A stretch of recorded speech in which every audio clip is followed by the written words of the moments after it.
Live from the EA studios in Redwood City, California, the best players in the world convene to crown a champion.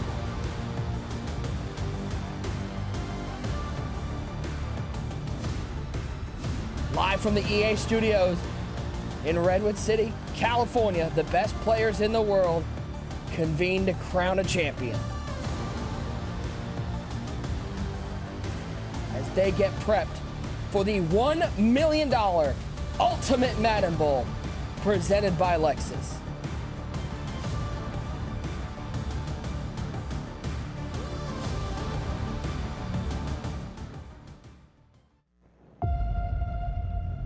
The road to glory is a long one. It's crowded. It's bumpy. It's maddening, but it can be freeing. It's filled with both moments of triumph and of disappointment. You never know where it's gonna lead or when you'll even get there. Some arrive right away, Abram has his first belt. while others feel like they're on an endless journey. No matter what, you keep on moving because that's what the best do. They don't stop when the road gets too difficult. They don't give up. Come on! Stop! They fight.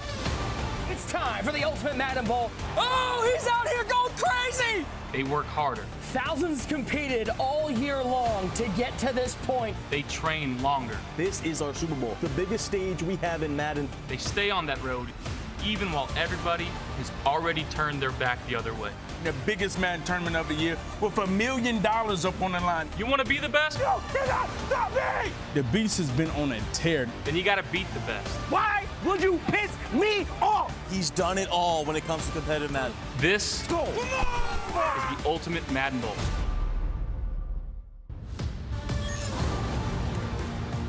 We are officially entering the final chapter in the story of the MCS 24 season. The 14 best Madden players in the world all convening at EA Studios for the Ultimate Madden Bowl presented by Lexus. So happy to have you guys along with us. Nick Mazesco, Tyler Davis, Clef the God, as we kick off day one of the $1 million Ultimate Madden Bowl TD. Saying those words gets you hyped. It's going to be a long tournament. It's been a long season already, but at the end of these next 2 weeks, somebody's taking home $250,000 and the first ever championship ring. Yeah, we've been waiting for this moment all year long. This is where legends are made. This is where you cement your legacy as one of the greatest ever. The best players in the world are all here in San Francisco, and all roads lead to Vegas to find out who the Madden Bowl champion and the best player in Madden 24 is. Clef, we've gotten a chance to hang out with the players a little bit over the last day and a half or so.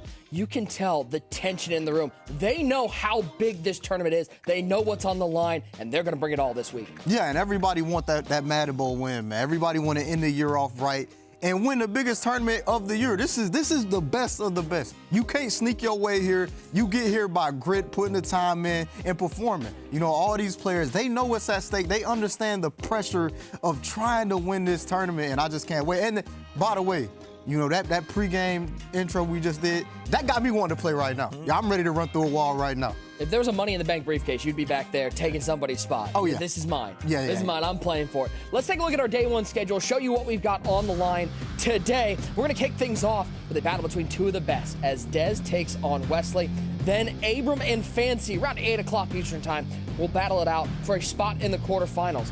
Mr. Football, the most recent belt winner, will take on Justin, one great user who is, I think, ducking him today. That's why he's not here, his favorite player. They'll battle around 9 o'clock, and then the number 2 seed, he got a bye already, but he doesn't get out of here without competing. John Beast will take on the winner of that first Dez and Wesley matchup. Now, just to give you an idea of what we got coming up tomorrow for day 2, we kick things off with Drini, Joka, and Gabagol. That should be a fiery matchup to kick off day 2 of the Ultimate Madden Bowl presented by Lexus. Then, Kobo and Astro, two very different personalities, will battle it out for a spot in the quarters. At 9 o'clock, a rematch. We saw this matchup earlier. You know Kiv wants to get his win back. He takes on TJ. And then the number 1 player in the world, the man for the quest, who's on that quest for $1 million.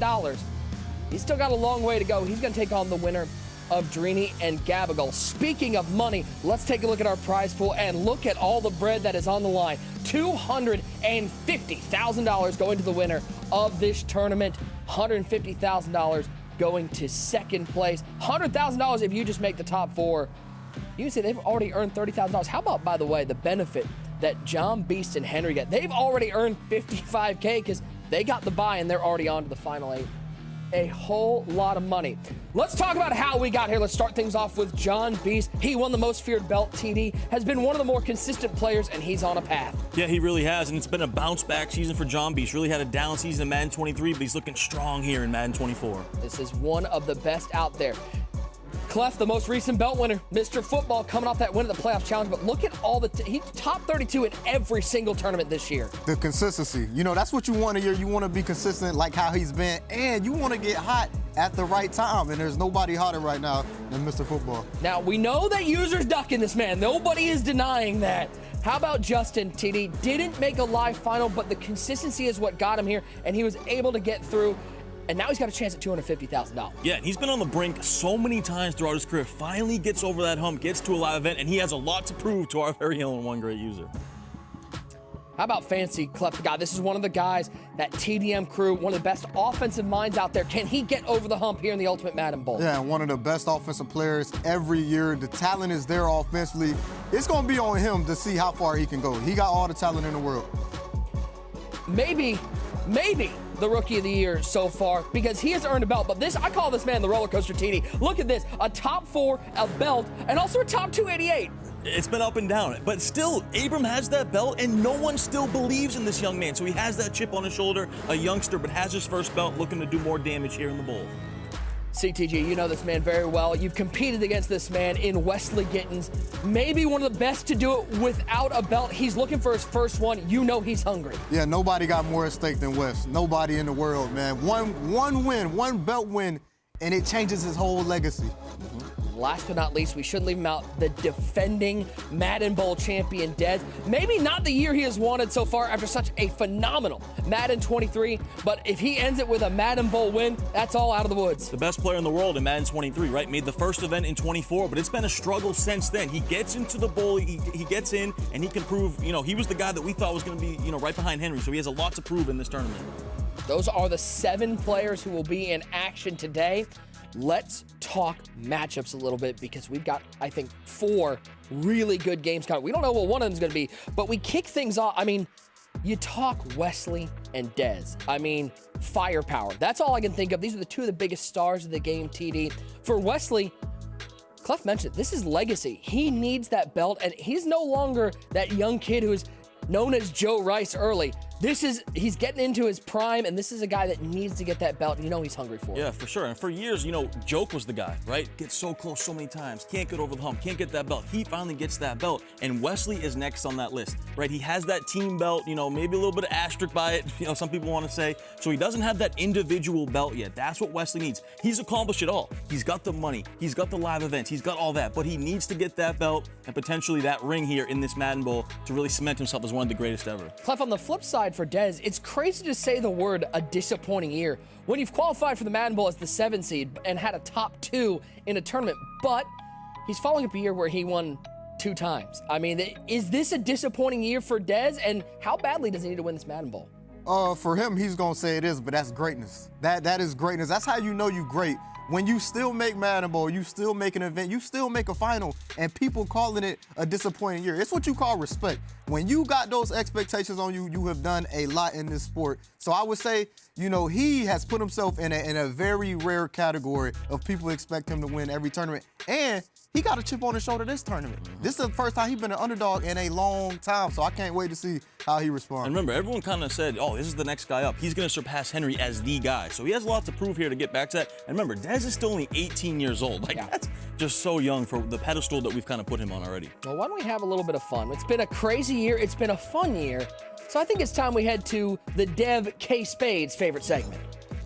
That's crazy. That's crazy. That's crazy. That's actually crazy. Crazy. That's crazy. That is crazy. I mean, that's crazy. All right, gentlemen, statement for this game. You gotta let me know whether it's crazy or not.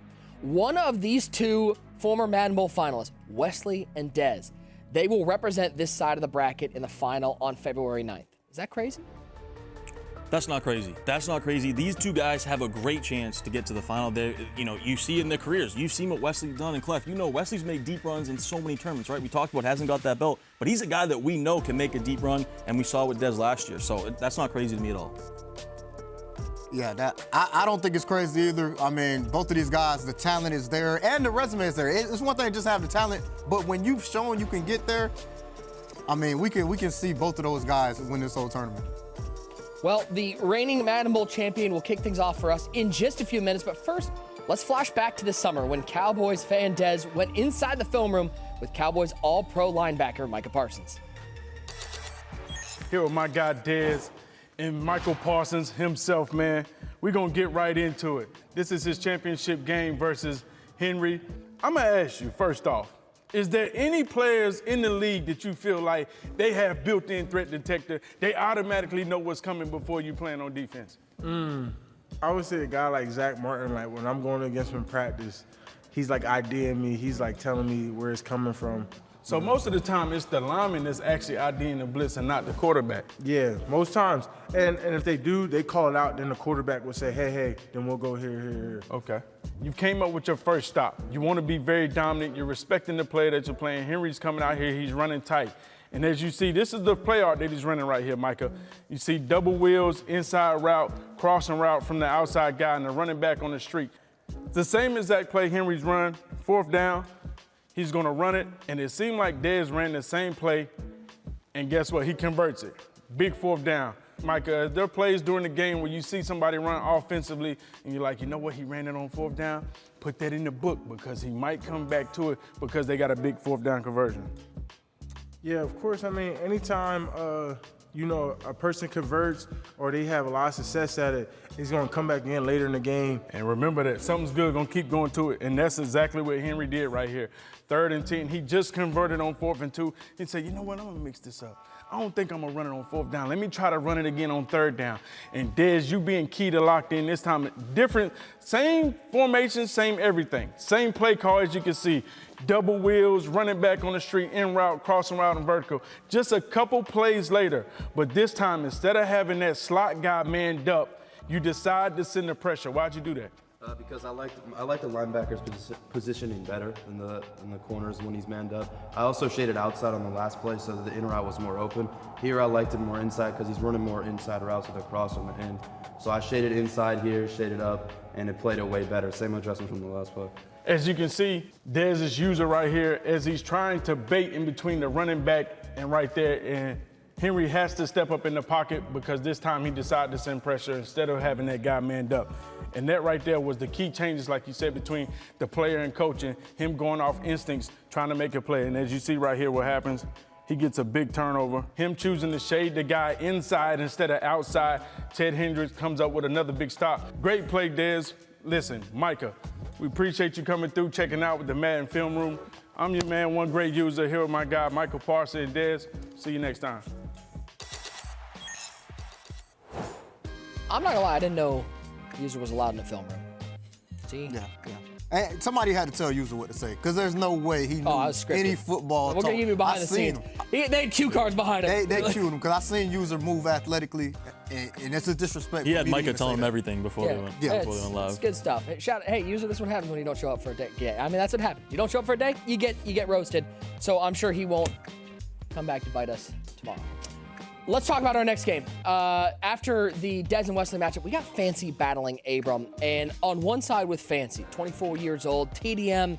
This is a guy who's been so close. He also has had some of the greatest collapses in Madden history. What does he need to do to get over that and to get to a Madden Bowl championship? Yeah, you hit it on the head right there. And, in the Madden community, we have a word we call fold, right? And that's the thing that Fancies tend to do a few times in his career. You can't deny the talent. You can't deny how many events he's made, right?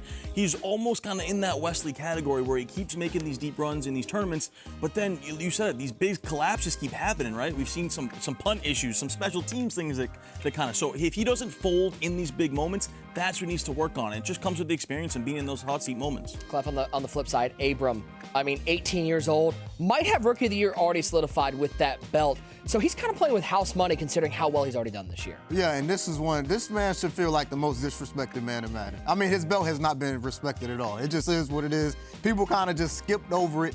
And he's had a great year. He has had a really consistent year. He's had one of the better, forget Rookie of the Year, he's had one of the best years this year, period, out of anybody. And he's coming in this game, and it's more about Fancy. You know, Fancy is kind of the favorite in this matchup. So, Abram, I'm really curious to see, how does he let that fuel him to try to get this win? Well, let's play a little That's Crazy, TD. Is it crazy to say that Abram has already locked Rookie of the Year? That's crazy. That's crazy because say Abram loses this game, TJ goes on to win the ring, even makes to the semifinals. I think you have to put TJ in that discussion because it's really a neck and neck race. I know Abram has a little bit of the advantage right now because he has that belt, but these guys are close. Yeah, I think that's crazy as well because even if you win a belt, if you go on to even make the finals of Madden Bowl, that's $150,000. If you make the Final Four, that's $100,000. So I think that's crazy as well. Well, our third match of the day features the most recent belt winner, Mr. Football. He's taking on Justin. And TD, Justin, use that motivation of one great user by a little bit of trash talking towards him. But Justin had to fight through that tiebreaker. He got here. He had to play in what was basically the old school LCQ just to get to this spot. And the fact that he's here, that's half the battle. Yeah, Justin's been a guy that's, he's true to the game, and finally it's like the game is given back to him, right? He's made some, he's been so close so many times, right? These online qualifiers, the ladders, right on the brink every time of making a live event, and he finally does it. We know, users throwing a little shade, and I think Justin, has that chip on his shoulder because of it. Got a lot to prove. He labs with some of the best players, right? Like I said, he's been on the brink for a few years now, so to finally get to this moment's huge for him. Clef, on the flip side, the most recent belt winner, Mr. Football, the number 3 seed. How much do you think momentum plays into how well he can do? Because there's nobody else that can sit there and say, the last time I was on this stage, I won a belt, and that was just 2 weeks ago. Yeah, the momentum will be real. You go on and you win a MCS belt. It wasn't that long ago. Like you said, it was just a few weeks ago. And then you come out here and you get a chance to go ahead and play the first day. You don't have to sit around and wait.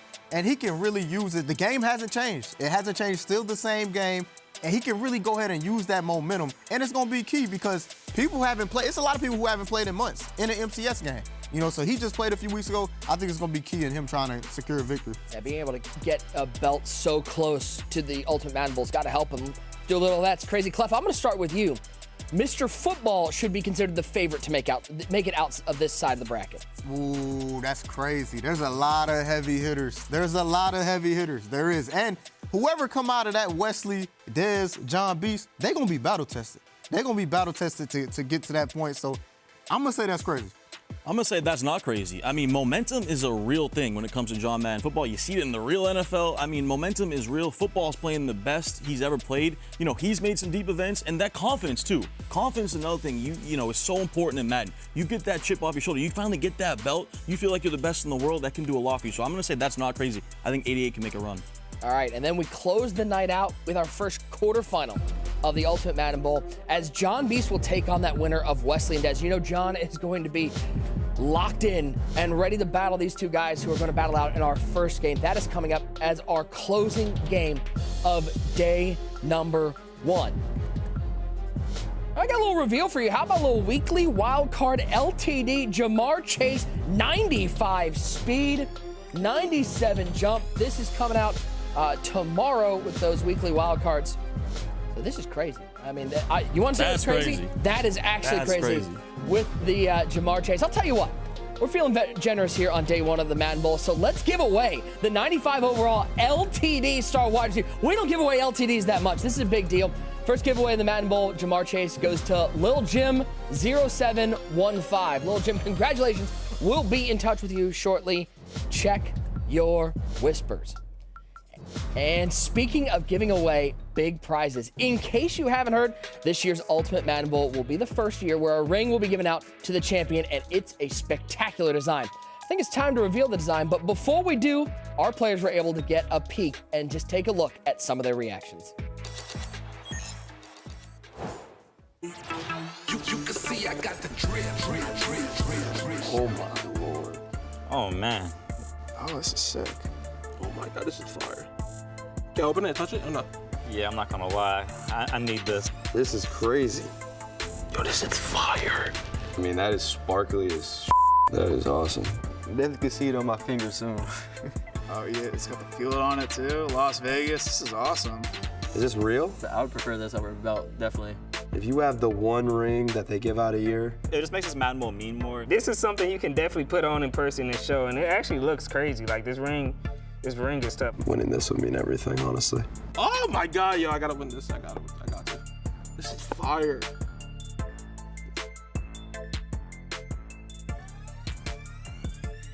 I mean, take a look at that, TD. What? You can't have it though. I'm sorry. We're not involved. Sorry. That thing is insane. That thing is sick. And Cliff, are you looking at lips on? Cliff is looking like he's just about to get over there. Look, can I get a ring, man? Can we get one of those rings? You know, when a person switch teams, they still give them a ring though. You know, DeAndre Jordan, everybody get rings, man. You want to be the Bruce Brown to get that ring? We should get rings. Yeah, We a part of it. We are a part of it. Big shout out. This was designed by Justin's, the storyteller of champions, who have produced 37 Super Bowl rings and 1 Madden Bowl ring. You get to have a ring that was designed by Super Bowl ring designers. That's unbelievable. Yeah, that's unbelievable. And this is our Super Bowl, right? So it's only fitting that we have that ring for these players. First time ever. Imagine who wins that. They can say forever they had the first Madden Bowl ring. Well, speaking of this group of players that we have here, we say 14 of the best in the world. Let's take a look at some of the combined numbers from this Madden Bowl competitors. An absolutely stacked field, $3.9 million in combined earnings, 106 live event appearances, 17 championships won with an 18th on the way, a stacked field. On top of this, earlier today I had the chance to talk to the 4 active Madden Bowl champions to discuss what an ultimate Madden Bowl championship means to their careers and much more. Gentlemen, thank you so much for taking time out of what is a busy time to sit down and chat a little bit about the Madden Bowl. Obviously, you 4 are all former Madden Bowl champions, hoping to become Madden Bowl champions. Kiv, I want to start with you. Let's go back, Madden 18, you win the bowl. What was that moment like for your career? Because, I think that's one of the more iconic moments in MCS history, you lifting that belt and that emotion that you felt in that time. It was like everything to me at that time. Basically dealt with like adversity early on, and that was the reward for everything that I went through leading up to that moment. Drini, your Madden 19, I think when you look back at the season as a whole, was a really good year for you. A lot of top 4s, and then it culminates with that dominant win in the Madden 19 Bowl. Yeah. What did that mean to you to be able to cap off that year with such a big win? It meant a lot because the year before I actually lost to Kiv. So I was like, damn, like, am I ever going to get back? Because when you lose, you're like, am I ever going to get back to that moment? It's like you always have that doubt in your head that like, it might not happen again. So when I did get that opportunity again and I ended up winning, that meant a lot, just fighting through it. And a lot went on that year. So I was happy that was the year that I won.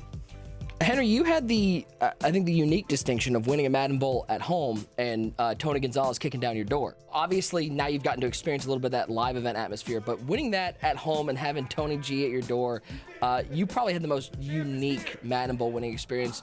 What was that like, just seeing an NFL Hall of Famer at your door holding a belt? Oh yeah, no, it was crazy because, I mean, I heard it through like the grapevine that it might have happened, but I'm like, nah, there's no way, but seeing somebody like that who's actually like crazy in real life, like Hall of Fame, probably the best tight end ever, like to hand me the belt myself, it was a big moment in my life. I don't even take photos a lot, and I still got those photos framed up and saved and all. Dez, you are the one that's here that we can call the defending Madden Bowl champion. What does that title mean to you going into this tournament, that you're the one that's the most recent champ and you're the one that's defending that title? I think it's cool, but it really doesn't mean anything. It was like a year ago. So I'm just trying to focus on this tournament. It's been a long year, so I'm really just trying to lock in and win this one. Obviously, we kind of nicely separated this one because these are the 2 matchups we've seen in a Madden Bowl final. I want to start with you guys. And Dez, back to that matchup last year, what was the emotion going into it? Obviously, the Madden Bowl means so much, but especially with the change in format, how much money is on the line? How much pressure was there just to start off that game? It was a lot of pressure because me and him were basically 1 and 2 all year, and like we had it matched up. We were in basically every tournament, and we had it matched up. So there was just a lot of build-up going into that.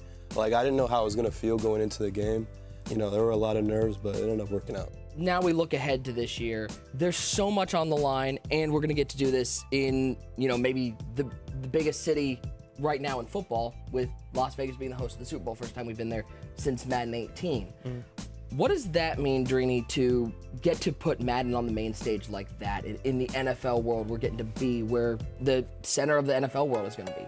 Yeah, I feel like it's just crazy anticipation being on the same time as the Super Bowl. Like, there's gonna be a lot of eyes on it, like, because everyone's worried about football right now. It's just the last week or the last 2 weeks of football remaining. So anybody that's paying attention to football is probably going to tune in. Henry, obviously you've done just about everything that you can in Madden, but what would it be like, do you think, being on that main stage in Vegas with all the pomp and circumstance of the Super Bowl going around? That's obviously something that is in the back of your head, at least, when you're playing this week. Oh yeah, that'll be everything. One, I know for sure there's gonna be like NFL players all about. So being able to meet, the players I use on the game and stuff is gonna be amazing. You're gonna have a lot of fun down there. Dez, with the Madden Bowl in Vegas as the defending champ, how much motivation does that give you? I mean, obviously you said that like it doesn't matter because it was last year, but how much motivation is just being able to get to go play in that environment? I'm really motivated to get back. Honestly, I'm really motivated because of the ring, because they're giving out a ring for the first time. And belts, I'm not gonna say they lost their value, but they give out 5 belts this year. There's only gonna be 1 ring. So to say you have that, it's just everything.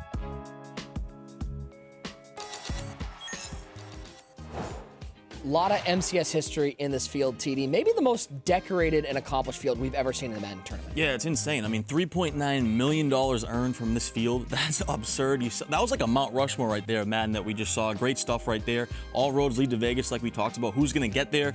We're going to start with this Dez Wesley matchup. But yeah, there's a lot at stake. Awesome stuff right there. Yeah, Cleffy, just seeing that ring, it gets you pumped. You want to run through a wall for that ring. Yeah, you do. I mean, seeing the ring. Be back out there. I need that. And we were just talking about this. That's more rare than the Super Bowl ring. Like, you got to think, there's only one of those. You can't just go out and get those. You can't. That right there, it's just the pride to have that. And I like what these players said. You can see these guys, even with all they accomplished, you can see how in the moment these guys are. Yeah, they said they won back in the past, but they really want this one right here. Well, we've got a whole lot of Madden action coming, $1 million prize pool on the line, and coming up next, the Madden Bowl officially gets underway. The reigning Madden Bowl champ in Dez searching for back-to-back bowl belts. Wesley searching for that elusive MCS championship. It's Wes, it's Dez, and it's next. Oh my goodness, what a monumental mistake to do in a championship game. When things go wrong, and they sometimes will, and the road you're running seems all uphill. Down. This is heartbreaking right now for Wesley. When the funds are low and the depths are high. Wesley cannot believe how that last drive went. And you want to smile, but you have to sigh. When care is pressing you down a bit. That is an absolute heartbreaker. Rest if you must, but baby, don't you quit. Often the struggler has given up. Oh, so close to that belt. And as you mentioned, but he might have captured the victor's cup. But he has to bounce back. And he learned too late when the night slipped down how close he was to the golden crown. Call him Wesley, call him Joe Rice, you're gonna call him the winner. Success is failure turned inside out, the silver tint of the clouds of doubt. And we have life, Wesley with a deep breath. And you never can tell how close you are. It may be near when it seems so far. On to the semifinals, TD. It's hope for a first belt. So stick to the fight when your heart is hit. It's all about heart. It's all about fire. It's when things seem worse that you must not quit.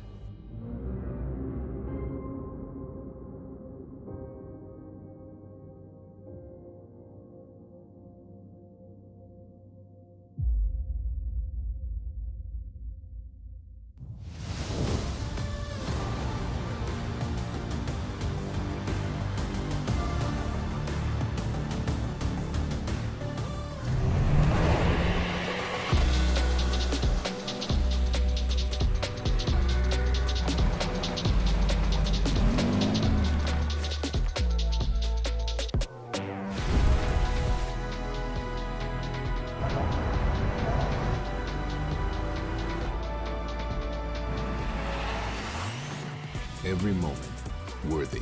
The all-new Lexus GX.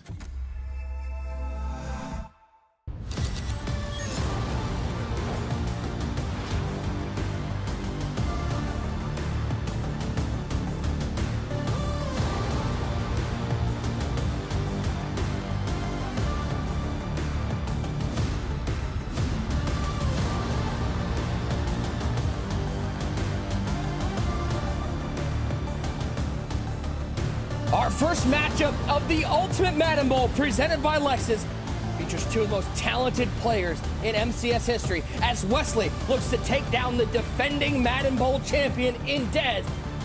Here in round number 1, the crowd ready to go. Lots of faces in the Madden community ready for this matchup as these guys are on the quest for the first ever Ultimate Madden Bowl ring. Our tail of the tape as we see how these two size up against each other. A lot of time, there's a lot of weight to one side, TD, but this is one of the most evenly matched matchups in terms of career accomplishments as these two have done it all. Wesley just needs to get that belt. Yeah, it is showtime. You can feel the energy in this room. Two of the best gonna collide. You see that career earnings. Both these guys close to $1 million combined in career earnings. Two heavy hitters gonna do battle. Clef 141 wins between these two. These two guys, they've done it all. This is a dream matchup, man. This is our first one of the day. This is a dream matchup. First one of the day. This could be a belt game in any tournament within the last few years. Both of these guys are consistent, and they show up when it matters the most. I cannot wait to watch this game. Live audience ready to go. We want to welcome everybody in watching on those EA Madden NFL channels, Twitch, YouTube, wherever you are. We appreciate you tuning in. As we get ready to kick off the first game of the day, Ty, the defending Madden Bowl champion. He says it doesn't matter because it was a year ago, but you know, somewhere there's a piece of pride being that defending champion. If he can be back-to-back Madden Bowl champion, it's going to mean more than anything. First time ever, right? If he could do it, he'd be the first ever back-to-back Madden Bowl champion. I mean, only 18 years old, over 400,000. You know he has that chip on his shoulder because it really hasn't been the season he's wanted after that breakout, amazing Madden 23 season. And for Wesley Gittens, I mean, we've talked about it a bunch, but he's done it all. There's that one thing that eludes him. There's that one goal. It's to finally get that first ever belt, or in this case, the ring. In honor of tonight's Madden Bowl, we got the Lexus Stadium. For the first time ever, the Ultimate Madden Bowl presented by Lexus will be played inside Lexus Stadium, the official stadium of the Ultimate Madden Bowl. Clef, how good does that look? Oh, that look crazy right there. And I like the jumbotron, the details in it, the details in it right there. It's just like, man, I can't wait to log in. I can't wait to log in. Yeah, my Xbox is back there, so if you want to like take a break in between, like you'll just step, but make sure you log in for me too, because I need to grab that. Hey, I got both of us. You got all? Okay, yeah. Don't worry about Ty though. He's good. I'm gonna run over there. I'm gonna run over there right in between the break. But this is nice. This is crazy. Crazy as we get ready for this first matchup. First drive, Ty. It's gonna set the tone. Yeah, it always does. It always does, both offensively and defensively. And Clef, you know, anytime you come out on defense, always the goal is if you get one stop and then you get the ball at half, you're in business. Yeah, and you love to be on defense. Nobody wants to come out here when it's this much at stake and get on offense first and have to make reads. You know, you want that warm-up time, get on defense and really warm your fingers up. As we kick off the Ultimate Madden Bowl inside Lexus Stadium, it will be Wesley getting the ball first to start this first round matchup. Getting to know Wesley a little better, TD. Austin, Texas, by way of just outside of Atlanta, Georgia. Obviously, he's going to be in that Colts offensive playbook, Chiefs defensive playbook. Yeah, and get this, qualified for 5 consecutive Madden Bowls. The consistency is unreal. It's unbelievable how good this kid is. Austin, Texas, you said it there, Wesley Gittens. We're going to see a lot of C.J. Stroud at quarterback today, his favorite MUT item, with all those abilities like Hot Route Master, Set Feet Lead, and Gunslinger. And Clef, if there's one person you don't want to see with Hot Route Master, it's Wesley Gittens, because he'll draw up some crazy route combos. Yeah, Wes is known as the offensive player. You don't want to give him extra routes. The combos is limited it's unlimited from the corner routes to the post to the crossers. You know, with him with that Hot Route Master, I mean, he's almost unstoppable. These boys set their audibles up. And Ty, for maybe people tuning in for the first time, how important is setting these audibles to start the game? Yeah, it's so important in competitive Madden, right? You know, you don't come out here just running one play. You need to have you need to diversify your offense. You see there, first he goes to RPO, and we're going to see a lot of RPOs today in this Madden Bowl. But yeah, setting the audibles is so important. You want to mix it up, right? You know, you can have some corner routes, you can have some posts, like Clef said. You want to mix up your play calls with the run, and you see the sportsmanship, both guys able to set their audibles on offense and defense. 2nd and 3 for Wesley. No surprise to see him out in the bunch. Moving around that RPO, gives it to James Cook, trying to find some room up the middle, but a good tackle by Dez's defense, controlling that run game. Wesley's not a runner, but that run sets up his whole offense. It does, and he's in his gun bunch strong, and you have to run this RPO. You got to make them respect the RPO because it sets up everything. It sets up everything. And we haven't seen West out a bunch a lot, but this gun bunch strong with the running back to the strong side of the formation, it's the best formation in Taking a deep shot, and he finds Megatron. I swear, Ty, we watched Wesley labbing yesterday, and that was the main route he was looking for. Yeah, he loves Megatron, and you know, he's going to be in this Indianapolis Colts offensive playbook. We've seen it all year. You come out in that gun bunch, you audible over to gun bunch strong like Clef mentioned, and Wesley moves at a rapid pace. We're going to see a lot of guys moving at a rapid pace now in this kind of tempo, no huddle offense, slinging the rock. But you've seen that he's going to audible every single time pretty much from bunch to bunch strong. 1st and 10 for Wesley, ball's at the 24-yard line. CJ Stroud, James Cook on the right hip. Stroud drops back to pass. Pressure gets there, and he just throws this one away. Dez finally bringing a little bit of that defense. Yeah, and that's a great job by Dez. One thing, gun bunch strong, it can't pick up blitzes to the weak side because the running back and the tight end are on the same side. So running that DB fire can definitely give it problems off the edge with those slot corners blitzing. 2nd and 10. CJ Stroud in the shotgun. Back to pass, 3-man rush. He finds Cook out of the backfield inside the 10. Juke move inside of the 5, or inside the 10 to the 7-yard line. Just a note, people might be watching at home wondering what's going on with that fatigue. After monitoring initial feedback from yesterday's title update, fatigue adjustment, fatigue will be temporarily disabled exclusively for Play a Friend in Ultimate Team. The EA team will continue to monitor your feedback across all modes and provide updates. So I know a lot of people were maybe looking at the fatigue, wondering where it was. Well, it's off right now in Play a Friend, which is what all these games are replayed on. Yeah, and that's huge. That's huge because the no huddling and just being able to get on that ball with tempo without a penalty of your players being tired and risking fumbling. 1st and goal. Quickly, Wesley already down to the 7-yard line. Bunch to the right side. Stroud back to pass. Pressure brought. Looking for Megatron in the end zone. And it's knocked out. The premature smoke does not help because he did, well, it's 2nd and goal. Yeah, you wonder why does he have Rondé Barber out there? The smoke is going crazy. Rondé Barber mid-zone, that's where you get him out there. He broke that pass. So if he don't got mid-zone, that's an easy touchdown. Yeah, that's a great point. We better have just as equal of a smoke reaction if he does score. And you see Dez has 5 KOs back there on defense, and that does the job right there, forcing him in a tough single. I love that play call, though, from Wesley. That was a nice play design with that KO there to knock it out. Stroud, 2nd and goal. Rolling left, looking left, trying to take off, and he'll throw this one away. 3rd down and goal. And you see C.J. Stroud out there at quarterback. I'm pretty sure every player in this field has C.J. Stroud at quarterback. Why wouldn't you? He is unbelievable with that gunslinger ability. He got hot route master out there to create more hot routes. He got the set feet lead ability as well. Some guys going to go with that gift wrapped as well. So this C.J. Stroud is a monster right now in Madden Ultimate Team. 3rd and goal. Zay Flowers, the solo receiver to the left side. Kelsey, Megatron, and Romeo Dobbs on the right side. Pressure brought, picked up nicely. Stepping left is Stroud, but nobody's open. And down goes Stroud. It'll be 4th and goal. That's a great job by Dez. Madden 24, that's what it come down to. It come down to, can you get stops in the red zone? You're going to give up yards. Passing, people can pass. People are really high-powered with the spacing and the zones. But if you could come out here and get stops in the red zone, that is a huge win, especially on your first drive. Was Wesley doomed by the smoke? Was the celebration... Did it doom him? That is a jinx. That is a jinx. I mean, it's not quite as strong as the one great mush, but it's close. Could it go off again? So we got Smokegate. Take a look one more time. Had Megatron, but you saw that KO light up. Yeah. That's why you use Rondé Barber. He get mid-zone for discounted 1 AP. That's exactly why you use him and use him at safety, even though he's small. And Wesley went to that same play again. Try to go to those kind of backside out routes, at the pylons. He tried to go to it again, but Dez did a great job on defense. The defending Madden Bowl champion, Dez, Danville, California native. He's in that Jets offensive playbook, also in the Chiefs defensive playbook, a Cowboy fan.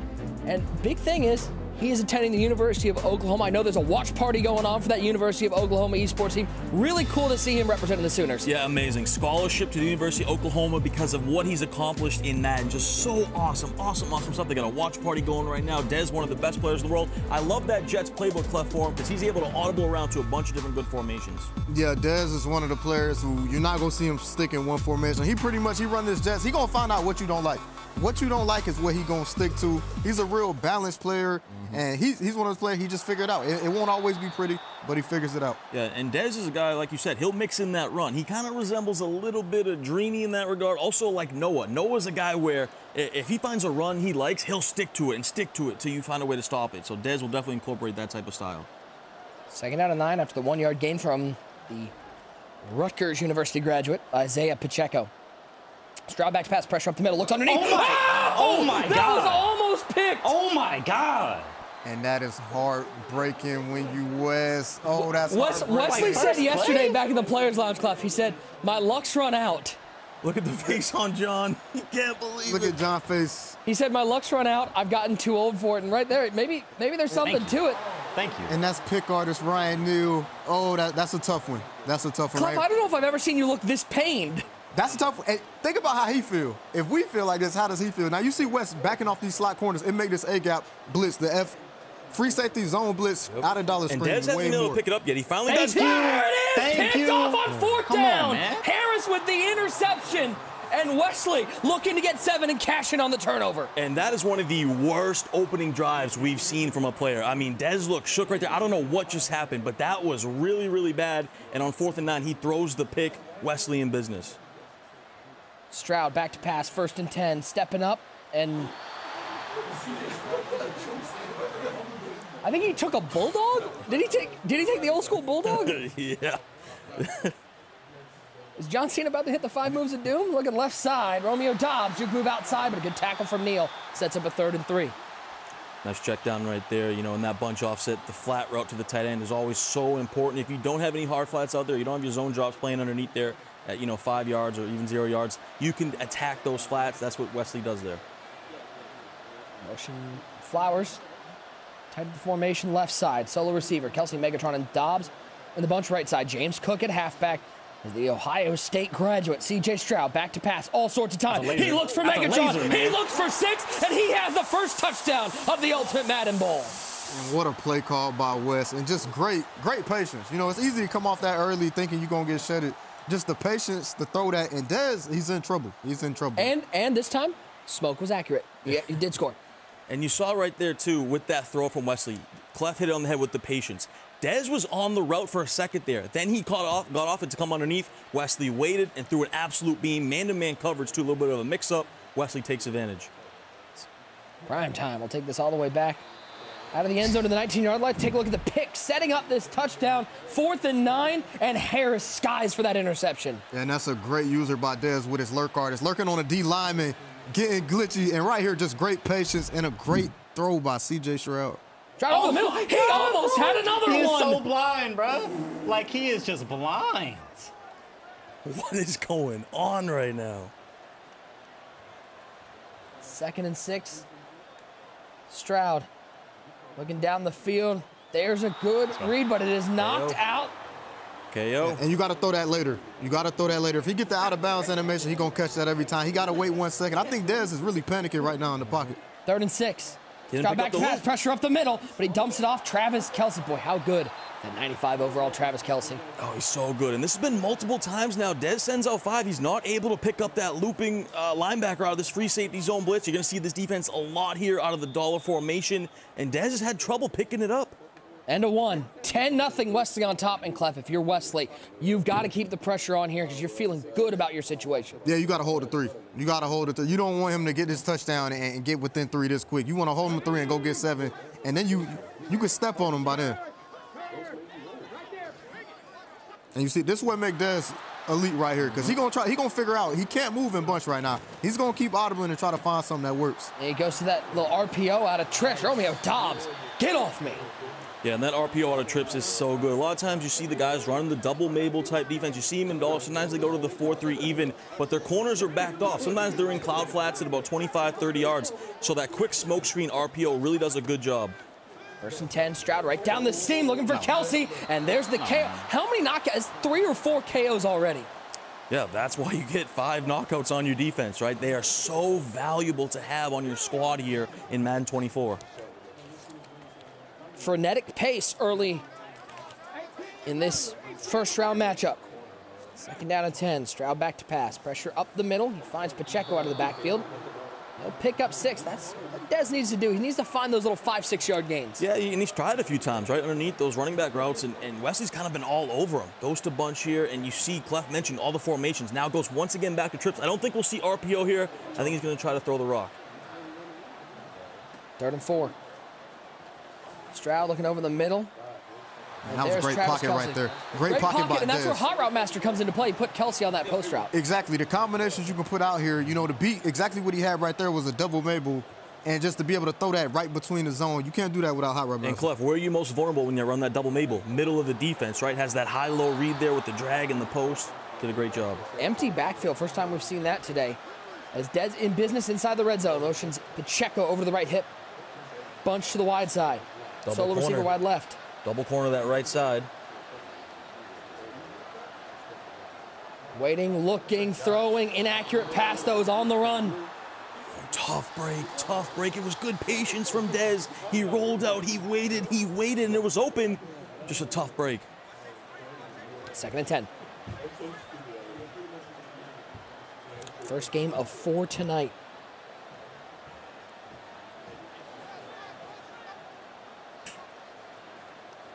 Stroud back to pass, pressure right up the middle. He gets absolutely walloped as he tries to get rid of that ball, and then the KO knocks the pass free. Big 3rd and 10 here.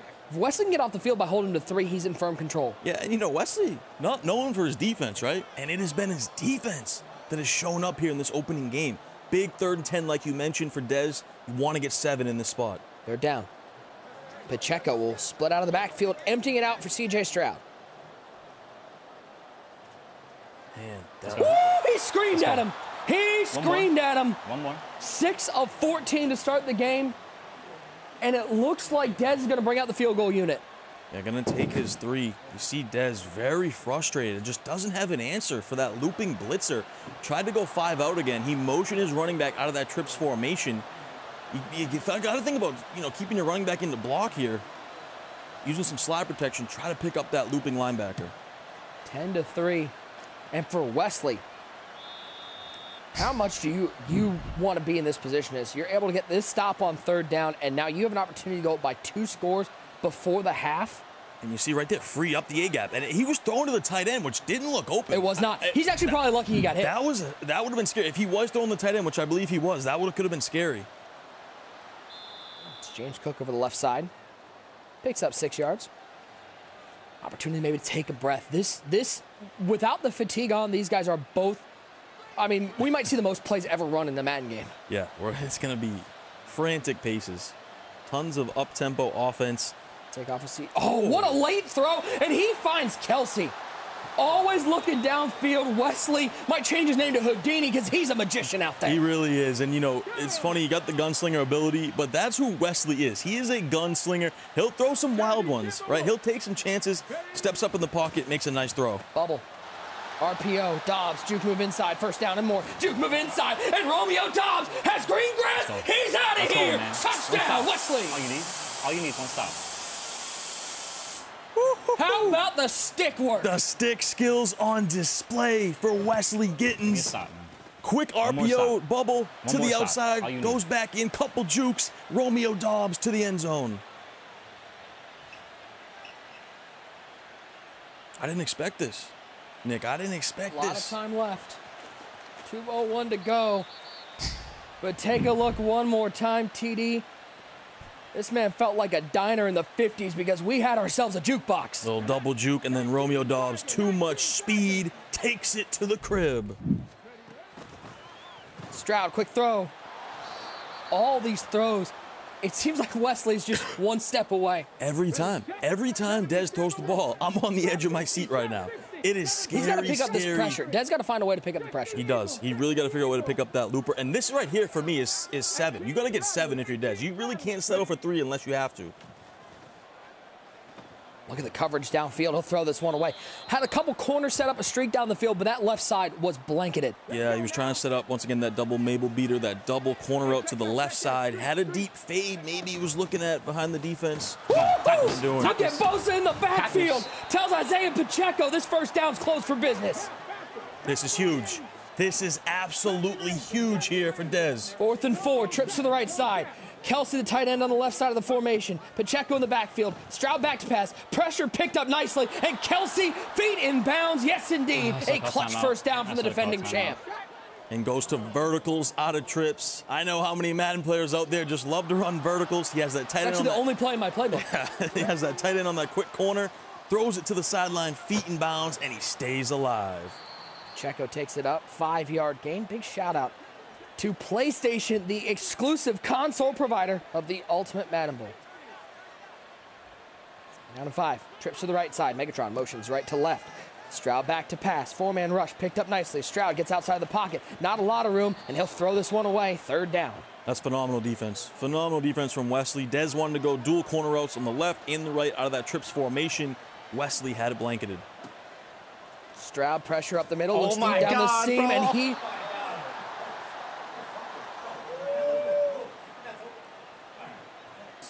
You think that's open? All right. This is what the Madden Bowl is all about, baby. Here's all I'm saying. A touchdown here or a turnover here. Somebody's talking. Somebody's talking. 2nd and 7. Stroud throws it to the flat. Kelsey with the catch. A generous spot on that 1st down. Very generous. Goes to deep corner there, out of bunch. He loves that play. Little flood concept to the left. Checks it down to the flat. Go from shotgun down, single back bunch tight end. Little RPO power bubble here. Throw it to the bubble, and Flowers has nowhere to go. That bubble's popped. Yeah, that's been a staple of Dez's offense all year. Bunch to the wide side. Pacheco in the backfield. Stroud back to pass. Pressure up the middle once again, and nowhere to go. It's a hard flat. Red zone. Red zone has been the issue. 3rd and 8. Puts the bunch short side. Zay Flowers, solo receiver to the left. Stroud calling out the hot routes.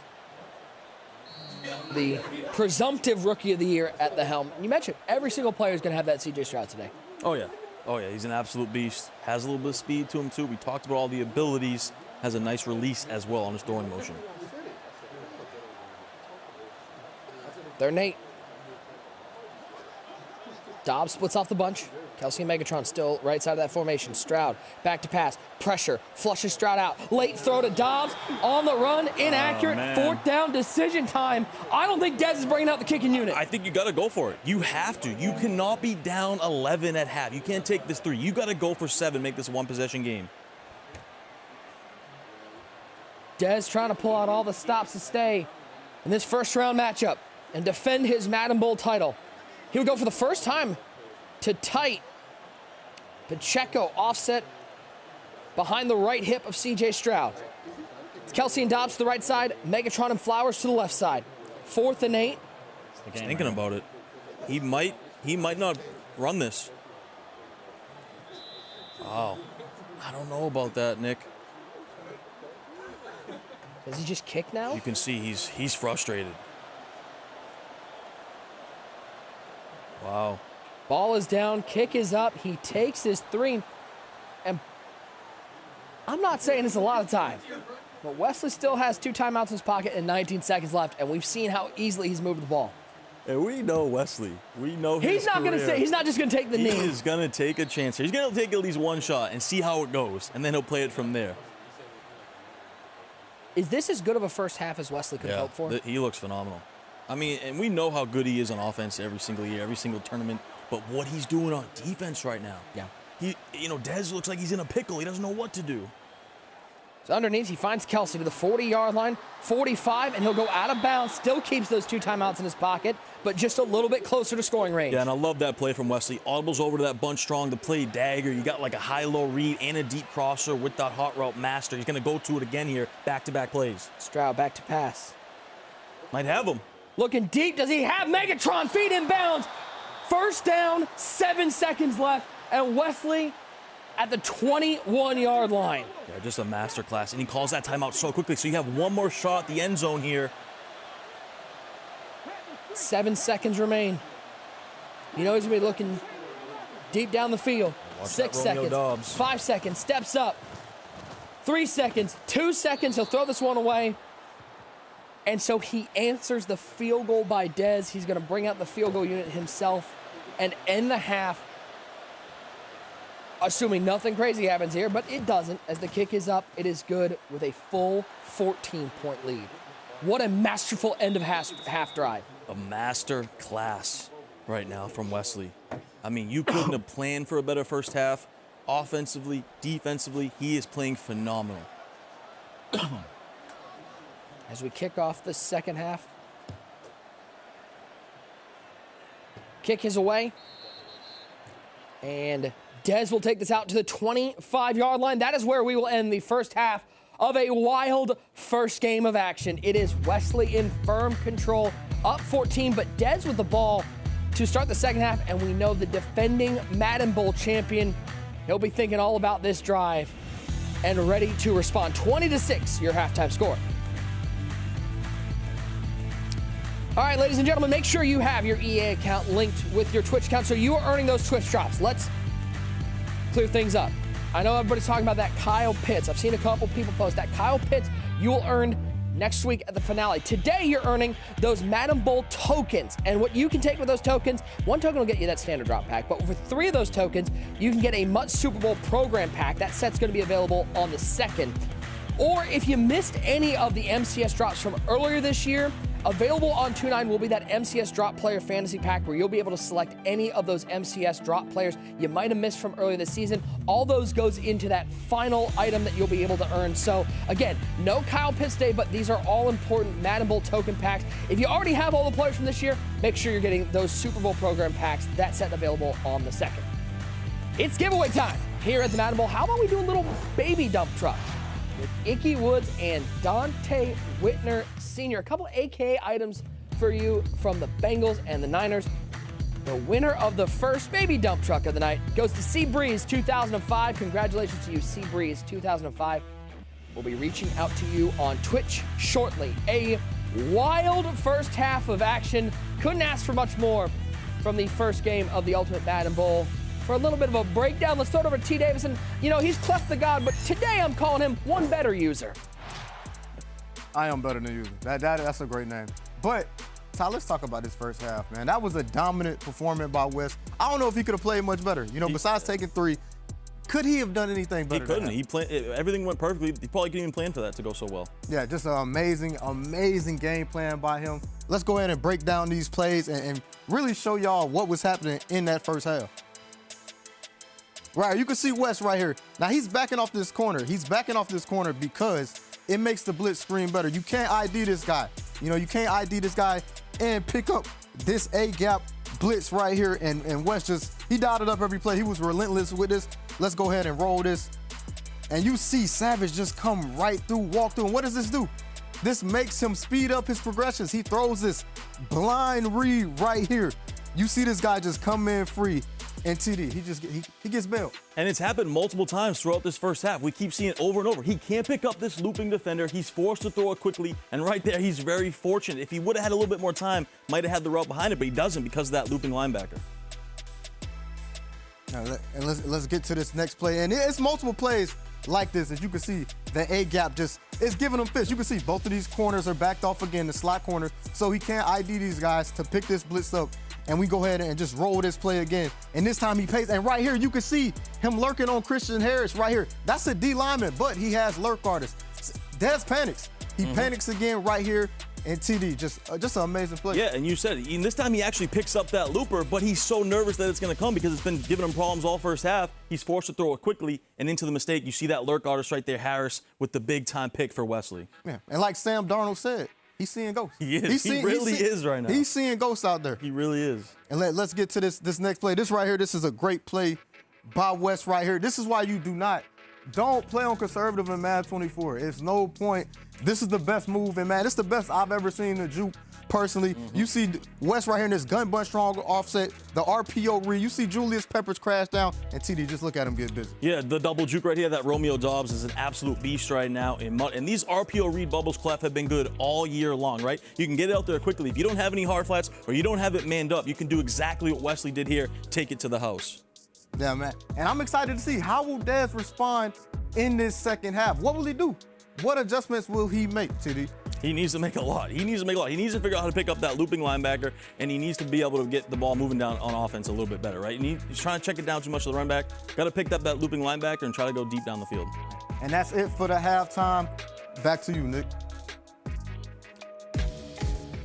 Make sure you tune in to the final of the Ultimate Madden Bowl presented by Lexus live from Las Vegas, the site of the Super Bowl 58. The Ultimate Madden Bowl coming up Friday, February 9th, 6:30 p.m. Pacific, 9:30 p.m. Eastern. Somebody will win $250,000 and the all-important, the first ever Ultimate Madden Bowl ring. Let's get to it. Second half action, gentlemen. Back at the desk, what a first half. Clef, what does Dez have to do on this first draw? I mean, obviously score, but it feels like he needs a little bit of confidence too because he seems lost out there. It can be a struggle to drive. It can be a struggle to drive. All sevens ain't created equal. He need a real thorough drive. He really need to find out how to pick this A-gap up or he'll never be comfortable. Oh! Darius Slay, he man. got it picked off! Let's go. Is that what he was looking for? How about Darius Slay with a big play? That is not what he was looking for. Opening drive of the second half when you need it the most. In second play, he throws a pick right here. Tries to go that corner route, and Darius Slay with a huge pick for Wesley. And just like that, I don't think that's what you were talking about, huh? Yeah, it's not. And he's so uncomfortable in the pocket that he's rolling out. You don't see a lot of rolling out on this game, but he's so uncomfortable sitting there with that A-gap that it's forcing him to get outside the pocket. And it is hard to make throws on the run if you don't have a roaming deadeye or a sideline deadeye ability. Ty, if you're Wesley, is 2 o'clock already on? Not yet. I think it's a little early. I mean, you could. You see him slowing it down, though. And Wesley's not really known to want to slow it down. But I think in this case, is that dangerous for him because he's not usually in that sort of methodical offense? It can be. It's not what he's used to. It's not what he's accustomed to. You see him slowing it down right here. But when you got these RPOs in your arsenal, man, you can just hand it off just like that and keep the chains moving. Yeah, and I expect with the way the game, to me, it's all depending on how this game going. He's bad. Like, he's beyond bagged right now, Dez is. So you're cool with just taking as much time as possible. Time is your friend right here. You really don't even need points with how bagged he is. Yeah, and on that point, Clef, just 3 is good, right? You're up 14. If you go up 17 as you kind of get into this third, that's huge. Yeah, that's like being up 30 points in the way this game is going. Was that ball away? And even when he's kind of milking clock here in the third quarter, off an interception, he's still playing fast. 2nd and 10, 3:31 to go. Bunch over to the wide side. Zay Flowers, the solo receiver, left side. Stroud back to pass. 4-man rush picked up for a while. That's kind of the first time we've seen any sort of interior shed. Yeah, that's really good defense right there. Wesley's trying to go to that combo a bunch. The running back streak out of the backfield with the drag and the crosser. One of the staples of a good offense, a good route combo on Madden 24. But Dez was all over, did a great job using the running back.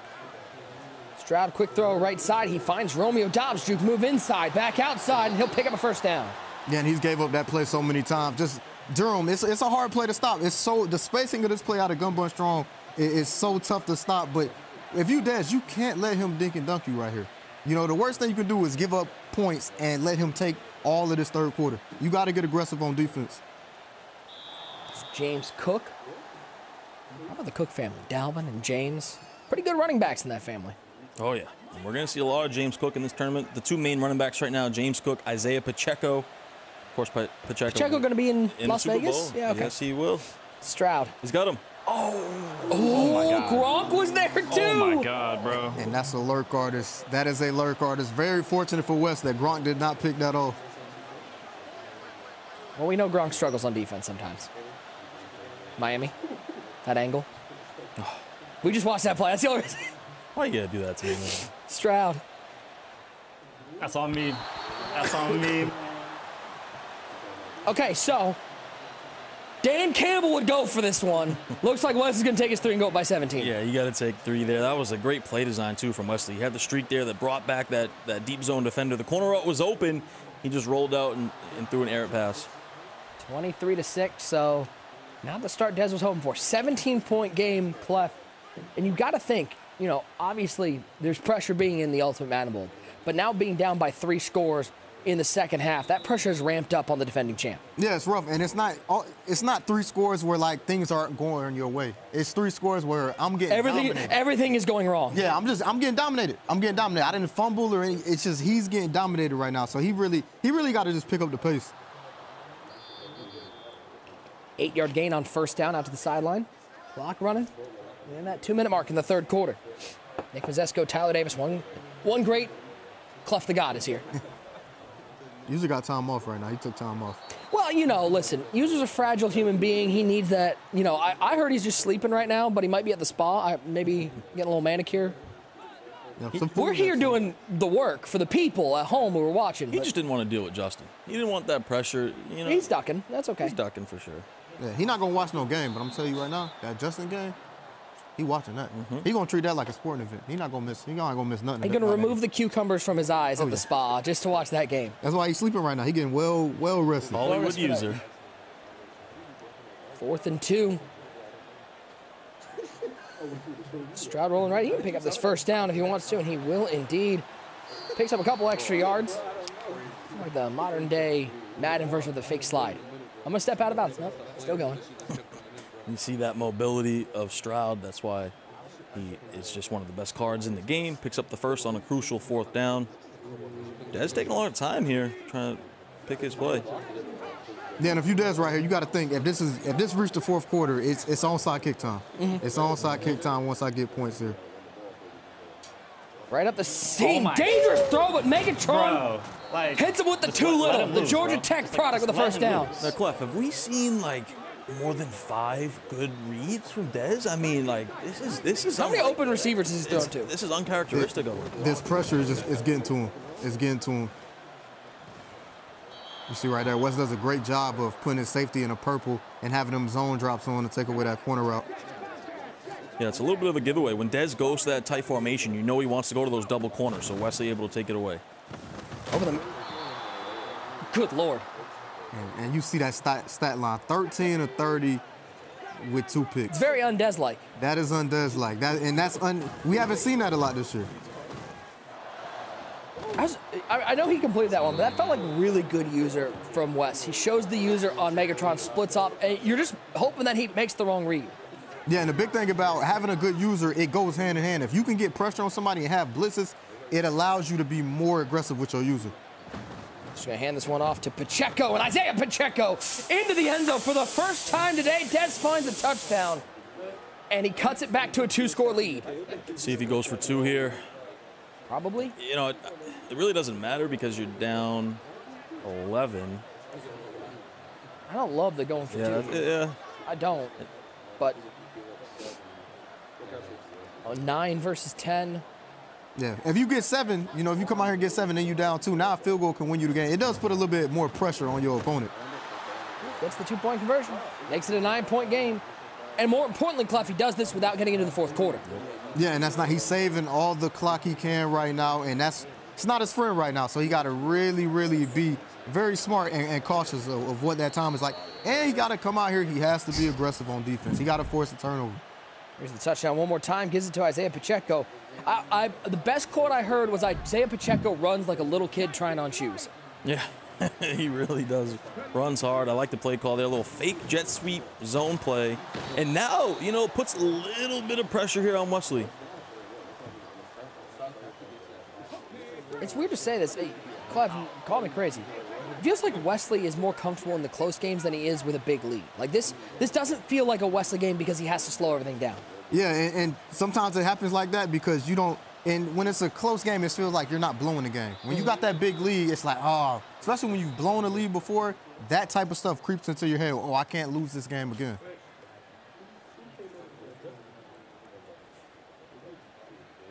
(23-14), 4's up in the chat. We head to the 4th quarter. Can Dez put together a 4th quarter comeback, or will Wesley make his way to the quarterfinals in a matchup with the beast named John, or as I've been told to call him, the unit? 3rd and 1, Stroud. Looking corner route to Megatron. Feet down, first down. What a tight throw. Tight window. Wesley gets it in there, goes to that corner route, right outside of Darius Slay, picks up a big first down. 19 tight, trap 60. Stroud gives it to Cook. Cuts back right. Picks up the first down, or picks up 6. A little closer to the first down. Going to be a 2nd and 4. Yeah, and this right around the time you think about getting out of dollars. You know, the main objective right now, he can't run the ball. He cannot run the ball and run this game out. He got to at least beat me passing. Is that RPO? He'll throw the RPO. It wasn't really there. And I would have just handed that one off. It looked like he had the middle, and you heard Clef say, with that dollar defense, you can really, use that inside zone really well. He has pretty good efficiency. I mean, he's getting about 5 yards of carry right now. I'd like to see him just go to that inside zone a little bit more or hand it off in that RPO. And you see Dez in this defense. He's going to be using a D lineman right here. This is cover 3 cloud defense. His 2 safeties right here, 2 and 23. They will be in outside thirds. And just dumps it off underneath, slows down, and he's going to keep using that clock. Great read there from Wesley. What a play call. What a play call from Wesley. He kind of waited till that user went to the outside a little bit with that DN and just checked it down quickly to the drag, picks up the first. You got to go to the inside zone here. Yeah, you got to hand it off. 2nd and 7 is cool. Just the time running is the biggest thing right here. You don't need yards. Off. Yep. Look at most live event appearances. Joke might be retired, but the other 4 are all here, including Wesley. 13 live appearances. Round of 12. Back to pass. Look into the end zone. Romeo Dobbs! Shout out to the Nevada Wolfpack as Romeo Dobbs maybe has the touchdown that seals a spot in the quarterfinals.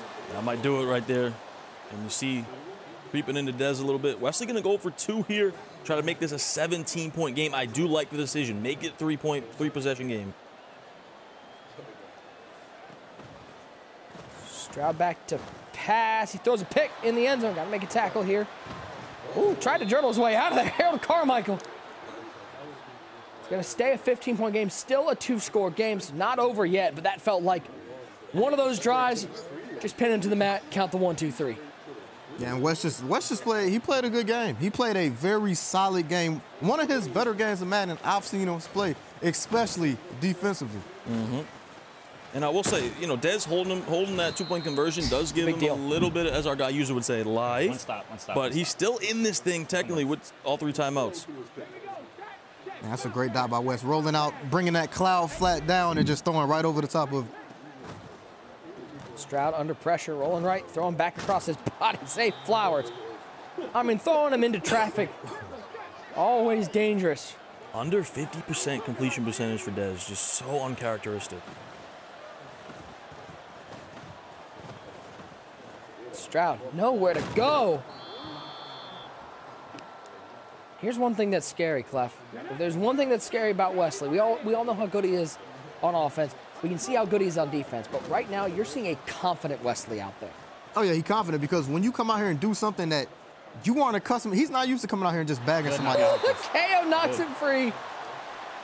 And this is just, even when it's open, it's not open. Yeah, this is just one of them games.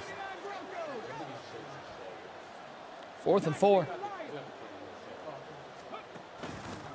Stroud pressure picked up. Quick throw to Dobbs. Stays alive with the first down. Gotta go quick here. Gotta go tempo. You obviously want to try to score. Ideally for that 2-minute warning. That's probably unlikely, but you gotta go quick as possible. Yeah. That's not it. Neal with the pick, and that might be the seal on this first-round game.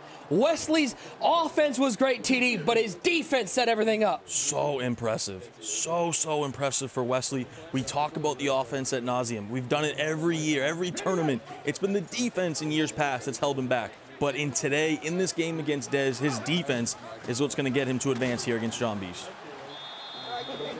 Man, this might be the best defensive performance I can remember in Madden 24.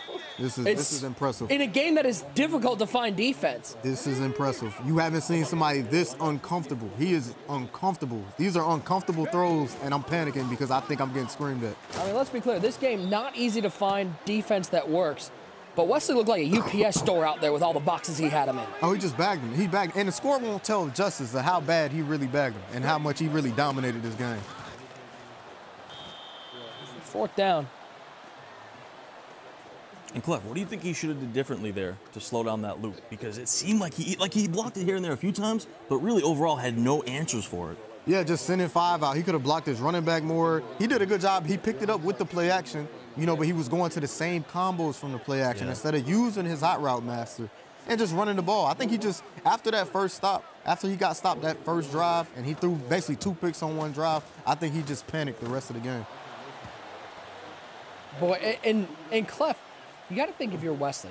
You got to match up with John Beast now later tonight. Considering how well you played, you got to be really happy that you're playing this game today and not having to wait another day or two. As you see John Beast back in the players' lounge, he basically knows who he's playing. But for Wesley, being able to keep this momentum going has got to feel really good. And Wesley has all the advantage. That buy is nice. It's sweet. Another $25,000, you can't beat that. But when you win this game and you've actually played in the MCS game today, you have all the momentum. And speaking of John, talk about the luck he gets. You secure that buy, and you get Wesley. Yeah, congratulations. As your second game. Hey, great job this season. Hey, you had a hell of a year, man. Hey, here you go. Here's your present for having a great year this year. We appreciate all that you've done. Great job on the belts. That's really cool. A lot of money earned. Here's Wesley. Good luck getting to Vegas. Man, we got a lot of great matchups coming up. But it goes back to 14 players, and this is the strongest field we may have ever seen. So there are no easy paths. Oh yeah, you're not gonna skate by. You're not gonna skate by and hey, I'm gonna fluke my way to this ring. Not gonna happen. And you see it in this game as Wesley gets the win. But Dez coming in was the #2 ranked player in the world. Obviously fell to 7 here in this tournament. But you just never know. With 14 of the best players like this, you never know. And Wesley takes down Dez. He knows the job isn't done yet, but with that win, Wesley temporarily passes Drini for the second most earnings all time. Oh, wow. That's huge. Temporarily. Oh, and that's just a testament to just being consistent and being consistent when it matters. Making runs. He's made a run in Madden Bowl in all the recent ones, so he's doing a great job. Take a look at some highlights from this first round matchup, and we started off with Wesley goes down and gets a field goal, then comes out, and this set the tone for the game, TD. Yeah, it really did. I mean, Dez just had no answer for the loop, and it was just multiple times. He just looked so uncomfortable. Clef had a great line. It was Sam Darnold. He's seeing ghosts out there, and that's really what it was the entire game on offense for Dez. Yeah, and just West right there throwing a dot, and right here, just relentless. He never took his foot off the gas. I like that energy we had right there between West and Dez. Right here, you can see him take 3. And right here, this was nasty. I mean, stick skills on 1,000 right here. This old school. That man's got a family. You can't do that right to him. here. This old school stick work right here. This taking us back. 20-6, Wesley in firm control. And then to start off the second half, inaccurate pass and Darius Slay with the interception. Yeah, that was huge. And then Wesley, taking his 3 here, going up 17 right there is big, going up 3 possessions. Dez was able to fight back, goes with that jet sweep fake, halfback zone to Pacheco, gets back in it a little bit, but Wesley, man, just all day long on offense, throws an absolute laser at the pylon to Romeo Dubs. That would be the sealer of this game. As Dez, final gasp opportunity, and who else? Look at Neil in the middle there. The user all day long, Clef, is so good. Yeah, his user was great. His user, it just went hand in hand. He knew he was getting pressure, so he was never guarding anything deep. He was always taking away the short routes, and you can see Dez threw a lot of blind reads because of that. 32-14, your final score. Joining us now, the first winner of the day is none other than Wesley. Wes, congratulations. I told the story, I feel like I've told it a ton of times, but I remember sitting back, I think it was Madden 19, Madden 20, we were at dinner, and I remember you telling me, you said, I know that people think of me an offensive player, but I want people to think about my defense too. And we saw it today. What was it about your defense today? What put you in that zone? Because you were dominant on the defensive side of the ball against a player in Dez who is so good offensively. Fancy, no pressure, bro. This week, last few weeks, I've been getting a lot of Jets reps from guys like Go Easy and stuff, and I was playing really good defense against them, and I just knew once we got to the main stage, especially people say this game's super easy offensively. That's the main thing everyone talks about. But I feel like once you're on the stage, a few mistakes get made, and if the blitz is coming in, mistakes are gonna happen. The blitz was coming in today. Yeah, it was coming in today. It was crazy. So. Yeah, congrats, Wesley. I mean, elaborate on that defense a little bit. Why do you think Dez just struggled so much? It seemed like he wanted to send 5 out every play. Didn't really block his running back. What do you think that reason was, and why you're so successful? I mean, when you back off the slots, as Clef was saying, a half, the blitz just comes in more. I think he was still trying to play when the slots are not backed off, and then you can 5 out a little bit better. But yeah, he probably should have blocked his running back more in bunch, especially to block it. And Wes, looking forward, first of all, I want to congratulate you because that's the best. Like you said, he said it was the best defensive game he may have seen this game. That's the best defensive game I've seen this year, and that's by far, I think, your best defensive game probably ever in the MCS. One of them, yeah, it's one of them. That was impressive, but looking forward to the John Beast game, man. How y'all got history? Y'all got a lot of history there. Tell us about that matchup and how you looking forward to that. Nah, playing John Beast is always fun for me. I beat him in the Madden 22 Bowl, but he beat me at the Madden 21 Clubs, which to this day also is my best tournament in terms of like how good I thought I was at the game. So there's always a little extra when you play John Beast, because I feel like he really beat me when like I should have had my first belt. And also, this is our rubber match. We're 1-1, and we only play big games, I feel like, me and John Beast. Yeah, I don't know. The biggest tournament. Do you guys ever match up in like qualifiers? I swear to God, every time you're playing, it's on the main stage. Nah, this is only our third ever game. We haven't played no limbs online. Well, you got the first win of the Ultimate Madden Bowl presented by Lexus. Congratulations, man. A fantastic matchup. And we'll see you later tonight. Go get ready for that game as we'll take a look at our bracket, where we stand right now. One game is in the books and one matchup is coming up as John Beast and Wesley will close out our night tonight. But we got a couple games to get to before that John Beast and Wesley game. Coming up next, Abram and Fancy will battle it out, and we will have none other than the two-time belt winner, Drini Joka, joining us as the Ultimate Madden Bowl presented by Lexus continues next.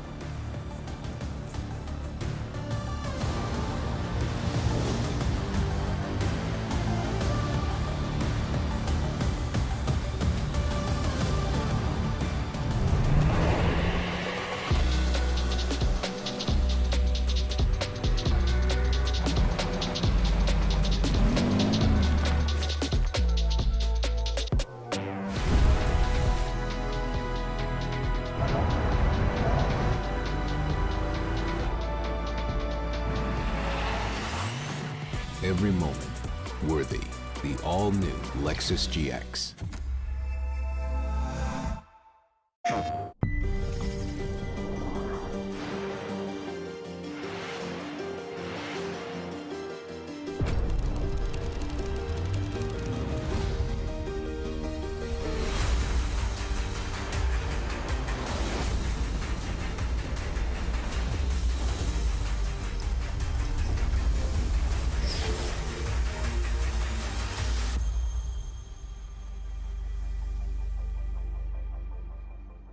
PlayStation.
Second game of the Ultimate Madden Bowl about to get underway as we have Fancy taking on Abram, a battle of two guys maybe getting a little overlooked here in the Ultimate Madden Bowl presented by Lexus, but one of them will earn a spot in the quarterfinals. Let's take a look at our tale of the tape to see how these two size up against each other. And obviously, Fancy a little bit of the experience edge, but guess what Abram has that Fancy doesn't? He's got a belt. He's got that belt, that elusive belt that Fancy's been looking for. Could this be his tournament? He does it, $250,000 in career earnings. Of course, Abram has a belt here in Madden 24, so a little bit more momentum on Abram's side, I'd say. But I would say it's pretty evenly matched up. You know, not a lot of people believe in Abram, even though he has that belt. Clef, are both these guys being overlooked?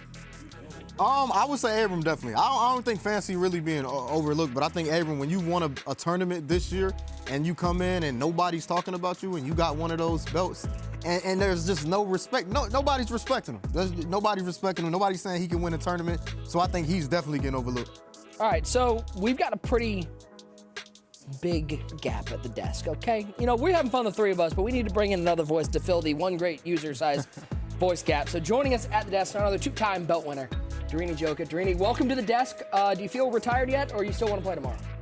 Well, when I'm done playing Madden, I hope I'm with you. You're gonna be here? Yeah, Okay. I hope I'm here, right? But now I'm looking forward to this game. Honestly, for someone that's being overlooked, like Fancy, like to make a run in this tournament, he has $250,000, which is a lot of money. That's a lot of money for overlooked. Yeah, that's crazy. I didn't think that he had that much, but I'm looking for these two guys to just put up a lot of points. Yeah, if this feels, Drini, like a game where offense is going to be the predominant factor, both these guys move the ball at will. Yeah. No, I've played both these guys in like rep games or ladder games. I feel like they're just like dominant offense, but they lack on the defensive side. So if anything, I could see this game being like in the 30-40 range for both teams. Yeah, Ty, for Abram, I mean, this is a guy who I call him the roller coaster, because he either top forward an event or it was like top 288. Like, he was all over the place. But just being here at the Ultimate Madden Bowl with a belt already, it feels like that the pressure is off of him.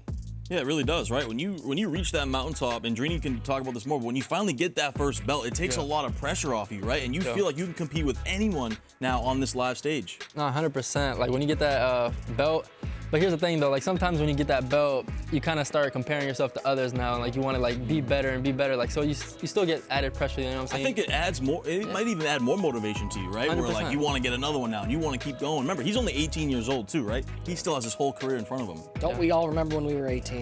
Ah, those were the days.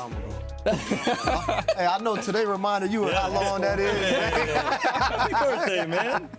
And I take off my microphone. Good luck to everybody up here. Drini will be play-by-play the rest of the day. Oh, hell no. See you later. That's not me. Not you? Not happening? I'm the analyst here. All right, these guys are getting into the game right now.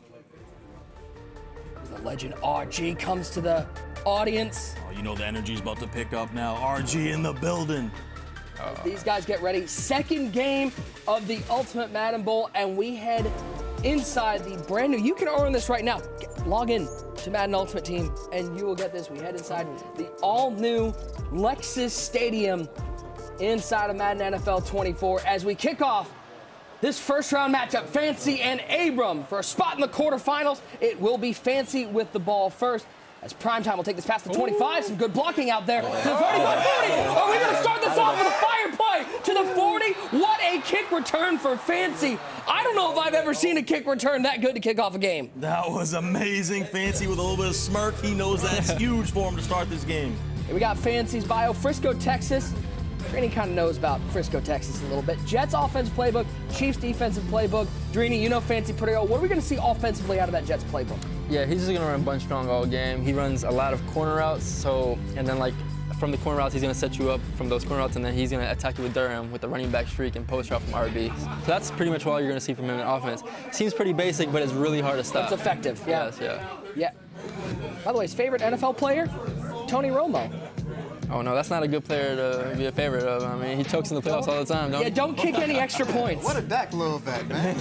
What a Dak love. He too young to know about Tony Romo. Take a look one more time at this kick return. It's just set up perfectly, TD, and a really nice juke move back to the outside. If he doesn't run into his blocker there, he might be gone. Yeah, and you know, the jukes have been so big in Madden 24.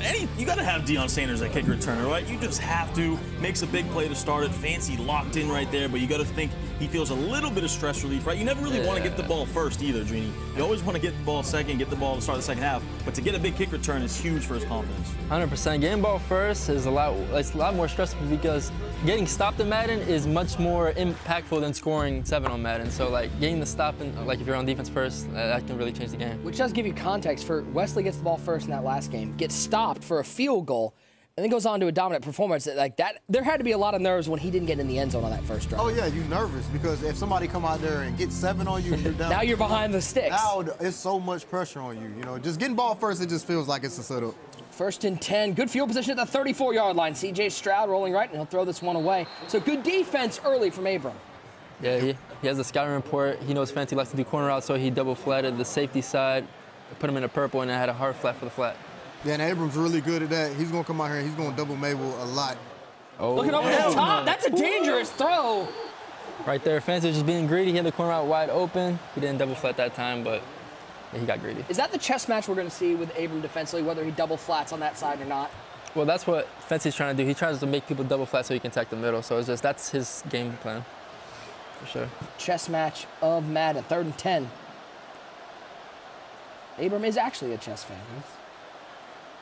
Oh, wow. Man, he's going to get the poor accuracy. We've seen a couple poor accuracy throws. Did he throw that to the deep corner instead of the short? It looked like the deep corner.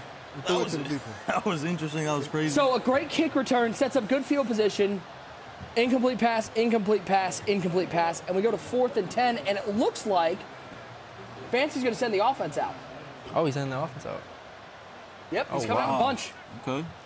All right, big play early. And this is basically telling you how Fancy feels about his defense. He's not trusting his defense to get a stop, so 3 points to him feels like it's nothing. Looks like he's going to vertical. Stroud back to pass, steps up, nowhere to go. He gets held up by his own line and still finds the running back out of the backfield. James Cook, first down. That's great. That is amazing pocket by Fancy right there, and patience. He was never going to scramble. He just moved up in the pocket. You see Abram clicked the right stick in, sent the zone, and he just threw the running back street right behind him. Obviously, Drini, this is not a running game, but with the RPOs, how important is it to have at least some semblance of a running offense to set everything else up? Yeah, 100%. I mean, if you guys don't know, if you pass commit, it lets like the blitz become better. So if you don't like really show your run game, you're allowing someone to just pass commit every single play, and you're just asking yourself to get screamed at or get fluked screamed at. So like having a run game to keep them off balance, it's very important. Because yeah, if you run the ball against that pass commit, it's like 8, 9, 10 yards, maybe more. Cook all the way down to the 1 yard line. 3rd and goal. Back to the shotgun, trips over to the left side of the formation. Stroud will give this to James Cook. Cook, nowhere to go. 4th and goal, another 4th down for Fancy, and he hurries back to the line. Yeah, looks like he's going to audible down here. Maybe no, he's going to go maybe back to inside zone. He loves this tray open in the red zone here. Solo receiver wide right, trips to the left side. He gives it to Cook. Little turtle inside. It wasn't easy off the great kick return, CTG, but Fancy finds 6. Yeah, that just took a lot of guts right there by Fancy to just go for that and on both times, getting the 4th down. And if you Abram, why not recommend? You know, it's 4th and you at the inch line. Like, he ran the ball that many times. Sell out on the run the last play. If he throw and get a touchdown, yeah, exactly. And you know he doesn't feel comfortable passing from that tray open formation, right? So you know the run's coming 80% of the time right there. So I agree with you. You got to run come in that spot. Take a look at this replay. This is your 4th and goal. It's a little too easy. That's just bad situational football by Abram. Like, just leaving your linebackers in coverage in a situation like that, you got to let them engage with the linemen. Well, for the first time, we get to see our belt winners from this year. It is none other than Abram. Different look. Drini, I was watching him lab back there. This Bears playbook provides some really interesting plays. Yeah. I would say like Jets and Bears are pretty similar. Jets has a lot of formations and Bears has a lot of formations, but the way he plays, he audibles to these things that people usually don't see. Like as a pro player, you like don't see these formations that he audibles to. So it's like definitely like more unique than running Jets. But you're gonna see the only thing that Jets and Bears have in common is bunch strong. So that's why you pick Bears. Yeah, I've seen like you'll get that like quarterback sweep out of that one if you want to run the ball with the quarterback. Important note, he's not in the 4-6 playbook. He's actually in that Niners defensive playbook. That's what we'll see. But we get to see him on offense for the first time. Still set up in that bunch formation over to the right side. Dree Archer, remember he used Dree Archer a lot this year. Still using that Dree Archer at halfback. Also one of the few players using that Darius Hayward-Bay wide left, and there is Hayward-Bay with the catch, and he will turn upfield, get to the 44-yard line, 19 yards in the first play of the game. Yeah, and Abrams loved the Chicago Bears playbook all year long. We talk about the bunch strong formation. He will also go to this tight slots, weak formation. You saw him go to that solo side, quick crossing route. You take all the offense going to the right side. He comes back to the backside, gets a big first down. Did you turn 80 years old in the middle of that sentence? That was crazy. It's insane. Stroud nowhere to go. So first time we're seeing the pressure get home for Fancy. And somebody like Abram, when you're playing against somebody like this, it's really hard to get a rep for him because nobody comes out here and plays like this. Nobody comes out embarrassed. And he audibles around, like Drini said, so much and will call random plays out of random formations. Back to passes, Stroud. Pressure right up the middle. And he finds that Dree Archer. Drini, this Dree Archer, an interesting choice. We're seeing almost everybody using Isaiah Pacheco or James Cook. What does this Dree Archer give Abrams' offense? Well, if he's using Ghost of Mutt Future, I don't know if he is, but he basically gets a +3 speed boost if he is using him. So, and he is, yeah. So he's basically 98 speed, and he also gets running back apprentice for 1.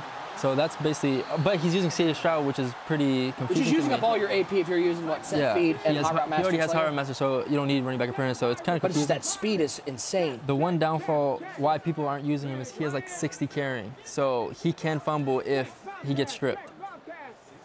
Now emptying the backfield for the first time. CJ Stroud back to pass over the middle. It's caught, and it is Megatron. We know that Megatron has pretty good hands. Yeah, he does. He's one of the best in this game. You see a lot of the guys rocking Calvin Johnson there at the receiver position. And Abrams looked good here so far. He's not afraid to check it down. We've seen him go to a few flat passes underneath. Oh, no. That's a dangerous throw, but Kelsey skies for it like a rebound. Hakeem Olajuwon Kelsey with a touchdown. Can we pan to Taylor Swift? Can we pan to Taylor Swift right now? Where's Tay-Tay? Is Tay-Tay in Lexus Stadium? Yo, what? Trini, you got the guts to throw that one? No. Back foot? Actually, I do, because sometimes I'll be blind, but... Okay, well... But, no, you do not want to make that As blind as one great user? Hell. Hey, no, I don't think nobody that blind. Nobody that blind. User is in a league of his own. Sanders. We're trying to shoot back outside. Another good return. Oh, my God. He might have something here to the 30-yard line. Take a look one more time as Stroud with literally the prayer to Travis Kelce. Now, Dre, I'm curious, that sort of play, obviously, I mean, a crazy play. Yeah. For Fancy, does that mess with you a little bit that he's able to get something like that where you feel like you had it stopped? Yeah, honestly, sometimes it gives you an excuse in the middle of the game. Like, you know, I've already tried to stop him. It's not letting me, you know what I'm saying? Like, he has, like, an excuse built up, you know. But you do not want that to happen to you in a tournament game. Especially, I mean, how many times do you see Fancy at 1 for 5 to start the game passing? Well, this is a guy who's a machine passing the ball. I feel like tournament settings change a couple of things. I mean, the pressure. Yeah, pressure. Not at home. Yeah. This is a different setting, so you know, definitely gonna play a lot different. Stroud in the shotgun.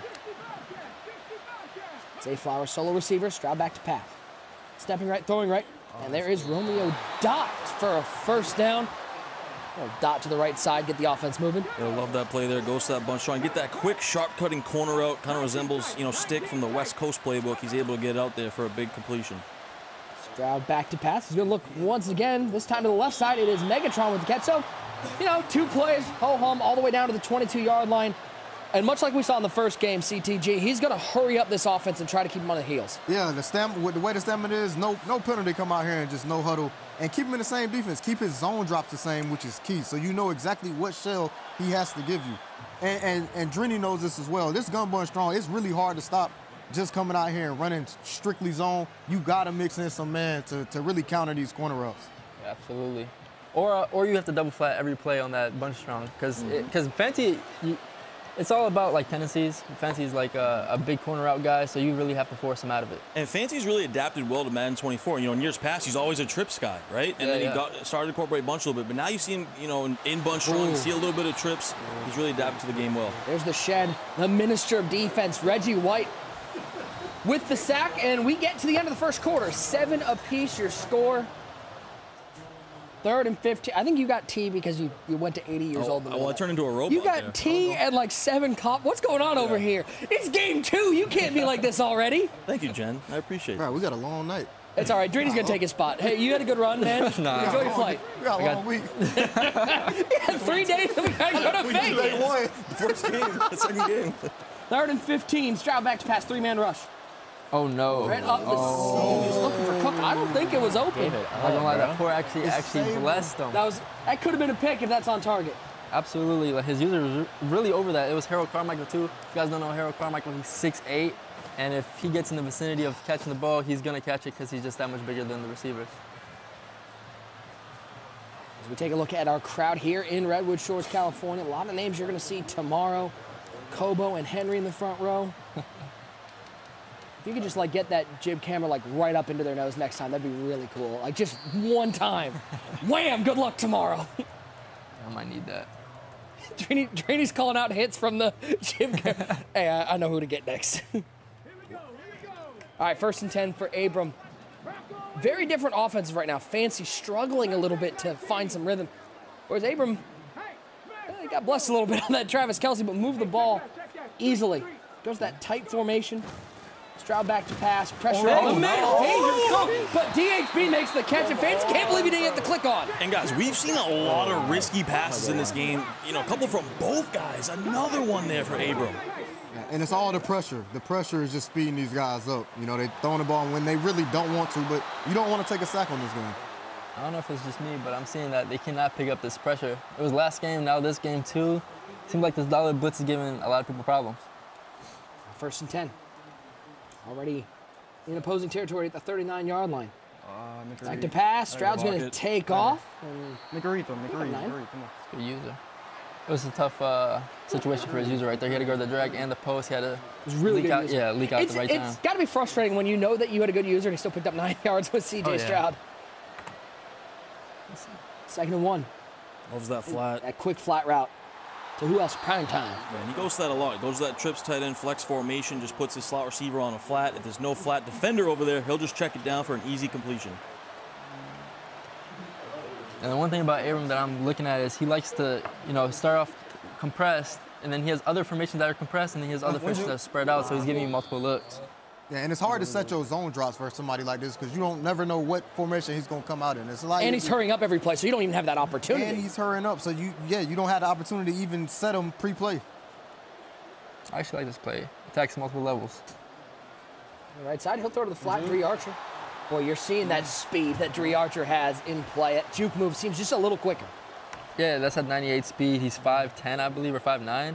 Oh, actually, he's 5'8", so. I'm taller than Dree Archer, everybody. Let's go. That ain't that short. No, I don't think so. I'm 5'10". I don't think 5'8" short. I mean, definitely taller than user, right? Like. Oh, wow. Right up the ceiling. High throw. Yeah, right there, he freeformed it. You cannot freeform it right there. Or else. You just got a high throw without freeforming. Yeah, so that's the reason he just overthrew that right there. Look at this. Look at all the formations he's I'm pretty sure Fancy hasn't played against this formation all year. So, like, you have to be prepared for a lot. Route stop, bro. And his wheel route stopped running. Route stop. I don't even know. He had a wheel route up the seam he was trying to throw, and it just stopped against the sideline. I know Fancy's stressed right now, but if he does catch a pick, that's going to be so much relief. Oh, yeah, he get one pick. Yeah. He's using this angle route out of the backfield. Let's see what he does with Archer on this play. Ooh. Do a wheel route over to the left side. 3rd and 10. Pressure. Down goes Stroud. Dre Greenlaw in the backfield. And how about the feeling Fancy gives up a bunch of yards, but is able to get the stop and hold Abram to a field goal. This is literally like a mirror match. Fancy gets 7, Abram gets 7. Fancy get 3, Abram get 3. This is whoever breaks the curse first. Yeah, and you see on these big downs, and we saw this last game in West too, these guys are using the DN, using that lurk artist, so they're still sending forward technically, and they're still being able to get back and cover routes and still have an extra man in coverage, and it's giving players problems. We'll settle for his field goal. A reminder to everybody out there, make sure you're using that hashtag Madden Bowl all throughout the broadcast. You might see your tweet along the bottom of the screen. Use that hashtag Madden Bowl. Let's get Madden Bowl trending. We got 3 days this week. We got a day next week in Vegas. Let's get it trending every one of those days. Appreciate you guys.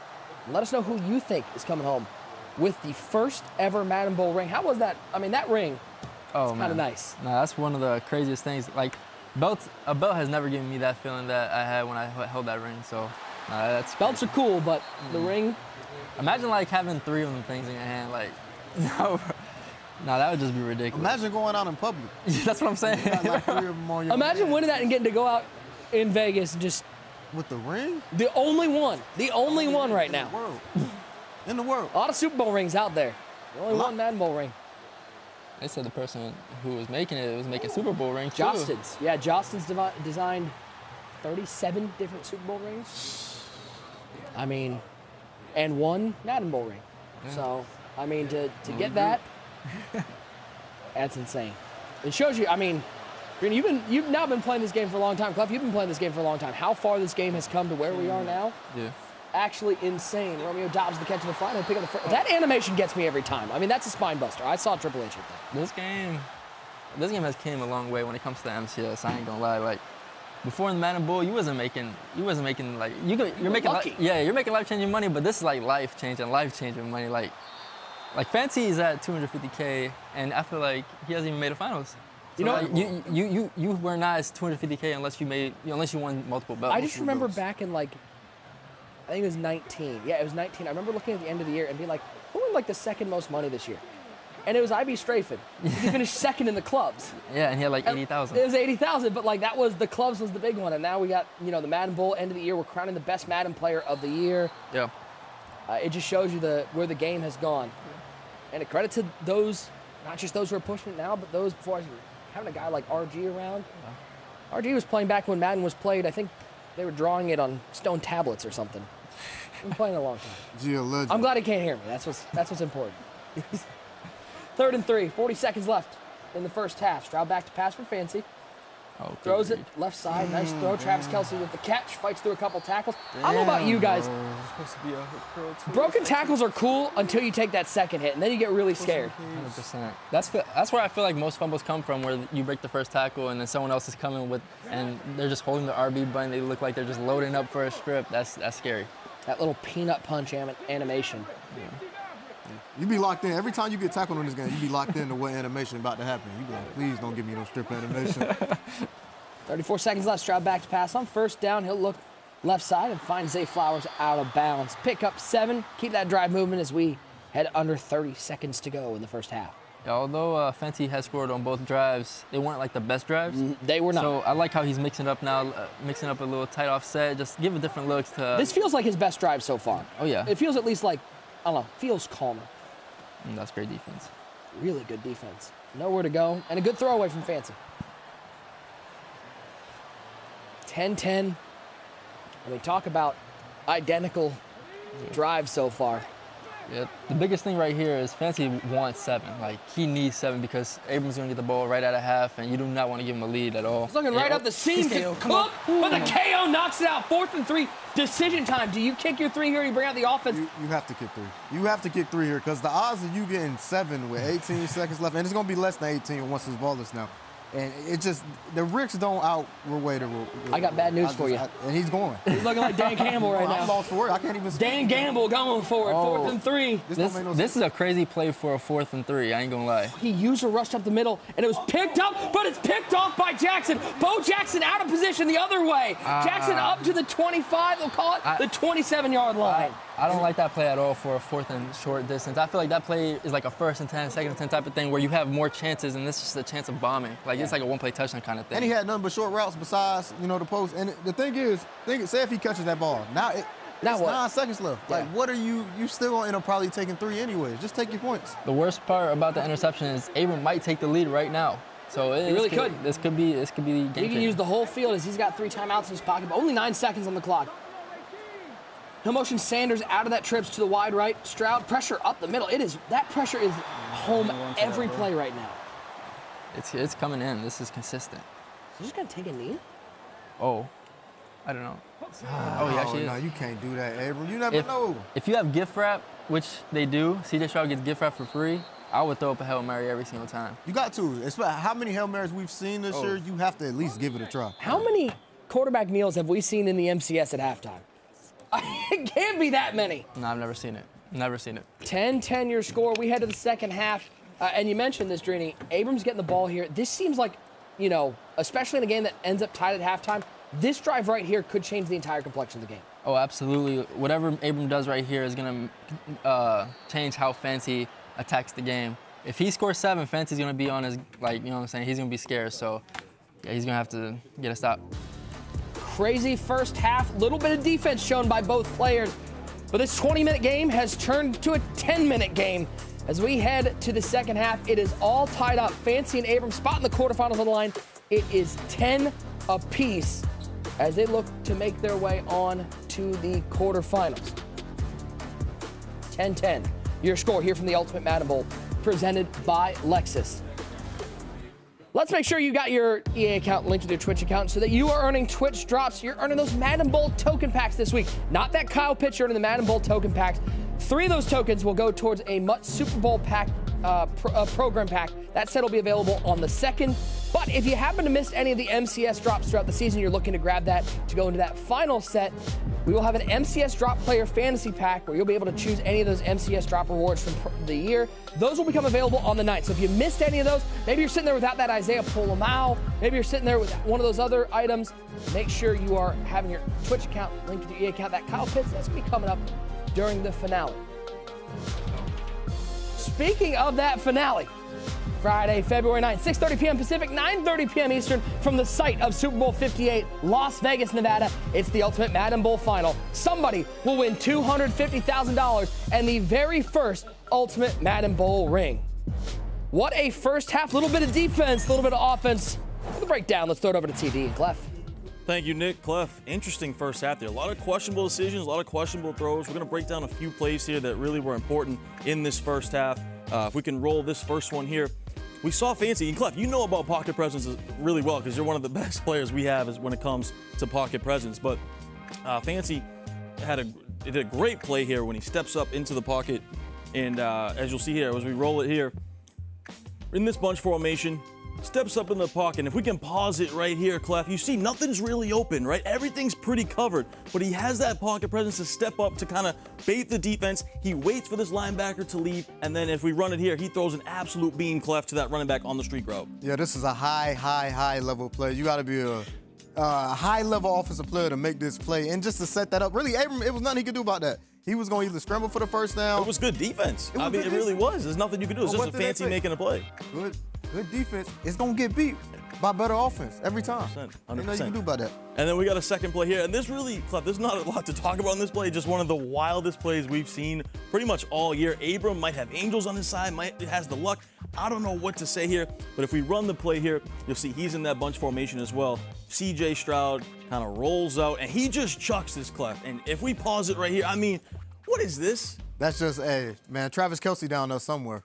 He down there somewhere. I'm just going to throw it up. I'm scared because I'm getting screamed at, and I'm going to just box him out. I'm going to box him out. Taylor Swift at the game, he like, hey, look, Travis, I'm going to set you up. Taylor Swift's up in the box at Lexus Stadium. Hey, she up in the box.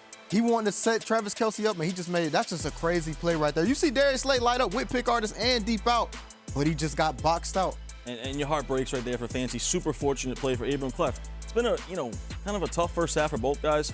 What do you think one of these guys has to do in the second half to take advantage? I think Fancy got to have a plan. I think right now his game plan is off. Like taking three right there. He's shooting himself in the foot. He's really killing himself right now. I think he got to get back and just take the points. Take the points. Be who you are to get to this point. You're good enough. Great point. We should have an interesting second half. Someone's going to take advantage here. Someone's going to take the lead. Right now, let's throw it back to the booth with Nick Mazesco. Let's do another baby dump truck with our AKA giveaways, Icky Woods and Dante Whitner Sr. A couple of legends from the Bengals and Niners. The winner of the second baby dump truck of the night goes to Mugiwara No Ethan. Mugiwara No Ethan, thanks for watching and commenting in the chat. Let's get baby dump trending in the chat. Let's not. That was in the script. I am not co-signing that. No, absolutely not. Now it's definitely going through. Take a look at what we got coming up tomorrow on day 2 of the Madden Bowl, kicking things off at 7 o'clock Eastern time. Drini battles Gabagol. Drini, you're looking. Do you like playing? Would you prefer to be playing on day 1? Do you like the day off first? I know Clef's a guy. Clef always says he wants to play. You want to be day 1. I feel like the longer you wait, just more anticipation for the game and just like more stress. So I'd rather just get it out the way whenever you can. Let me know what's gonna happen to me. Let me figure it out early. What's gonna happen to me? Don't make me wait around. I feel like if I was to win next game, I feel like I can build off that momentum. I can win the tournament. So I think that first game is always the most important to me. Drini, we gotta put you on the hot seat. Do you have a prediction right here between these two? I mean, tie game, 10-10.5. It's been a little bit of a rough first half. Notice Ty hasn't made a single prediction, but he throws Drini in the hot seat. Have to. I'm gonna take. I'll take Fancy to this game. Woo! Big knockout. Now 4th and 13. What a way to start this drive with some defense. All of a sudden, if Fancy gets a stop here, because I have a feeling the punt unit's not coming out. And right now, I know he was wishing that he took his 3 with a stop on the way. It looks like, at least. Going up 10 points instead of 7 if you do end up getting a stop. That's big. Gonna go to tight, 2 wide to the left side, 1 to the right side. Travis Kelce on the right side of that formation. Now, Dree Archer splits out of the backfield, wide right, empty backfield for the Ohio State grad. C.J. Stroud, the presumptive Rookie of the Year. Stroud back to pass. Pressure picked up. Stroud rolling right. Stroud throwing right for Megatron, and it's completed. That's a great The KO lit up, but you mentioned that sideline animation will get you through that. Yeah, man, 24, if you patient enough and lead your receiver out of bounds and he get that Tony toe tap animation, even if the ball is dropped, they're going to call that a catch every time. And great patience and pocket by Abram, improvising and getting out of the pocket, throwing that corner route. Yeah, it was great awareness. He is not throwing that ball unless he was outside the pocket, so it was just smart by him to get out of there. Ooh, Fancy has some words. He's got some words over there. Drini, that's something, I mean, as you won your belts in the live atmosphere, it's just totally different playing here on the main stage versus being, we were home for 3 years. Absolutely. playing at home is just, you just feel way too comfortable. It's like, not even, I felt like there was no pressure. Even when, I was playing those live event games like a year ago, it just didn't feel the same. It doesn't feel the same. I can tell you, I don't know about Ty, but I was wearing gym shorts every single broadcast. Oh, every time. Every broadcast. We were so comfortable. Sometimes pajamas. Business up top. Basketball shorts. Yeah, see, I was just wearing suits up top and. Oh yeah. Absolutely dangerous throw into traffic. That should have been picked. That's not leading. Fancy is feeling like he's on fire right now. He just hasn't gotten the pick. 4th and 17. Come on, That's bro. Malik Hooker. Oh, you feel for Fancy right there. You want that pick. You want that, and that's probably a pick 6 too. All new Lexus Stadium. You can earn this right now. Log into Ultimate Team. You can earn that Lexus Stadium. Big shout out to Lexus, the official sponsor of the Ultimate Madden Bowl. 4th and 17. Expect Fancy to utilize zone drops right here, putting his purples or flats on 20, 25 around there to make sure a deep corner out does not get open. Already got beat once by a corner out. Can he stop it the second time? Bunch over to the right side, the short side of the field. Archer in the backfield. Archer stays back to block. Pressure brought left side. That one's nowhere close. And Fancy gets the stop, and he feels like it's deserved. And phenomenal defense right there. You see him send that left slot, blitzing DB as well to go with the loop. Abram had no answer for it. I like sending pressure in that situation on 4th and 17. It comes up big for Fancy.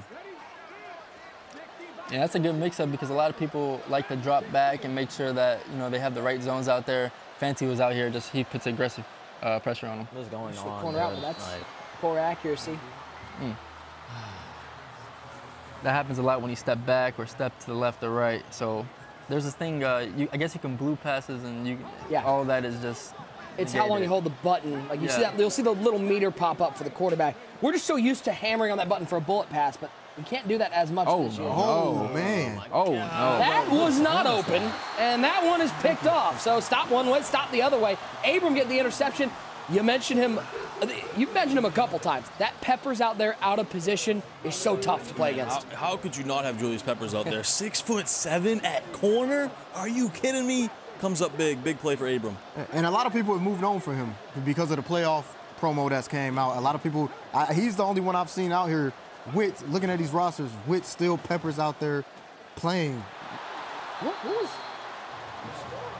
I mean, that wasn't open. I'm curious what he thought he saw. Yeah. Was he hoping for the Travis Kelce play the other way? Usually when he calls flood, there's this fade route from B, and he usually runs off the thirds and runs off the quarters. Right there, maybe he just has a glitchy adjustment, but it was more of a trust throw rather than seeing if he was open. Seeing if it was open? Yeah.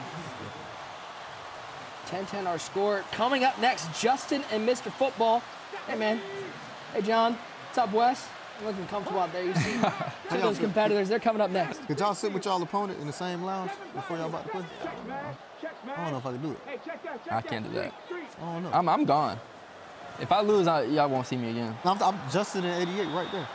Oh, God. Could you be there? Could you and Gabagool be right there? I don't even think I've said a word to him this whole time. That's crazy, man. What's going on? Who have you talked to? Talk about who you have talked to? Hold on. I haven't talked to Dritty's got a little bit of that old school stuff. Dritty says I haven't said a word to Gabagool. I don't think he's talked to anybody. I think he's talked to us. I'm not even kidding. I've talked to Clef I've had one interaction with Clef. I think that's more than the majority of these people. And yeah, this is the guy we're like, let's put him on the desk, man. He's such a talkative guy. Let's put him out here. Hey, I've been asking for this opportunity. I appreciate y'all letting me on. Hey, Dritty's got to say, he's not here to make money. I mean, he's not here to make friends, Dritty. What do you He's actually here to make money. He just says he's not here to make money. I came here to sneak my way into the booth. I ain't gonna lie. 10-10 your score. Bunch short side of the field. Three Archer still out there for Abram. Nice drive so far to the 24-yard line. And he'll throw it to the flat. It is Dree Archer. Big hit, but man, that 60 carrying, moving pretty good right now. But this game is showing me that rep games and all these other games really don't mean much because every other game I watch Fancy, he's putting up 40. Yeah. So it's just a different atmosphere is really kind of getting to him. Remember, guys, Lexus is your presenting sponsor of the Ultimate Madden Bowl. Stroud rolling right.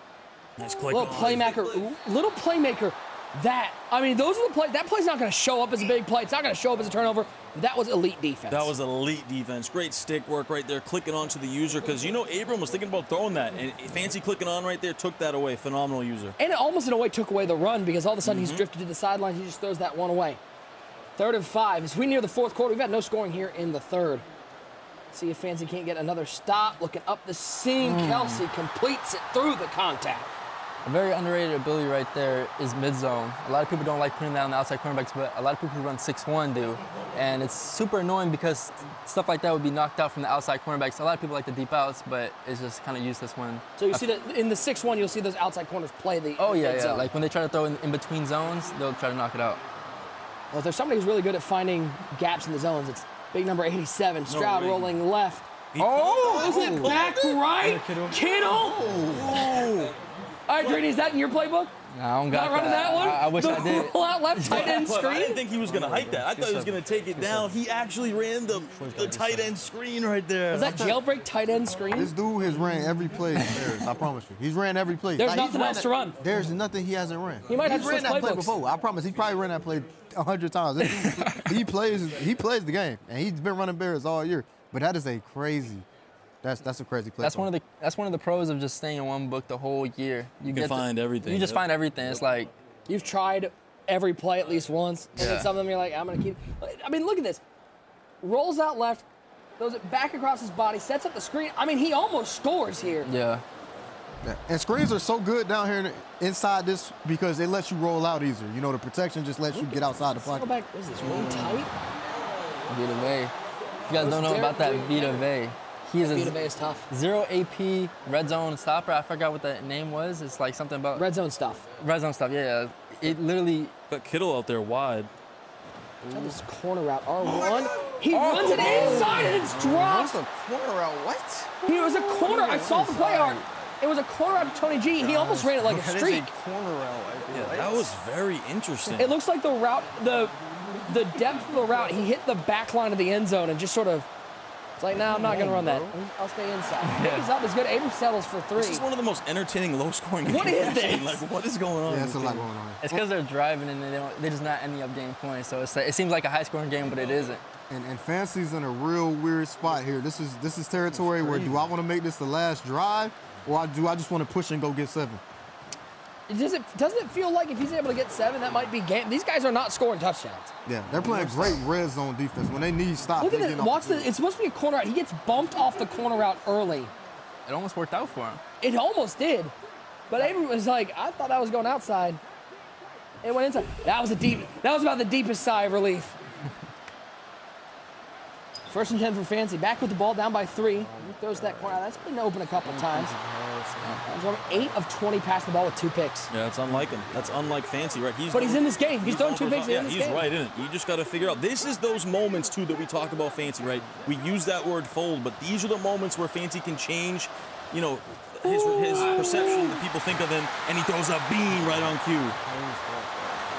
How good are these running back routes this year? It seems the little drags. It seems like that opens your offense. I feel like running back routes are good, but they're really, really good when they're like, it's like a bunch strong or bunch strong nasty where there's 3 receivers on the same side as the running back because the routes from the receivers open up the running back.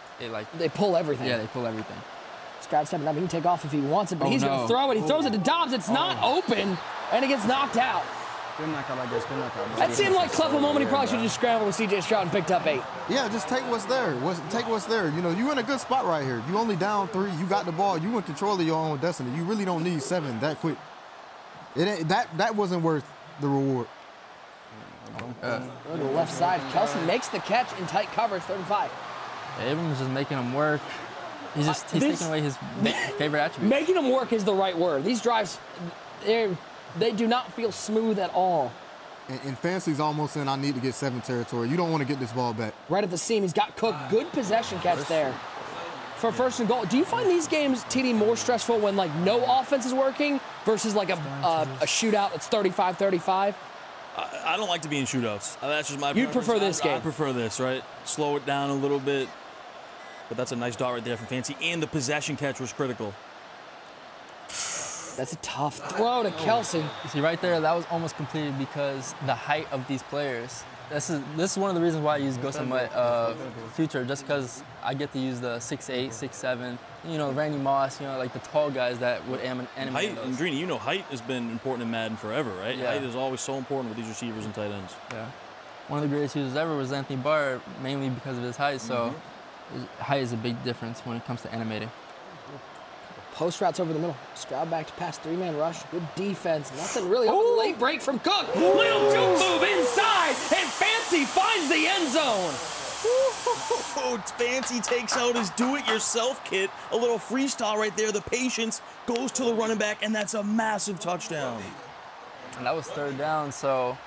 It could be a tie game if he doesn't get that. Instead, he's got a lockdown on defense for 2 minutes and 39 seconds. How big, though, is that? Like, he's got a 4-point lead. That's a big difference from a 3-point lead. Yeah, and the worst thing you can ever do is be on defense in a tie game with only like 2 minutes left. It's like, it's damn near impossible to, like, get a stop. Yeah.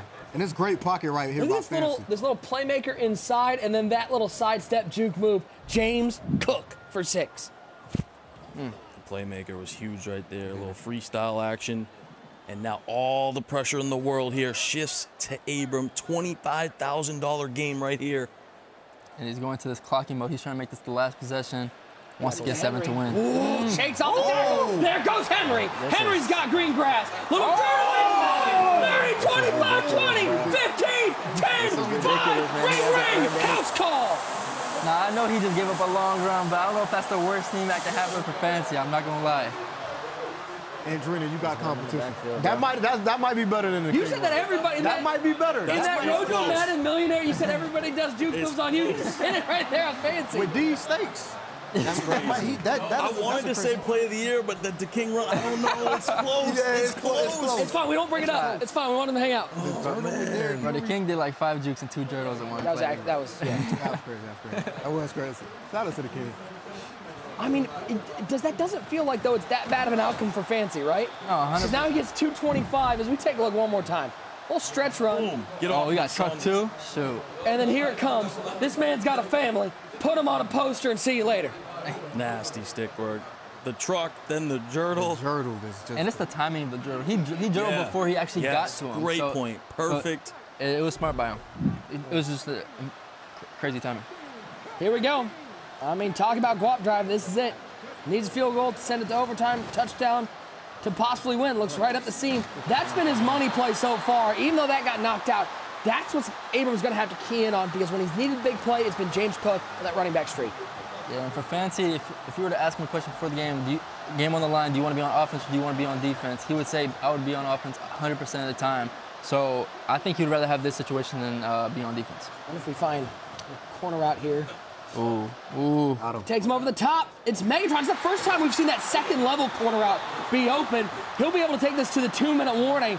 37-yard line. He's in field goal range. But you know he's thinking about 6, TD. 100%. And you got to talk about the free form right there. You know, if your viewers are out there and you haven't mastered the free form, you haven't learned how to do Practice it. now. That right there was a perfect example, because if you throw that regular, that's probably a pick. But he free forms it up the field, puts it in the bucket, precision pass. Fancy doing great things. 2-minute warning, gives the ball to James Cook.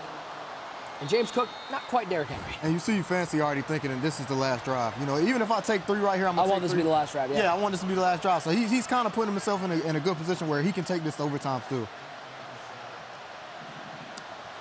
Setting up those corner routes right side again. The clock down to 1. Stroud pressure right up the middle. He sidesteps him. He's got Square open. He's got Flowers. First down. Juke move outside. Goes down inbounds. First timeout taken by Abram. Now, that was a crazy user rush, but if he had a lurk artist on the guy he clicked onto, that's a pick. So he ended up clicking onto Vita Vey, who doesn't have lurk artists, and he just threw it easily. Oh, wow. Goes to Cook up the middle, and he scores. Touchdown, Fancy. He retakes the lead, but he leaves time on the clock. What a second half, boys. Where was this the first half? These boys were just saving it for a final 10 minutes. But like Drini said earlier, if you're Abram, you rather have this. You don't want somebody scoring on you with 10 seconds left. Like, at least here you get a chance, just like how Fancy got a chance. You rather the touchdown come early than later. I was expecting Fancy to fall down and make it a second and inches. Because at the very least, you know, you're down 3. You can kick 3 if worst comes to worst. So, like, you might as well clock out the game and make it the last. Especially when he went down inbounds with Flowers, I thought, this is definitely, he's just going to go down right there. But instead, he takes the touchdown. And this is scary. Look at John. You saw John Beast. He was saying, why? Yeah. Why score? Yeah. There's no point. I mean, of course he scored to take the lead, but if we're talking about probability to win the game, I think going down a second inches gives you the highest chance. First and 10. Stroud back to pass. There's that pressure up the middle. Stroud rolls right. He'll pick up about 8-9 yards on the right sideline. Minute 10 to go. 2 timeouts left for Abram. Yeah, and that 2 timeouts is important, right? This is probably his last chance here. If he turns the ball over or goes 3 and out, you got to go for it because 2 timeouts, not enough time to get back on defense and get a stop. Biggest thing is he went out of bounds, so he got a couple yards, got out of there, stopped the clock. 2nd and 1. Running the ball. The ground, Dree Archer. I'm not a fan of running the ball right there. You're wasting time. At least you can, passing the ball, you can get big yardage, you can go out of bounds. Bunch to the short side. Pressure up the middle. Quick throw to the flat. It is Archer once again. At least that sort of play. You're still getting it in Archer's hands, picking up 7, but getting out of bounds. 51 seconds left. Absolutely. I know Fancy is absolutely shook This right is the now. scariest place to be in Madden 24. What's the heart rate like right now? It's out the roof. Being on defense and being on hands team are the 2 scariest things in Madden 24. Yeah.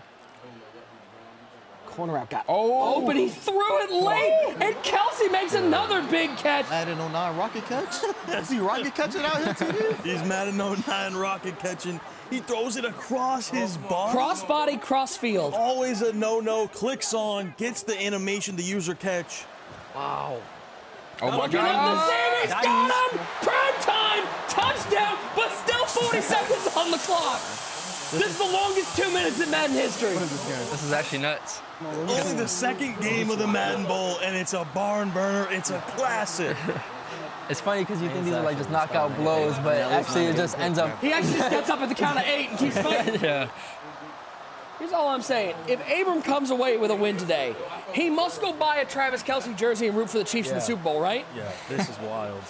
He's getting crazy animations from him, but I'm not gonna lie, getting 7 right here is tough, but getting 3 with 40 seconds and 3 timeouts, it gives him a lot of room for error, and he still can definitely get it. Coach Prime with the catch. And Nick, what are the 2 best words in competitive Madden? Nick's here. Oh, guap drive? Is what you were looking for, guap drive? How many we gonna I'm sorry, what I meant to say was user's gone. My bad. Stroud back to pass. Oh, shoot. Got him. He's got Kelsey. First down, doesn't get out. What an animation on the sideline. But he does have a full complement of time. It doesn't kill him. But man, you thought he was just going to walk out of bounds. It just hurts his chances of getting 7. That's really it. He's still in an easy position to get 3. It's going to be a lot harder to get 7 burning that timeout. I feel like both these guys are going to end up regretting not falling down. Like, you got to just try to clock the game. I know. Would you fall down if you were Abram there, like at the 1 yard line? I would probably, I think I would. I'm not going to lie. Looking for that deep corner out to Megatron with the catch, but he drops it. It's knocked out. The KO lit up. Julius Peppers prying that one free. And it's scary every time the ball is loose because there's all these pick artists now and just an easy scoop up if they're a little scoop. Yeah. So lucky for Fancy, or lucky for Fancy that there was no pick artist there. Bunch to the right side. Zay Flowers alone to the left side. Nice Pressure check. off that left side. Good recognition there from Fancy. And he'll get out of bounds, 33. That Carmichael user is so good. Oh, yeah. So good. I think he's the greatest user in this Madden right now. Can you feel the energy in the room pick up a little bit? Absolutely. The boys are talking out there. They're so locked in right now. Every single person is leaning forward except for maybe Henry. Henry's chilling. Henry hasn't needed to lock in like that. It's also worth to know, I don't think he can kick from the 45. He might be able to, but I don't think so. Wait. So high. No, this is First animation. Bro, he had the crosser too. Did you see the crosser over the middle of the field? He's going for it. God, bro. I think you have to, right? Yeah, I don't think there's 62 in the leg. This is it. Only 2 timeouts. And we saw 4th and short earlier. He ran all short routes, got boxed. Yeah. What does he have here? Hopefully. Yeah, please don't call that trail play. There you go. Stroud back to pass. He's got the streak left side and say forward! 10, 5, 6, touchdown! Boston College, stand up for your man! Fancy takes the lead. A straight up streak route. Come on. And that's like an honest mistake by Abram. You do not man up that solo side receiver without support. You have to either third and quarter and do anything other than a man-to-man. Press man. That is just a big Is that mistake. the easiest read in Madden when your man just burns the press coverage? There's nothing else to read. And that's that moment. You can't make that mistake. If Abram see it, just whoops him off the line. Yeah. And it was beautiful defense other than that. Like, that little mistake, it was beautiful defense other than that. Yeah, and like Drenny said, nobody runs man solo side this year. Everybody thirds or quarters. You never run that without having help over the top. Abram needs a miracle because he needs 6. He only has 13 seconds left. Stroud back to pass. Quick throw to the right side. It's a Megatron. Picks up 9. All he can do is just try to get a little closer for like a Hail Mary. Yeah. Does he have? Abram got gift wrapped? If he's using Stroud, he definitely has. Yep, he has it.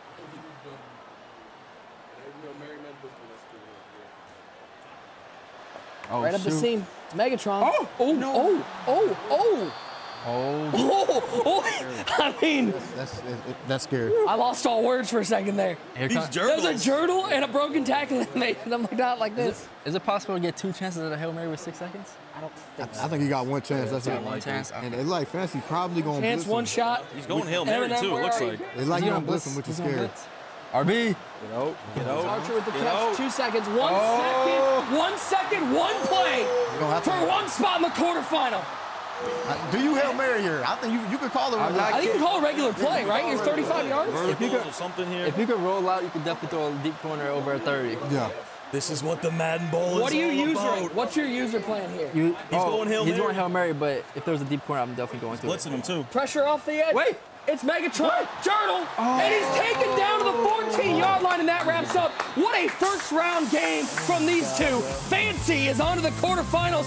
CTG, it wasn't easy, but he's locked a spot in the quarters. Yeah, and that's a character-building win. Sometimes you need your Madden character to be built off wins like that, where it ain't easy, and you really he had to earn that win. He had to earn that win. It was a lot of adversity. That's a big-time win for Fancy Company. Yeah, that's a huge win for him, Clef. And you know, he's had a lot of naysayers, right? That in critical moments, he doesn't always make the best decisions. He can make some mistakes. So for him to right there, to have that guap drive, that money drive, come up clutch, throw a dot on 4th down to win it, that is huge for Fancy. Big shout-out to Drini for joining us this game. He got a good game to sit with us for.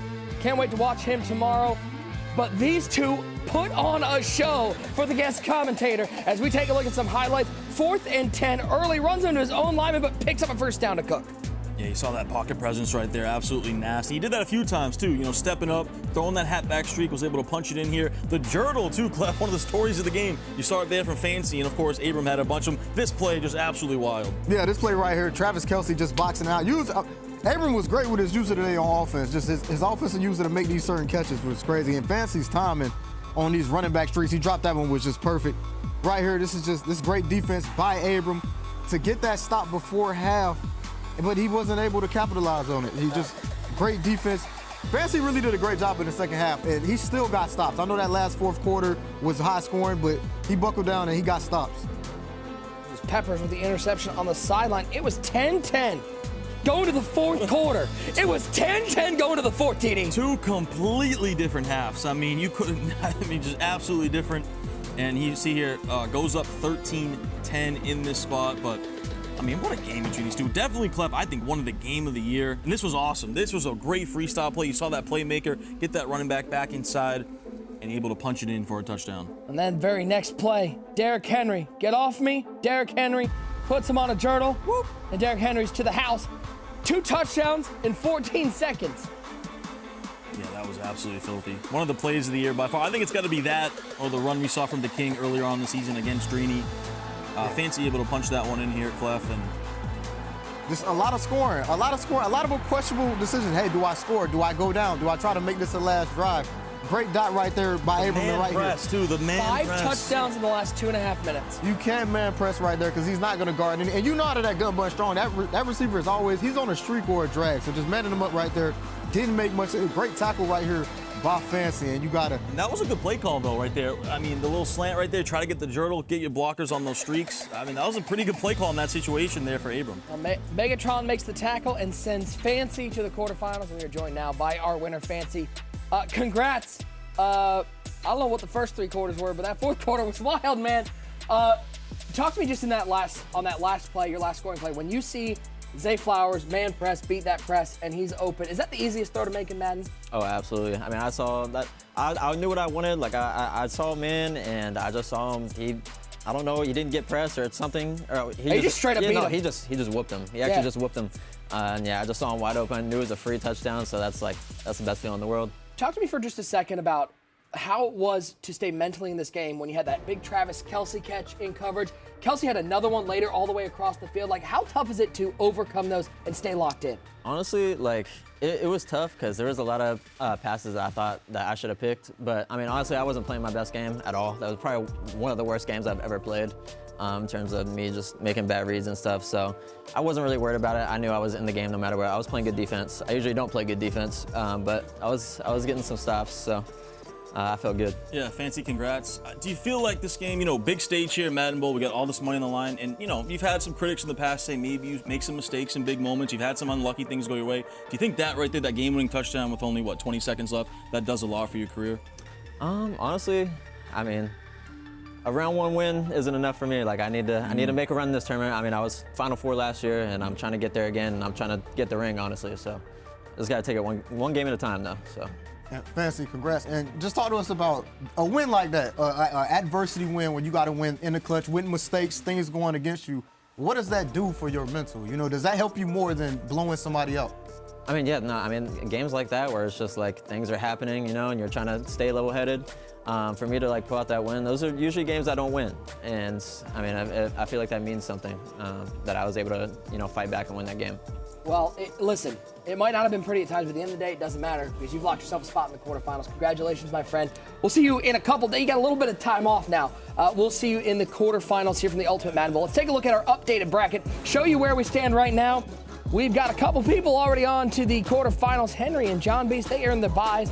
Wesley and Fancy with the first 2 wins today. But gentlemen, we still got 2 games to go here on day 1 of the Ultimate Madden Bowl, presented by Lexus. Coming up next, one great user's favorite player in Justin takes on the most recent belt winner in Mr. Football 88. We will have the #1 player in the world, the GOAT himself, Henry, in the booth, as that's all coming up next here from the Ultimate Madden Bowl.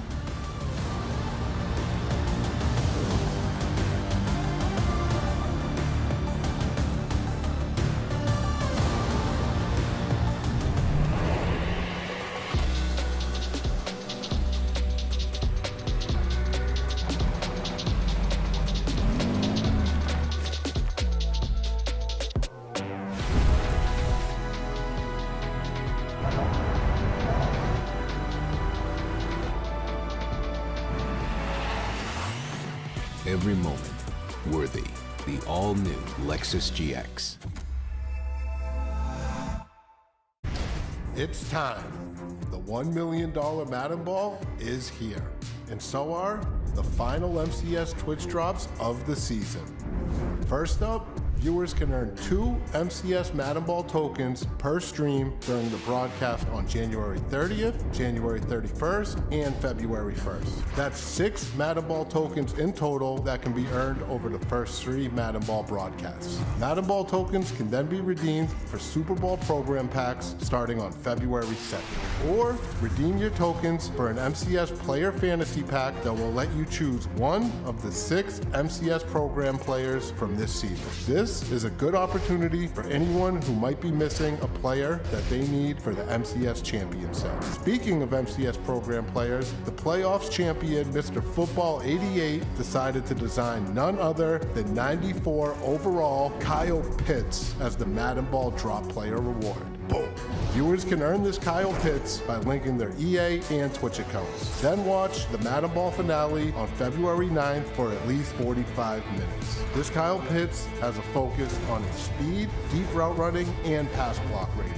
For abilities, this item will get discounted Tight End Apprentice and Slot Apprentice in its custom ability bucket. Like the other MCS drop players this season, Kyle Pitts will go into the MCS champion set at the end of the Madden Ball. That's not all. By tuning into the Madden Ball finale on February 9th, you will also be able to earn a fantasy pack that will guarantee a 92 plus BND Super Bowl program player.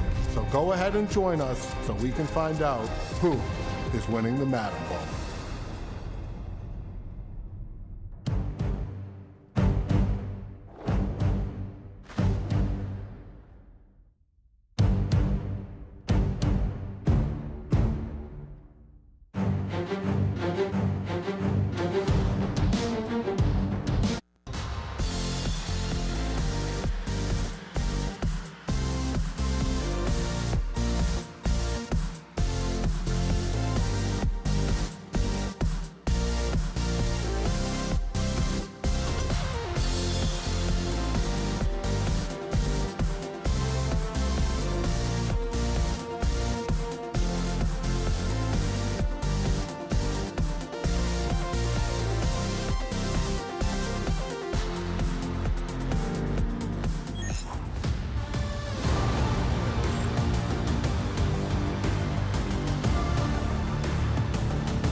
Game number 3 of the Ultimate Madden Bowl, presented by Lexus. Getting ready to get underway. The crowd here in the studio is ready to go as we get Mr. Football 88, the most recent belt winner, taking on Justin. Had to battle through the Madden Bowl tiebreaker and the mush to get here. Both looking for a spot in the quarterfinals. Let's take a look at our tail of the tape, see how these two size up. I have a feeling I kind of know how this is going to go. Yeah, it's pretty heavily towards Mr. Football, but Ty, Justin is one of those guys who's been on the brink of making these live events, and he's finally here on the biggest stage of them all. He's been on the brink time and time again, right? Been so close in so many of these online, leaderboards and qualifiers to get to this point. He finally gets over the hump. He wins the online tiebreaker to get here. He's in this moment. He's got a lot to prove, but he's going up against a juggernaut. Maybe the hottest player in the world right now, coming off that playoff challenge belt championship, is Mr. Football 88. Should be a great game. Yeah, Clef, Mr. Football, he's got the momentum. The most recent belt winner. Can he ride that momentum into a deep run here in the Madden Bowl? Yeah, he has to. Madden is all about, when you get to this point, it's a lot of confidence. It's all mental. And just having that confidence that you just won a tournament and you're here again, and in less than a few weeks later, and most people have taken a lot of time off or have not made an event. Like Justin, this is his first time being here in the Madden Bowl. So it's just a big positive on football side. Puff, what are these first just couple minutes right before the game starts? What is the emotion like right now? Hurry up. Please, get there. Hurry up. Can we just play? Can we just play? It seemed like you might be there for two minutes. It seemed like you're there for 30 minutes waiting on the game. And the big thing I want to see, especially this opening drive, is Justin. Will these nerves play a role here? First live event ever. First time in person. You're going up against the defending belt champion. That's what I want to see. We head inside Lexus Stadium for Game 3 of day number 1 as Mr. Football and Justin will battle it out. Spot in the quarterfinals on the line. A bit of money there too, right? Oh yeah. A little bit of money. And Justin did travel well. We got to say he brought a lot of people with him. The kick is away. It will be Justin with the ball first as he will take this up to the 15-yard line. Get to know Justin a little better, TD. Jets offense, Jets defense. Somebody who labs with some of the best in that TDM crew. He does that TDM crew. D. Croft, we just saw Fancy. He brought his guy J. Wall out here all the way from Boston. He's coming from Providence, so repping that East Coast, rocking that Jets offensive playbook. We'll see. This is his first time on the big stage. He's been waiting for this moment for years. Will he shine?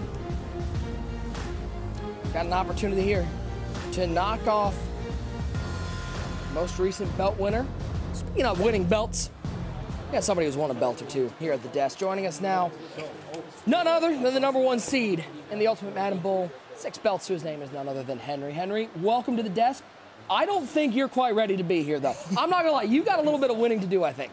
I do have a little bit of winning, but you just wanted to taste what it was like to be like. Yes, I've been waiting to do this. Well, we kick things off, Justin and Mr. Football. It is Justin with the ball first, bunch to the left side. Receiver to the right side. Stroud back to pass.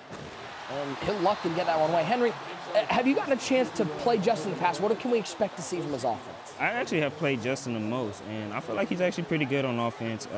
He makes a lot of quick reads. A lot of people run jets, but everybody runs it so differently. And his jets is a lot of just get the ball out quick. So I want to see if he does that today. That was scary. Was that not the one you probably wasn't the read he was looking for, right? Yeah. He got 7, but sometimes it's not a good 7 yards. Scary throw right there. It's always interesting to see how somebody will play on the stage compared to how they play at home. And it's his first time. It's always different. And to get the ball first too. You want to be on defense, maybe you can sit back, but no, right away you're on offense. Get those nerves out of the way. 3rd and 3. Stroud back to pass. It is that quick throw. There's that quick throw you were mentioning. This time it is James Cook picking up a first down. C.J. Stroud. Everybody has that today. Clef, what makes C.J. Stroud so good? Yeah, just being able to get gunslinger, gift wrap, set feet, and hot route master. Be able to get all of that without having to sacrifice. Usually you got to sacrifice something to get all that. The fact you don't have to sacrifice, it makes him the best quarterback by far. Has a good release too, right? What's he got? Slinger 2? Slinger 2? Yeah, his release is different. Now there is. Oh, he's taking a shot. He's taking the shot to Zay Flowers. Just able to get the hand in there. How about the big play shot? How about Justin not afraid to take a big play shot here on the first drive of his live event career?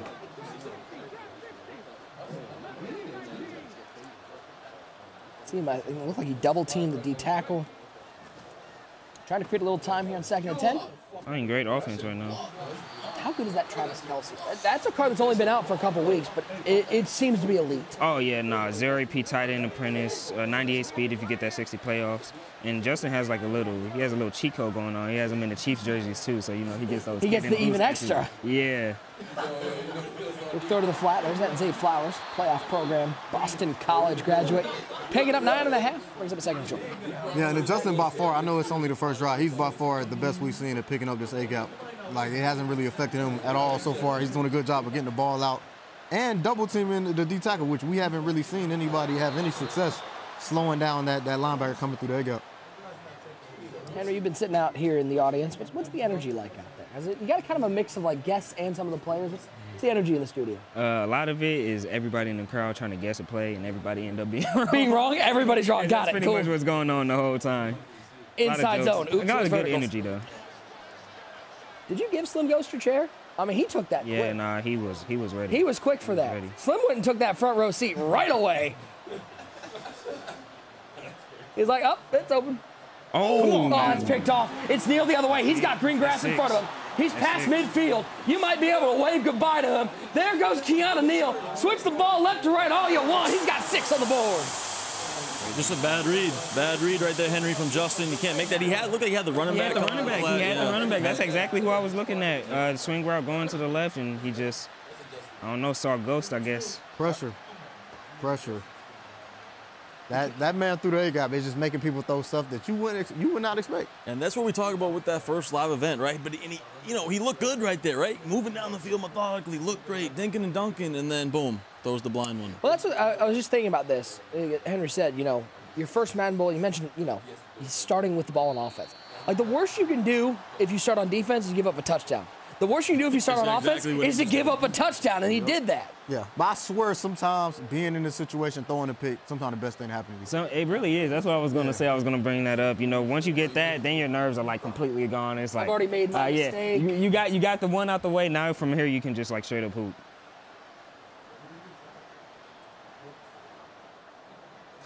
Extra point. Ball's down. Kick is up. It is good. Mr. Football hasn't even had to be on offense yet, and he's up 7-0. I mean, if you're football, you got to feel really good about how this game started. Oh, no doubt about it. Coming off a belt win, and you get a pick 6 to start the game? Pick 6 to start the game. The best feeling in the world. By the way, 88, is he trying to get a sponsorship here from Snuggie or what? I mean, we got to get work on this one. Here's my question. The 3 people here at the table who play Madden a lot, do you believe that switching the ball left to right makes you go faster? I don't. No. I don't think so either. It just look cool. Stop, Ty. Don't be that guy. I'm not going to say. I got. Oh, I'm sorry. No, Ty. I was going to say yeah. Ty, my apologies. When I said the 3 people who played Madden, I was talking about me. I was talking about you. I think you just be bored in the open field. It's like you ain't got nothing else to do until you score. Yeah. It looks like he's going to this bomb again. They don't have it. See, it's crazy right now. Henry, you mentioned his offense is predicated on these quick passes. Mr. Football's taking away these quick throws and making him hold the ball longer than he wants to. Yeah, I see Justin calling a lot of plays. I don't usually see him call either. There's one, he's always sent out 5. He's starting to block his running back or tight end more. I don't know. I just don't really like right here he's blocking his running back. I feel like he's just sending him out every single play. Bunch to the wide side. Stroud back to pass. He looks underneath. He finds Romeo Dobbs. He got the first down to the 44-yard line. Maybe that's a play that settles him down a little bit. Yeah, nice dot right there. Goes back to that sole side receiver, cutting across the middle. All that action going to the left. Even brought the user over there with the double corners. Comes back to the solo side. 1st and 10. This time he does send out 5. We had Cook early, right? That's the second time he's missed him. He's just late with his reads. I see what he's doing. He has his fade on the left, and he must like know some glitch. But it's not a good glitch because it's not working. It's not a glitch. It's not open. It's just bad. It's not open. He needs to stop calling that play. 88 has the slot. Double corner outs left side. I'm looking at. I can't tell if it's a corner and an out or 2 corners. A quick corner. It's Kelce. Free form, perfect accuracy, and a first down. One thing I want to see from Justin is a lot of hurry up too. He has so you see the momentum's up top, and then there's the play screen momentums. He has one called huddle up. So each time he hurries up, it's not going to be as much time negated as it usually is. So I want to see him hurry up. It's great defense. Dude, dropping back, and There's no worse feeling than when you just keep dropping back and nothing's open. Yeah, especially with all these lurk artists on the D-line. Like, throwing it away, usually, you know, early in the year, it wasn't really much of a penalty. Now, you throw that ball away late, there's a chance it's going to get picked off by one of these D-linemen. Stroud back to pass. Pressure picked up nicely. He's going to throw this one away.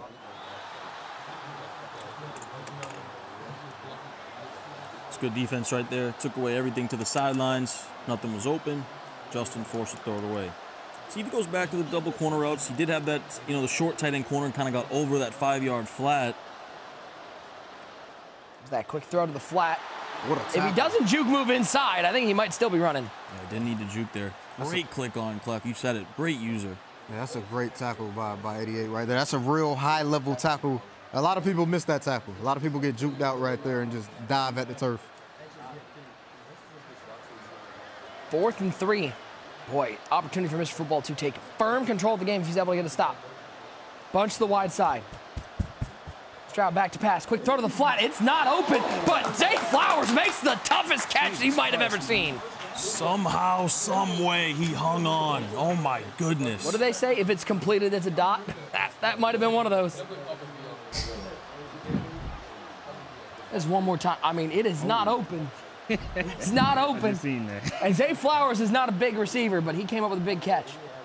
1st and 10. It should be the final play. Yeah, he finally of get the that quarter. running back streak. He made the read early though. Not a perfect first quarter, Henry, from Justin, down 7-0, but he's on the doorstep of scoring. Does feel like this drive he settled down a little bit. Yeah, he's just taking his time now. Let's really get into the flow of things. Big thing about Justin though, he's a defensive player. You know, he's never been like super straight offensive. So if he can get 7 here, this is still a game. This is crazy. We're in the second quarter. We haven't even shown Mr. Football's bio yet because he hasn't had the ball yet. Yeah, he is. He just scored. 7-0. Our score here. Nick Mazesco, Tyler Davis, Clef the God, Henry joining us on the desk for this, our 3rd game of the day, 3rd game of 4. Don't forget, we've got John, Beast, and Wesley coming up to close out the night. Let's cook. Guys, make sure you see it, if you're watching on Twitch, make sure you fill out that broadcast survey for us as well. If you see it pop up in the command center, check it out, fill it out for us, help us continue to improve the product. We certainly do appreciate your feedback. And if you're out there on X, make sure you're using hashtag Madden Bowl. You might see your tweet live on stream right at the bottom of the screen as Cook trying to make something work outside. That toss play went nowhere, 3rd and goal.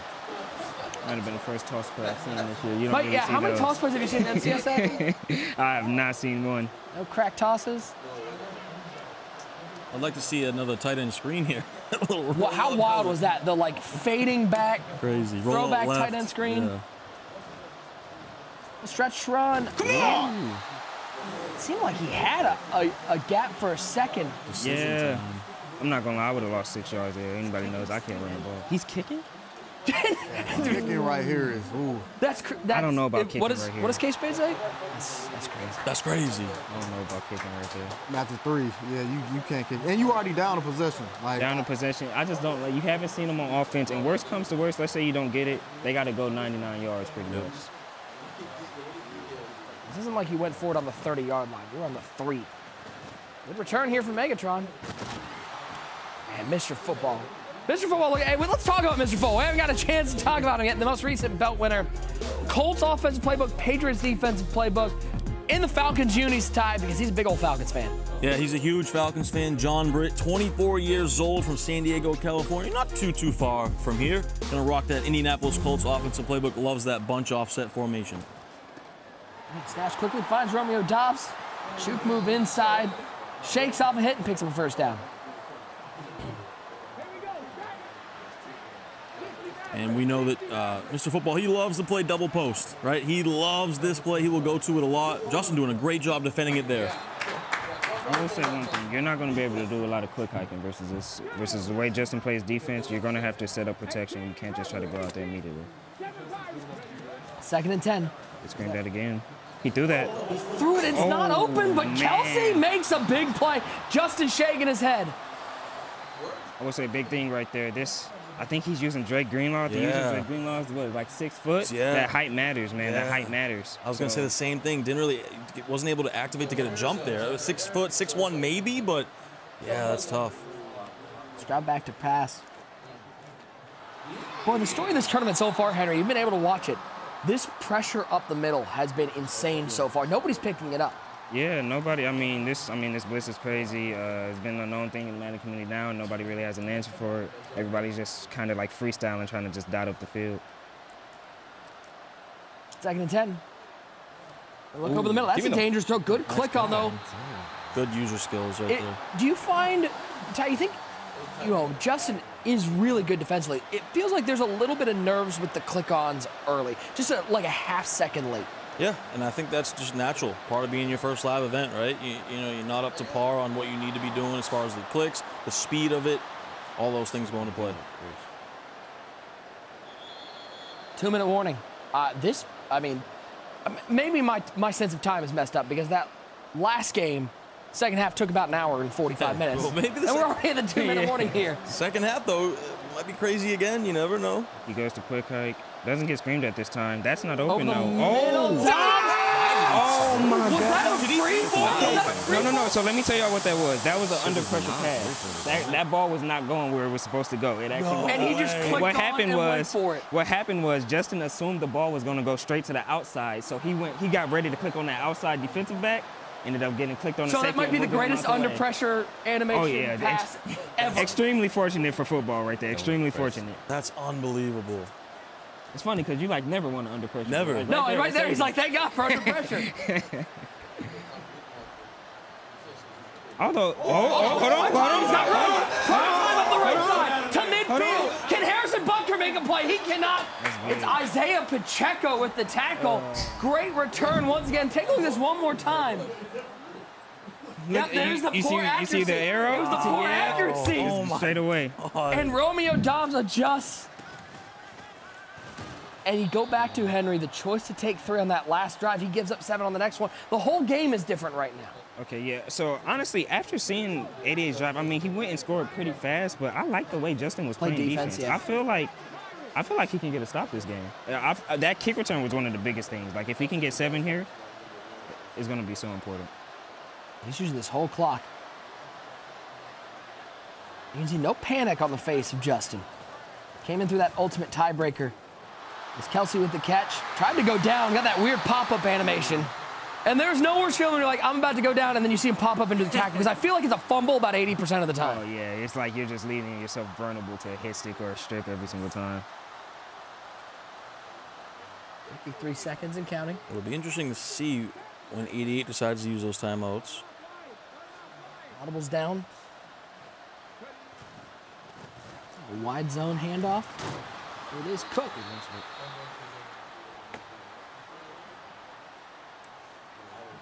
If I'm Justin, I'll take this touchdown whenever, just off the fact that his red zone did not look good last time. Yeah, so don't fall down, like get your 6. Yeah, you get it no matter what. There's this little 6-1 on the other side. Good run defense. Run defense picking up a couple, though. 3rd and 1. Here's the question. If he doesn't pick up the first down here, do you kick 3 to get it back to 1 score, or is it touchdown or bust? This is touchdown or bust. With 88 getting ball at half, even if you were playing decent defense, you have to get 7 here. RPO peak? It's not something you see often. I don't see too many of these. I don't like that and call it was because not. the handoff is so far back that I don't like an outside run there. Yeah. It's like an outside zone. And now it's decision time. Henry, you said you think he's going to go. I think he has to as well. That might have been a little too cute. I would have liked the stretch there again, honestly. Yeah. I feel like the stretch. He was picking up 5, 6 each play. 14-3, Mr. Football with the lead. Justin fighting for his life right now. 4th down. No motion. James Cook over to the right side of C.J. Stroud. Bunch to the wide side. Solo receivers, Zay Flowers left side of the formation. Like he's going back to this blocking with the double team. Was that everybody? Pressure picked up. Not gonna lie, I that's don't think exactly anything's open. But a little bounce and Megatron with the touchdown. And Justin scored before the half. That was one of the cleanest playmakers I've ever seen in my life. That was staying composed right there. That was staying composed. And how big was that, him staying in the middle of the field with his quarterback? So that was the receiver that the playmaker was. He didn't get cooked on the outside. He got Megatron in the back of the end zone. Yes, got Megatron, playmaker him back, stay composed, and he even got a perfect accuracy outside the pocket. And that's like timing the release of the pass. So like he couldn't get it inaccurate. That was beautiful. I mean, dot, beam, laser. Look at that. Boom, right back. Perfect throw. Oh, my goodness. I mean, and you see finally we get a little motion. He gives him the stare down. You love to see it. Yes, sir. And that's what the Madden Bowl is all about, big-time play. And we can't talk about Justin's nerves anymore. Screaming at him. Good Lord. Because he stayed composed right there. I think Justin has more support here in the studio than anybody, though. Yeah. You love to see it. Keep it up. Let's see it. 2nd and 10. Football back to pass. Pressure picked up nicely. Got Megatron deep down the field. Inbounds. 17. That's a big play for 88. Nice click on right there, too. Click on, usually catch Good that. sideline animation. Yep, toe drag, swag, in business here. Remember, no timeouts. You got to be careful. He's covering those corner routes. That's a good user. Malik Hooker. Inaccurate pass. That's a high ball. I don't hate it, though. You go for that high ball. If it's inaccurate, it's going out of bounds. Yeah. It won't be a pick. It's all reward, no risk. If I'm 88 here, I might just take 3. Do you just take the 3? You can probably just call a play, 58? put 2 out routes, and just throw the ball away, try to just burn off some time. I think that's what he's going to do here. Yeah, looks like scat out of trips. Yep, flat to the left, out route to the right. He's just going to hike and throw the ball away, just try to burn some time. Picked up nicely. There's your throwaway. 3rd and 10. You'll probably just see another one of those, yep. What's the right now? What's your max field goal distance? Are you looking 50, is 60? Max field goal. This is 58 from here. I'm trying to think. What is it? I think like 61? 61? 61, 62. You're not getting the Justin Tucker range from last year. You're 65. Is that no big deal? Justin Tucker range last year was crazy. Man, so if you're sitting here, if you're Justin, you're ending this first half, you threw a pick 6, your offense, you kind of got stopped in the red zone, had to kick a field goal, and you're going to end up, obviously football's getting the ball, but down by 7. You got to feel pretty good about where you are. Your defense has been solid. If I was Justin right now in his spot, the way he's playing defense, I'm like 100% confident. I feel like the only thing Justin has to worry about is his red zone because, I mean, I'm not going to lie. That playmaker was tough, but that's not something you're going to do. But that red zone peak was not tough. He needs to work on his red zone, but as far as defense, I like the way he's playing defense. Offense beyond the 20 it's been perfect. So it's been good, yeah. I like the way Justin's playing. 17-10 at the half. Wes will kick things off in the second half. If you're football, I don't really know how you read this game. You haven't done a whole lot because you haven't had to. Yeah, if I'm football too, I would definitely incorporate the run a little bit more. I would try to get this clock moving. I don't want to keep passing every play and make this game as long as possible. That's what I would not want to do. A wild first half. It is, of course, still a battle. Spot in the quarterfinals is on the line, 17-10. The most recent belt winner with the lead and the ball to start the second half, but Justin coming back from early jitters, able to fight his way back into this game. Coming up on February 3rd at 7 p.m. Eastern, it's the Pro Bowl games. Madden NFL 24 edition. Tyreek Hill and David Njoku take on Micah Parsons and Puka Nacua. Host Carissa Thompson, Chad Johnson, and some guy named One Great User bring you all the action on NFL YouTube and EA Madden NFL Twitch channels. Don't miss it, but don't prop up User too much. We don't need his head getting too big. One Hollywood user doesn't need that. What a first half we had here, gentlemen. TD, Clef, break it down for us from the first half of this first round game. Yeah, what a first half. A lot of action late. Just like we seen the game prior, a lot of action late. TD Justin started off shaky, but got himself back into the game. Yeah, he really did. And I expect big things again from the second half. Justin kind of, started shaky, got composed there. We saw that amazing play where he playmaker to the back of the end zone, but I expect more things from that like that in the second half. Yeah, and let's roll through these plays, kind of tell you how we got here. And right here, this play right here, this is first drive. This Justin first drive. It's Madden Bowl. It's a lot at stake right here. And me and Henry were talking. Sometimes throwing a bad read like this, it helps you out. It helps because you can't get no worse. You can't get no worse than this. Let's go ahead and roll this play. This is the A gap out of dollar that's giving people problem. And you see right here, 88 does a great job of baiting to the post. He baits just for 1 second to the post, and you see he gets right back to this tight end. And he has the running back wide open too out of the backfield, just missed the read, throws kind of a blind one, and there's Ryan Neal able to take this all the way to the house. Big play for 88 to start this one early. Yeah, and then just to come out there and do that, like I said, it's the worst thing that happened for Justin, but now he's settled in. Yep. You know, he's gotten and scratched and clawed and gotten back into this game. And let's talk about 88 offense. Let's go to this next play right here. Sometimes it's better to be lucky than good. True. It's better to be lucky than good. Very true. Let's go ahead and roll this play and just look at this right here. He runs double post, gets just bad pocket, just stepping back and stepping outside for no reason. Unbelievable. Unbelievable. Gets the under pressure, inaccurate pass. Justin thinks it's going over there, and it's right on the money. You just unbelievable stuff here. What can you do right here, TD? You can't do anything. Clicks off right there with Berry and Romeo Doubs in the end zone. I mean, Mr. Football is gonna be praying to the Madden gods after this one. Yeah. But we gotta show Justin offense some love. We gotta show. This is a high-level play we about to talk about right here. The playmaker late. The playmaker late right here. The patience and just, it was beautiful right here. Let's run this play right here. And look at this over here, coming this way. And look at the patience right here, TD. Just look at how much patience. And 4th and 3, too. This is critical in the game. 4th and 3 is huge. 4th and 3 right here. He steps outside. Nothing is open. Nothing is open right here. A lot of times people gonna panic throw this. You know, you can see the safety in the hook. He's gonna play that. And just look at this right here. Look at the break back. Threw at the perfect time, too. Gets the feet down, big play, touchdown, and Justin needed that so bad. Down 14-3, potentially even more because there's still 30 seconds left going into the half. He's able to get that. He's calmed the nerves after that first drive, and he's looking to do the big things here in the second half. That's a phenomenal play. Yeah, and if you're Justin, you gotta feel decent about yourself. You know, you played a bad first half. You only down 7 points. And we saw a little bit of that confidence too. He gave 88 the stare down. He's feeling a little bit good now. And what more can you respect than a man who gonna talk while he down? I respect that. Oh yeah. I respect that. Yeah, you know, a lot of 100%. people front run Justin talking while he down. He's been waiting for this moment. He's been waiting. He's ready for it. He's been waiting. Hey, can't wait to see what happened in the second half. Nick, back to you. Clap time, appreciate it, fellas. You know what time it is? Hashtag no, I will not get baby dump. No, stop it. Delete it. I don't want to see it in the chat, but I'll still give it away. Icky and Hittner. Going to somebody else. 2 AKAs are going to NP Brody. Congratulations to you. Thank you for watching and being active and positive in chat. Keep an eye on your whispers. We'll be reaching out soon. A reminder, guess what? We got still half tonight. We still got a whole lot of John Beast and Wesley coming up, and we got a full day tomorrow. So make sure you stay tuned. Make sure you got those Twitch accounts linked with your EA account so you're earning those drops. You can get that the Super Bowl pack, or you can get that MCS drop pack. If you missed any of the drops from earlier this year, you need it for that final set. When we get that on the 9th, the Super Bowl packs release that set the 2nd of February. 2nd and 12. As we go back to the action, Mr. Football with the ball. Going left, stepping left for Stroud, throwing left. And this one will sail out of bounds. I don't know if that was open. I don't know if that was open. Yeah, I don't think that was either. That It's was crazy how many times like an inaccurate pass is bad, but there's a lot of times where inaccurate passes help you. 3rd down and 12. Oh. High ball. He had green light. Once again, 6 foot.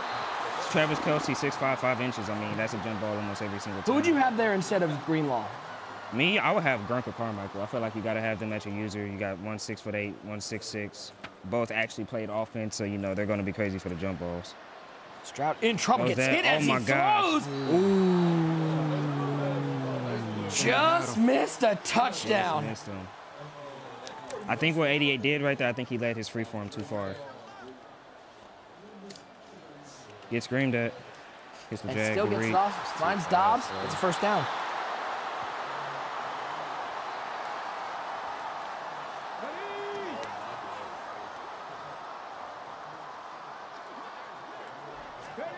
Big shout out once again to Lexus, the presenting sponsor of the Ultimate Madden Bowl. 2nd down and 6. Stroud in the gun. Back to pass.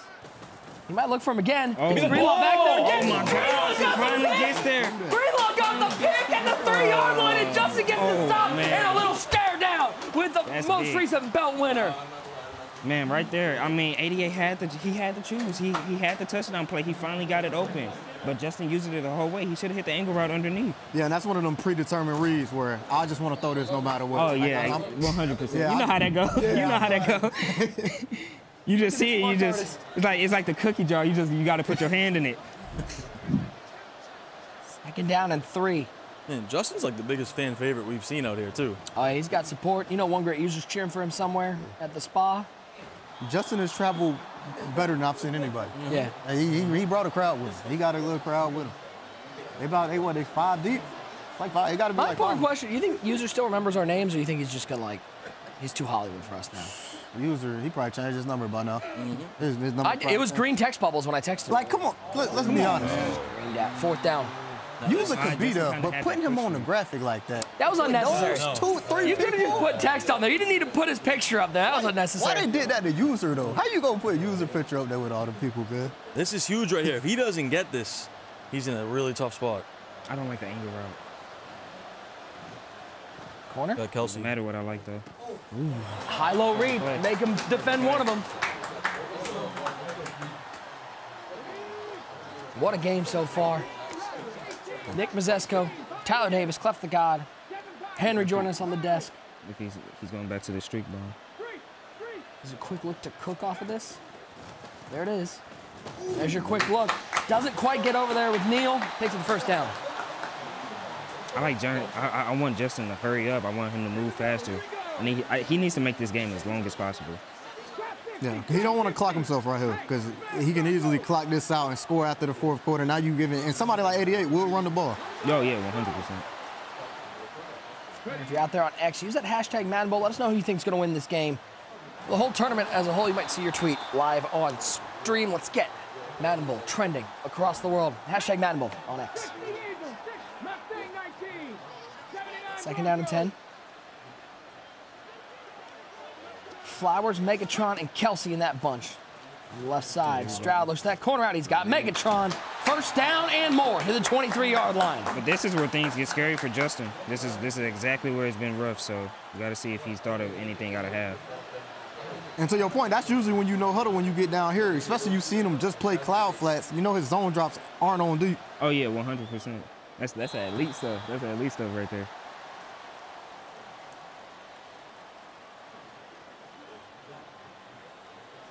Minute 24 left in the 3rd quarter. This is where Justin has struggled, the red zone. I'm surprised he's not going to the run maybe a little more. Maybe just some inside zone or RPO bubbles just to soften up the defense a little bit. Quick throw. He had it. Just got a little...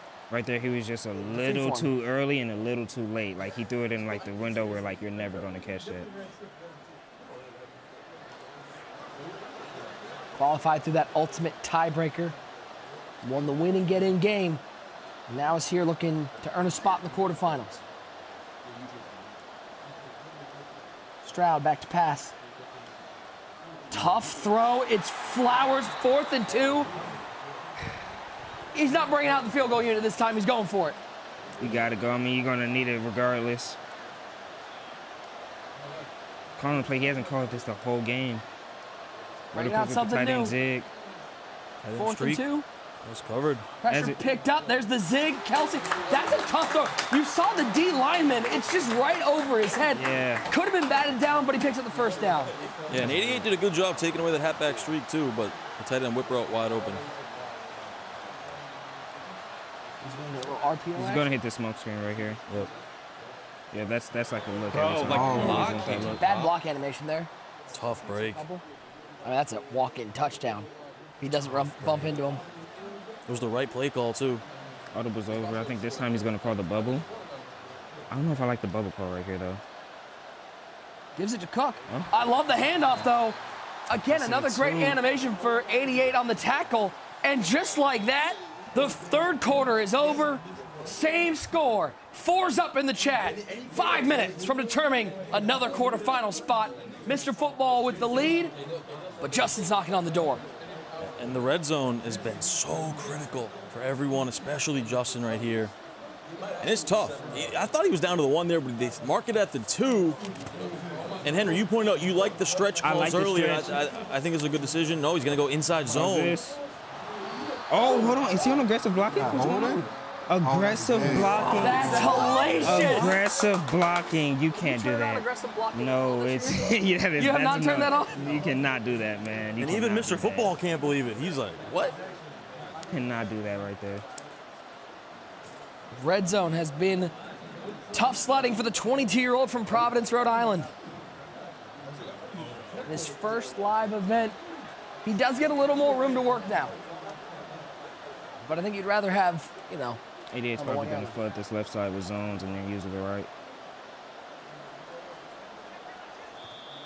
Timeout from 88. That's a big timeout. It's a huge timeout.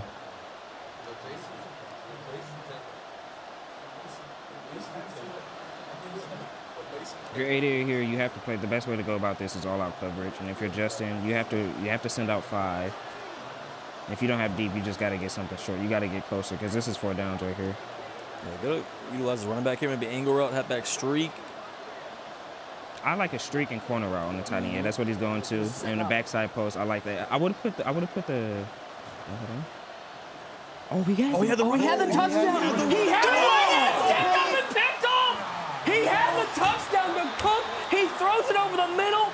Ball pops up in the air, and Clef, there is no worse feeling than waiting for that ball to hit the ground. Yeah, it just seemed like it's up in the air forever. And this is a predetermined read. Another one. Look at the running back. Has it wide. He's wide Perfect open. play call and just missed him.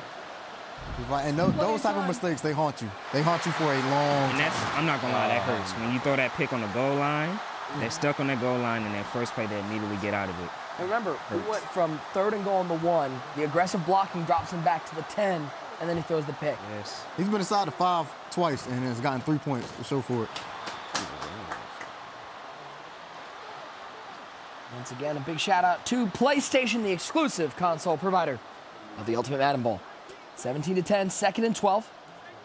88 with the ball and the lead, looking to milk this game out. A game where not a lot has been in his hands. He has not had the ball a ton. Pressure, he's thrown it up, Slay's out there, but Flowers is out there, and he makes the catch and a first down. That's an amazing possession catch right there, because that's a deep out zone KO on Slay. If he got his hands on him at all, that would have been knocked out. So, I mean, that's just a great play by 88. He clicked on. I think he forced that animation himself. And that little smoke screen, he'll give it to Cook. He's already in field goal range, so for Justin, you're just hoping to get a stop here. Yeah, and 88 hiked that at 8 on the play clock right there. You want to see them hike it at 1 here. You got to, everything matters in these spots. You're trying to use this clock here.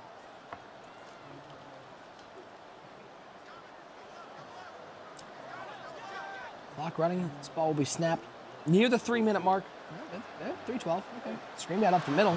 I would have liked all runs right there. I would have loved all runs right there from 88. Yeah. I don't like passing. Put you up 2 scores the way you I do not like passing. Just Clock don't even give management's him a chance. little bit skeptical here. And usually he does play.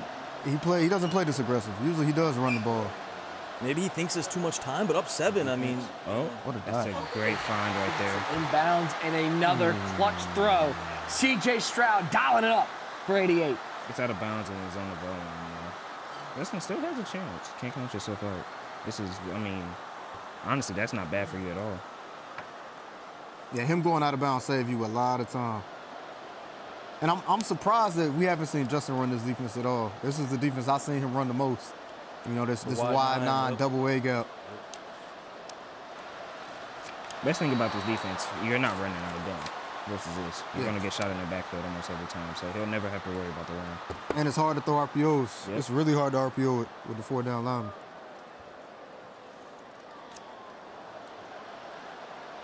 Seventeen to 10. We're under 3 minutes to go.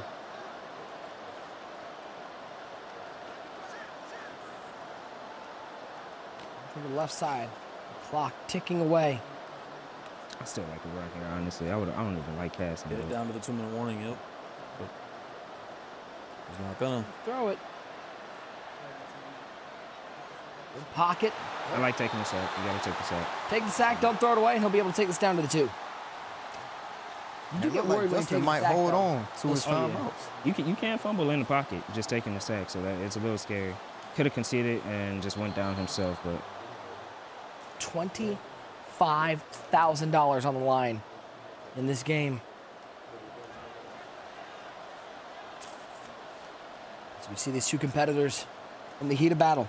2-minute warning, 3rd and 19. Now, Henry, you like a run call here and then just take your 3? Oh, yeah. Just run and take 3. It's like almost impossible to get this.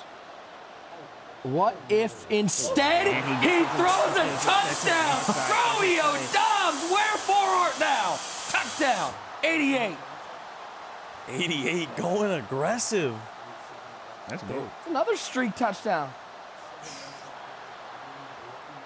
Cliff, how would you play this on defense right here if you're 88? I would keep heating them up.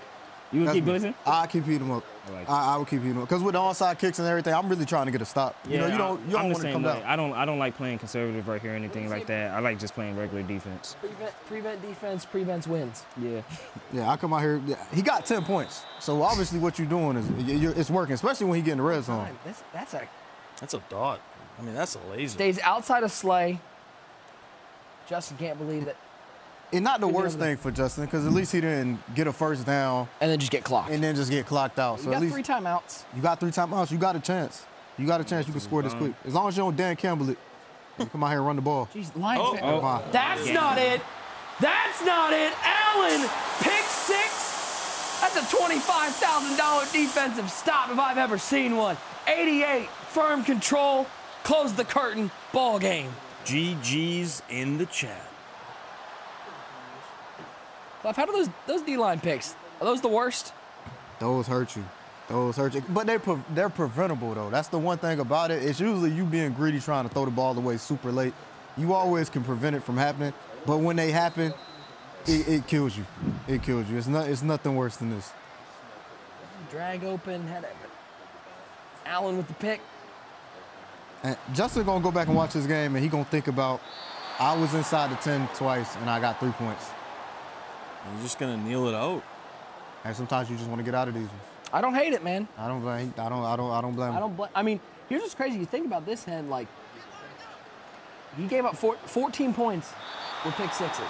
This score does not indicate how close this game really was. Oh, yeah, no, it doesn't at all. A lot of red zone stops, a lot of pick 6s, like just free touchdowns. This was 100% a closer game than what this score says. Right at the scene, pick up the first down. I'm going to see a kneel down here. And that'll wrap this one up. 88 coming off a belt win. He'll be on to the quarterfinals. Henry, appreciate you hanging out with us at the desk. Good luck tomorrow. But I'm just saying, like, you know, if you ever need a spot, if you're ever done with winning and you want to do something else, you got a spot up here, man. Great work. Mr. Football 88's earned himself another $25K. He's comfortable. He's smiling. And he's on to the quarterfinals. Defense, the name of the game. 2 pick 6s, Clef, able to get him to the quarters. Yeah, just 88 just played great defense, and he's just, you could tell the maturity of a Madden player when they're going through an era where they've learned a lot about, you know, the losses you take, they really build you to this point, you know. The losses you take, you see him come out here and play, and he's really doing everything to not beat himself. Take a look at our highlights from this game. It didn't start off great for Justin in his first live event, throwing a pick 6 in the first drive. No, you can tell the nerves got to him a little bit. He did bounce back in some spots, but in that second half, it was just too much. We saw here one of the wildest plays. I mean, under pressure, inaccurate pass, somehow finds a way and gets the touchdown there. 14-3, and on 4th down, one of the better playmakers we may have seen in MCS history. Yeah, that's a lot of skill right there, and letting them know about it. I like the swagger right there. That was a great play to kind of get this game within striking distance. How does Drain Greenlaw get this pick? Yeah, and we talked right before that. We said, man, he's only 6 feet, only 6'1". Played like 6'7" right there. Yeah, that's a huge play. Justin got a little bit of confidence back in that spot. 17-10 at this point, but then the wheels come off. The aggressive blocking sets him back, and then disaster. What do you think of that? I mean, aggressive blocking? Yeah, it's never worth it. And like I said, these plays will haunt him. He will think about these plays right here, this play as well with the running back wide open. He will think about this play for a long, long, long time. 3rd and 19. How about Romeo Dobbs? What an aggressive play call right there, too. You know, you run the ball, you take your 3, you go up 10, but Mr. Football said, nah, I'm going to go for the end zone. And then there it is, the tip pick, Jared Allen to the end zone, blew it open with Vikings Mr. Football legend. getting the dub. And just like that, $25,000 more in his pocket, a spot in the quarterfinals. Our most recent belt winner joins us as the desk off a 31-10 victory over Justin. Hasn't been that long since you were sitting here, huh? I was We were gonna just say, talking, this right? doesn't feel Are you too getting new, comfortable or what? Yeah, you know, I kind of like this, you know. It's nice up here. Congrats, obviously. Man, this is one of those weird games where I feel like you didn't have to do a whole lot. Your defense was elite, 2 pick sixes, that pick in the end zone. How much pressure does that take off you when you're able to put points on the board defensively? Oh, it's so huge. When you start the game off with an interception like that, I mean, you're just like, all the nerves just go fully away, especially once a pick six like that, too. There was really no more nerves after the first series, especially on offense. I mean, I really didn't know what he was going to run on defense. I didn't know if he was going to run with the wide 9 or the dollar, so not having to really like think about that when I was setting my audibles and all that stuff was really key. 88, congrats, man. You know, we know you as kind of Mr. Double Post, right? But you had maybe one of the wildest things we've seen, inaccurate under pressure. What was that? Talk me through that. A big thing is getting blue on those passes, and I don't know, I was just kind of trolling. I didn't get blue on it, but I just got lucky, honestly. Like It's a good click on. Dallas made a play. Yeah, no, you know, that's stick right there. But no, that was just bad by me. But I mean, I got lucky, so I'll take it. Yeah. 88, the maturity of you as a Madden player. I think these last 2 tournaments, you're playing a different style. You know, more of a, you know, I'm not gonna beat myself. People making mistakes. Like, where did that come from? When did that click for you to kind of change up what you're doing? It kind of started last year when I had Keith Byers and I was running on Dez and Kobo when they were running like dollar and all that stuff. I really realized, I was like, you know, like I'm starting to get good enough on defense where I can make my own stops, do all this, do all that, and I don't really have to put all the pressure on my offense like I feel like I used to. All I'm saying is it was really nice to have a nice question session here with 88 and not have everybody trash him for 5 minutes before he asked him.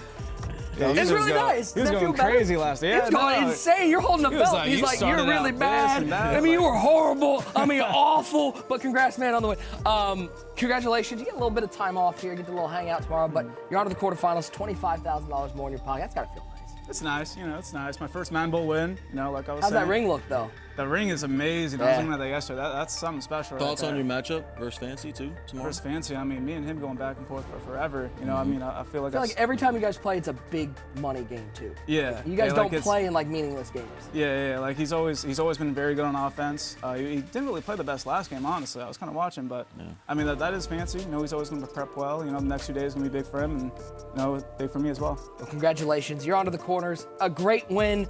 In our 3rd game of the day, let's take a look at our updated bracket, see where we stand right now. 2 of those quarterfinals are set.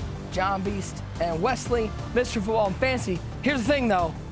We're going to play one of those quarterfinals. We're going to fill a semifinal spot. Coming up next, that's what we get. That's going to be so much fun. A huge a lot of history matchup. between these two. John Beast and Wesley will battle it up next. Speaking of giving away big prizes, in case you haven't heard, this year's Ultimate Madden Bowl will be the first year where a ring will be given out to the champion, and it's a spectacular design. It's time to reveal the design, but before we do, our players were able to get a peek and just take a look at some of their reactions. You can see I got the drip. Oh my lord. Oh man. Oh, this is sick. Oh my god, this is fire. Can I open it and touch it or not? Yeah, I'm not gonna lie. I need this. This is crazy. Yo, this is fire. I mean, that is sparkly as That is awesome. Definitely can see it on my finger soon. Oh yeah, it's got the fuel on it too. Las Vegas, this is awesome. Is this real? I would prefer this over belt, definitely. If you have the one ring that they give out a year, it just makes this Madden Bowl mean more. This is something you can definitely put on in person and show, and it actually looks crazy. Like this ring is tough. winning this would mean everything, honestly. Oh my god, yo, I gotta win this. I got you. This is fire.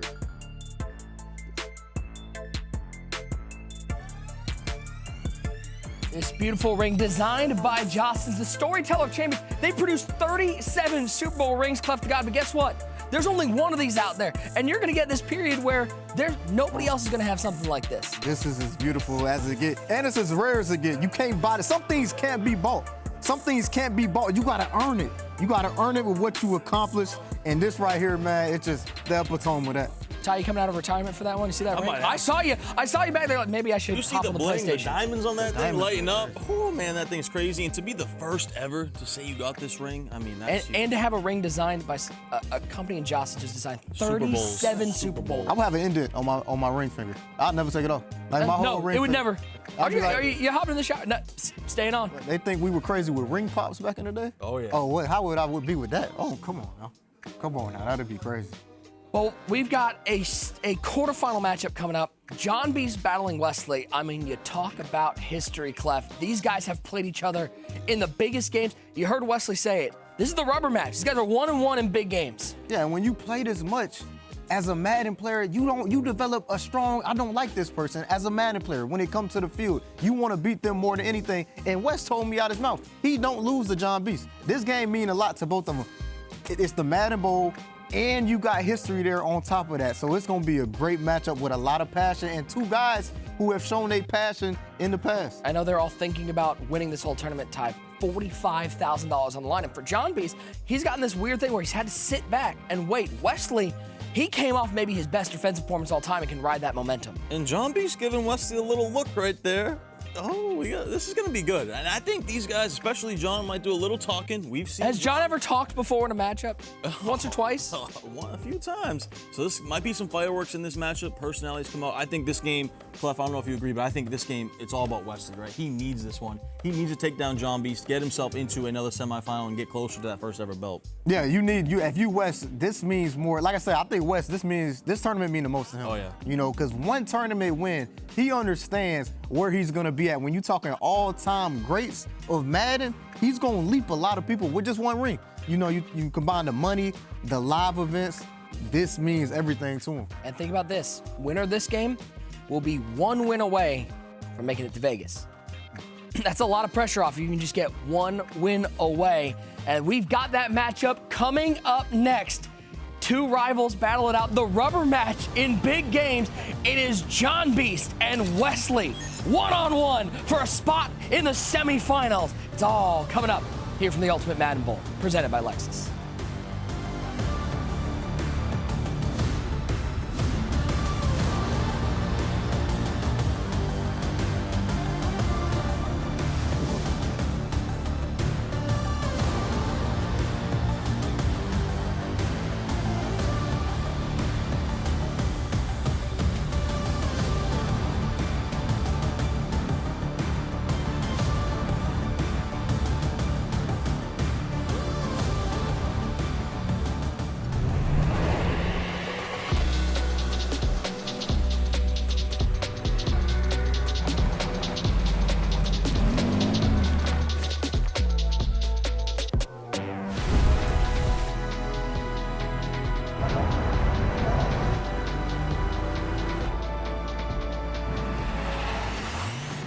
Every moment worthy. The all-new Lexus GX.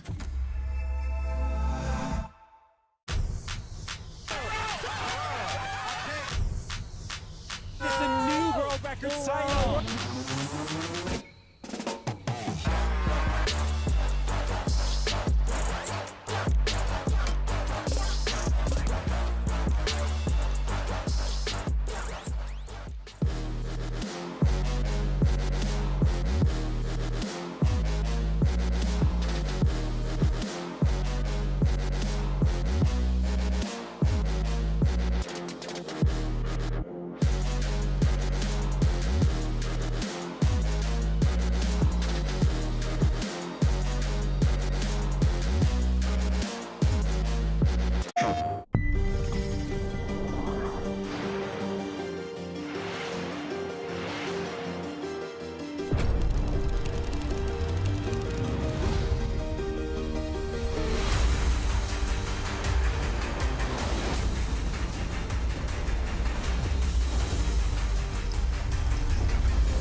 PlayStation.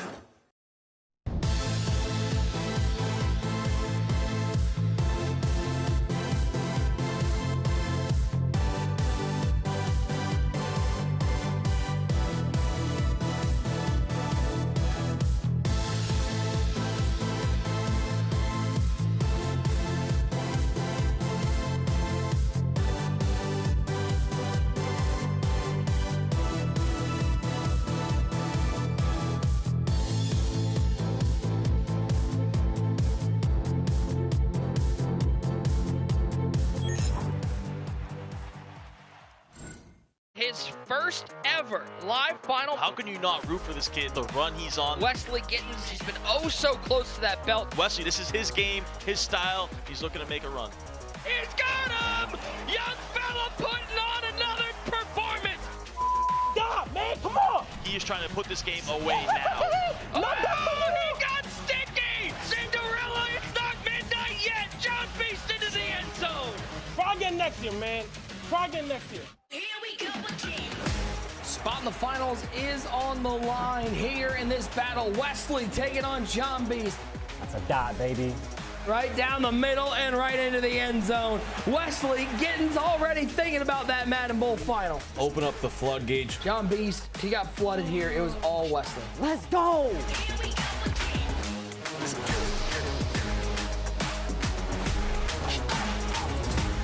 $45,000 on the line. The first spot in the semifinals up for grabs as John Beast and Wesley take their historic rivalry to game number 3, the rubber match, here from the Ultimate Madden Bowl, presented by Lexus. These two players are locked in and ready to go. Take a look at our tail of the tape, see how these guys size up against each other. I mean, you're talking about just $800,000 between the two of them, two of the most accomplished Madden players around. Two of the top guys in the sport gonna collide in a grudge match. You don't see that too often, tied 1-1. A lot of respect on the line here, a lot at stake, besides just a cool little $45,000 and a spot in the semifinals. Wesley, you know, Clef, in the back of his mind, that ring, he needs a trophy. John Beast has a couple of them. He doesn't have one yet. Yeah, Wes, I mean, when you get in these tournaments and you got the resume Wes has, it's ring or bust, it's belt or bust. So, you know, he got the ultimate goal in his head already. So this is just another stepping stone for him to get to where he's trying to get to. For the final time tonight, let's head inside Lexus Stadium for our first quarterfinal matchup. The number 2 seed John Beast, the number 10 seed Wesley. $45,000 and a spot 1 win away from the Vegas Ultimate Madden Bowl final. It is John Beast with the ball first. And you know, Ty might have a little bias here. He's rocking those Patriots uni. A big Patriots fan as we get to know John Beast a little better. The 6th highest earning player of all time. I feel like he's only been playing for just a couple minutes. Yeah, Jonathan Marquez repping all the way from Connecticut over on the East Coast, can become 3rd, 3-time MCS major champion if he can win another one and get that first ever ring. John Beast, man, he's playing on a confident level. You can tell he thrives, Clef, in these big game moments. Can you imagine, Clef, if John Beast joins the 3-time club? I mean, it feels like he just stormed out of the scene, and he has a chance to become a 3-time Madden, something only 2 other people have done. That's how you know this is a golden era of Madden. There are a lot of talented players out there. And then you got talented players out there like John who put it all together and win the big thing. It's impressive what he's accomplished. Some people call him the Beast, Ty. I've heard some people starting to call him the Unit. The Unit. 1st and 10. Bunch short side. Solo receiver to the left. Isaiah Pacheco, the back. CJ Stroud back to pass. John Beast steps up with CJ Stroud. Every time I watch John Beast play, Ty, I feel like his pocket presence and what he does, it's how he got his belt this year. It is elite. It is elite, and it seems like he just keeps improving and getting better in every single tournament, getting more comfortable on the big stage. Oh, shot, dangerous throw. And, you know, the big story of this game to me is Wesley's defense again. I mean, we saw how phenomenal Wesley's defense was in that first game. First play right there, he did a great job using and kind of took away everything. John Beast was forced to scramble. Second play, John goes to double post. One of the best plays in the game. Wesley was all over it. 3rd and 9. Stroud, quick throw. Gets it out of his hands quickly. One way left to deal with that middle pressure that's been getting home all day long is to get rid of the ball quickly. Yeah, you got a quick dot, and that was a great job of him running verticals that way. You don't see a lot of people run verticals that way besides Skimbo, letting the outside receiver motion out, letting him sit there and throwing that wheel to beat cover 3. First run play, it was 4 yards. Really good run defense from Wesley. I'm excited to see how John looks this first drive because he's the one with no momentum. You know, he hasn't played today. No matter he played rep games or not, Wesley coming off a big-time win today already. J. Stroud back to pass. Quick throw underneath. It is Megatron. Get back a bunch of that and more. picks up 10, 3rd and 4. There's a bunch strong formation here.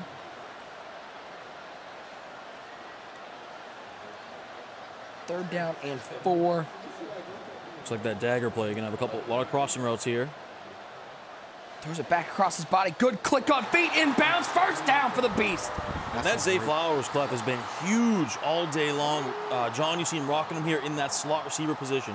Yeah, him and Calvin are tough. They're especially with the playoff Kim, they're monsters. They're monsters. And that's a great user catch by John because Wes has deep out on the outside. If he touches him, he's going to knock that pass out. So just a great click on and getting back to the ball. Tried to hit the little stop and go. He was just stopping that play. I think the other thing that's interesting to watch, especially for the people at home, these different bunch formations. You see, like, with that bunch strong, you end up getting the running back the same side as the bunch.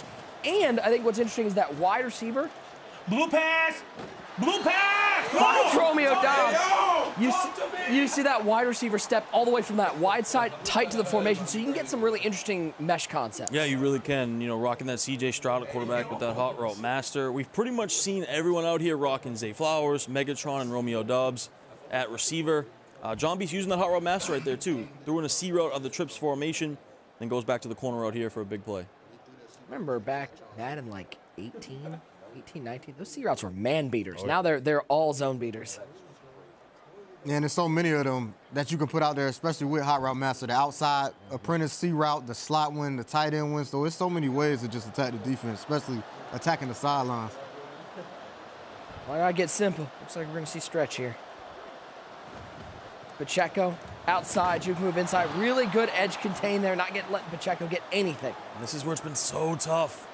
Down here inside this 5-yard line, we've seen a lot of different things, right? We've seen the stretches, we've seen the inside zones, RPOs. He's going to go stretch again. Come on! Oh, little stick work, and Isaiah Pacheco, Piscataway, New Jersey's finest, is into the end zone.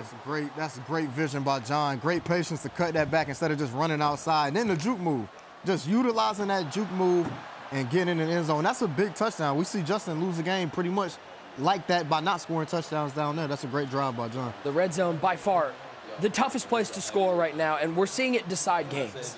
Yeah, the red zone is critical. It's so important to get points down there. The stretch has been pretty effective, and John Beast goes to it. They're able to juke back inside. As we see it here, goes out, cuts back in, then jukes back to the outside. He's able to punch it in the end zone. Move back inside, find 6. As we take a look at Wesley Gittins, 13 MCS majors of all time, the 3rd highest earning player. I think temporarily the 2nd, right? He just passed Drini for a moment. Can become the 8th multi-time MCS champion. But, you know, he doesn't think of himself as a one-time champion. He thinks of himself as he needs to get that individual belt. He does. And Wesley is the epitome of consistency, right? 5th consecutive Madden Bowl. It is so hard to get to this tournament. You have to be so consistent year in, year out through all the tournaments to get here. Wesley's done it again, but like we've talked about, it's that belt and that ring that he needs to get. And Clef, what's crazy about Wesley, he's done it in person. He did it at home during the COVID era. I mean, that's what's crazy. He's had to fight through not just multiple games, but different settings just to get back to the Madden Bowl. Yeah, you can't knock his resume. He's been doing it, like you said, and he's done it in all different type of areas. You know what I'm saying? He's been playing for a long time. I know he's still only like 24. That's not old. You know, we gamers try to make that old, but he's done it in every type of area. He's always been consistent. He's almost old enough. He's had a name change. He got a name. If you remember, Joe Rice. Joe Rice. Joe Rice. He's got a name change. Which, let's be honest, Joe Rice was a tough name. There was. Why he switched from Joe Rice, I don't know. I never got to the bottom of why he switched from that. I never got the story of where the Joe Rice came from. Where did it come from? I don't know. If he wins, we'll ask him. I'm just curious. I know where Wesley is. So you take a look at the highest MCS career earners. This is, as of right now, Wesley has temporarily passed Drini. Drini does get to play tomorrow. But boy, if he's able to win today, get another 45K to that number, he'll feel pretty good. As Cook right up the middle, picks up 9. Now I'm curious, Clef, after that drive, we saw how good Wesley was defensively in his first game. The fact that John Beast worked his way down the field and got a touchdown, does that do more for John or does it do more for Wesley? It does more for John because he got ball first. To go out there and score 7, now you put pressure on Wes. Wes is going to have to adjust his game. He really didn't have to adjust much versus Dez because Dez wasn't picking up the pressure. You know, John picked up the pressure that whole drive, so he wanted to do a lot more. Bounce, late. It's inaccurate, but you got time to click on Romeo Dobbs to the 30, 25-20. He'll be taken down inside the red zone. How about that already? Wesley's got a red zone opportunity. The route bounce. And John B's gotta think he hates that, but he waits. Wesley rolls out, finds the receiver, has already got a big play down to the 18. And you see John in a different defense. We haven't seen this defense all day. You see him running 6-1 still. It used to be meta. It's not meta no more, so, you know, it's definitely a different look. Nice read. What a dot. Woo-hoo-hoo! Blink and you'll miss it. 3 plays, 1 score, and we are all tied up here in this quarterfinal battle. Just has that big game feel. You know it's going to go back and forth between these two absolute juggernauts of the Madden community. And great patience right there from Wesley. Goes to verticals. He waits for that wheel route to get behind the defender. Throws it in there for a touchdown. And the difference is a lot of people aren't comfortable playing this style of game. Like, they aren't comfortable playing this up-tempo. Both of these guys, they rather play like this. They're perfectly fine playing in the shootout. This could be a 45-42 game by the time we look at it. They are comfortable with that. And they fine with that. They fine with that. Let's go Romeo Doubs. Romeo Doubs might go down as the player of this tournament. I mean, we're seeing him and Travis Kelce making big catches. Good first quarter so far. 7 apiece, touchdown each way. CJ Stroud, 4-man rush. Waiting, looking, throws it right side, finds Kelce late, holds on through the contact. He hung on to that? Are you kidding me? What a laser right there from the beast. Oh, that man. Big shout out once again to Lexus, the official presenting sponsor of the Ultimate Madden Bowl. Stroud in trouble. Oh, pick it. Oh, you'd never like to the see that ball. man. You'd almost rather take the sack than see that ball pop up with a chance of the pick. And John's doing a great job. And this is the advantage sometimes of playing the second game. You can see he picking up this A gap. He picking up. You can see he's double. A lot of people was double teaming the D tackle today. You can see him double teaming his D, and he's still sending people out. He's still sending out 5. First and 10. 1 second remaining here in the first quarter.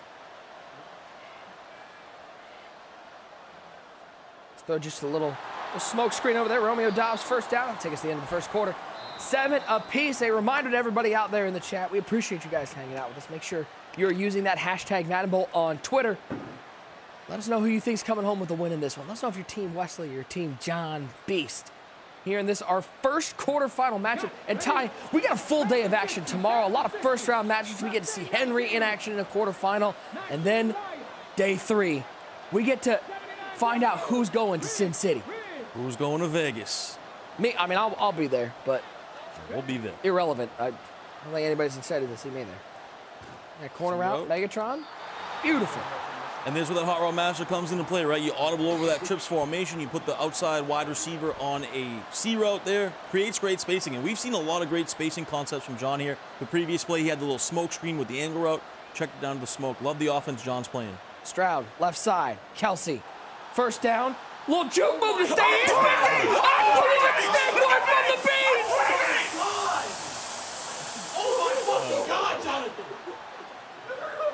Jonathan Marquez showing off the stick work. And the passion. Fire him up in the studio. This is why we love John. The passion, the emotion.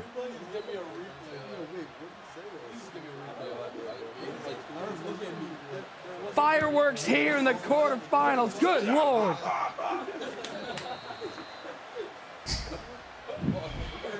Maple syrup, honey, and John Beast. I'll take things that are sticky for $500, Alex. Nasty stick work. He gets fired up. He's got a little emotion in this one. Absolute character. Absolute character. It was, Clef, if there's one thing I know, didn't phase Wesley at all. Wesley's locked in. He been here before. They know each other well, man. You know each other well, so he understands what's going to happen in this game and what's going to be said. Oh, it's a long game. What's interesting to think about is that one will go out of bounds.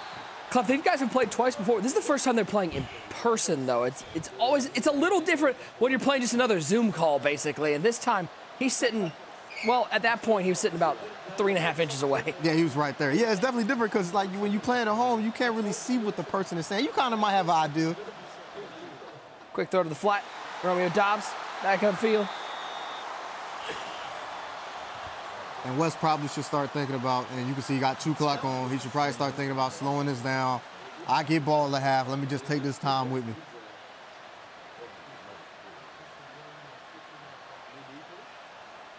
Oh, nice. Good gap shoot. Nice click on hit stick right there. And Clef, you touched on it, but I am surprised to see this 4-3 even 6-1 defense, right? We're so accustomed to that dollar, free safety zone blitz, or some spinner. Yeah. But this 4-3 even, maybe it throws Wesley off a little bit. We'll see. Oh my God! Oh my God! Yeah. Oh my God! A lot of time people only see meta. You know, 6-1 is not meta anymore, so everybody's seen the A-gap. So coming out here running a different defense that West hasn't seen yet, you know, it's definitely, he definitely giving them fists right now.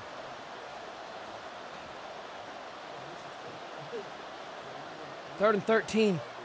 Stroud back to pass. Looking for that corner route. Can he find Megatron? That's why you got Calvin Johnson out there. He makes the tough catches. And what a dot. Caught him manned up and just burned him on a double corner route. That play right there is probably the, besides doing the best play in Madden, just double corner, beat cover 2 and it beat cover 3. And you see right there, it beats man-to-man as well. Stroud rolling right. Does he dare throw it? No, he doesn't. Good either, John. Good either, John. It's a great user. I think West kind of getting into a tell when John blitzing or not. You can see John pinch his line. He's usually not blitzing. You can see West is blocking that tight end. Every time John leaves his line regular, West is blocking his tight end. Stroud. Man of detection over the middle. That's Travis Kelce near a first down marker. Timeout taken by the unit. Up by 7. See right here, pinch his line. Should expect coverage every time his line is pinched.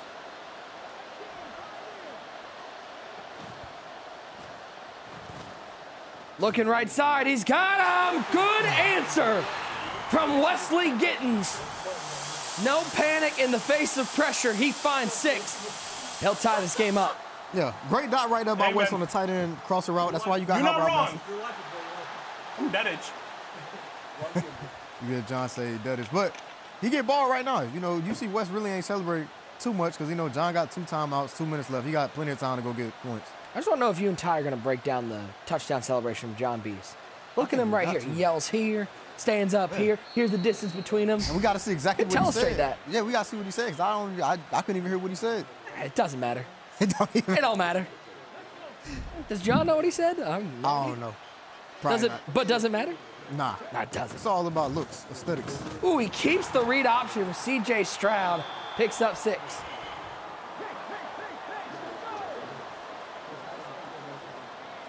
Two-time belt winner Jonathan Marquez, the number 2 seed, earned the bye. Earned a belt this year. Stroud, it's just mauled in the backfield. And that's dangerous to keep an RPO like that and to take that hit because they will fumble. They will fumble on those RPO reads when you got a bubble route out there. They will fumble that from time to time.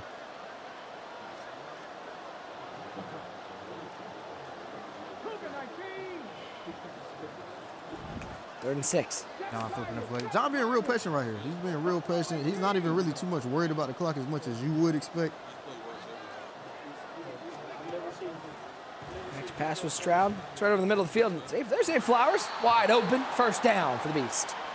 And West double Mabel that side. He had the safety to that side in a curl flat. Had his zone drops on to play like a deep crosser, but John did a great job of anticipating and throwing in that window right in the soft spot. Hand it off to Pacheco. Nice game there. Gets 7. The Madden 24 Most Feared Challenge champion. Madden 22 Ultimate Kickoff champion. Looking to add a Madden Bowl ring to his name. 2nd and 3. Clock down to 45 seconds in the first half. And I think John, now you need to start kind of pushing. Hey, yeah, these are scary. Again. These are scary. And now you and I don't like West taking the time out there at all. I don't like West taking the time out there. Make John clock himself. He get 3 right here. You get ball to half. You go get 7. You know, you nullify what he's done this drive.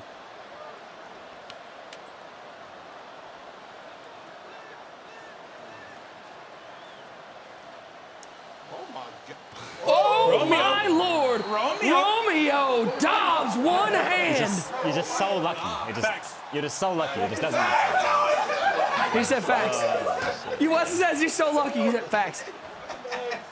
Oh, that's it.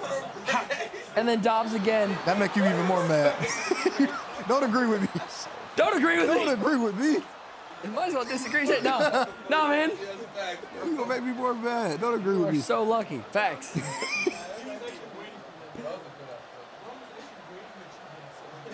Throw this one away. That's crazy comms. That's crazy comms from John Beast. Yeah, and that's why I didn't like even Wes using that timeout, man. Just don't use that timeout. Like let him make him have like to a play big play was coming after that timeout. Yeah, right? just you had everything was in your favor. He was so far out with 30 seconds left. You gotta let him make a mistake himself. Don't help him out.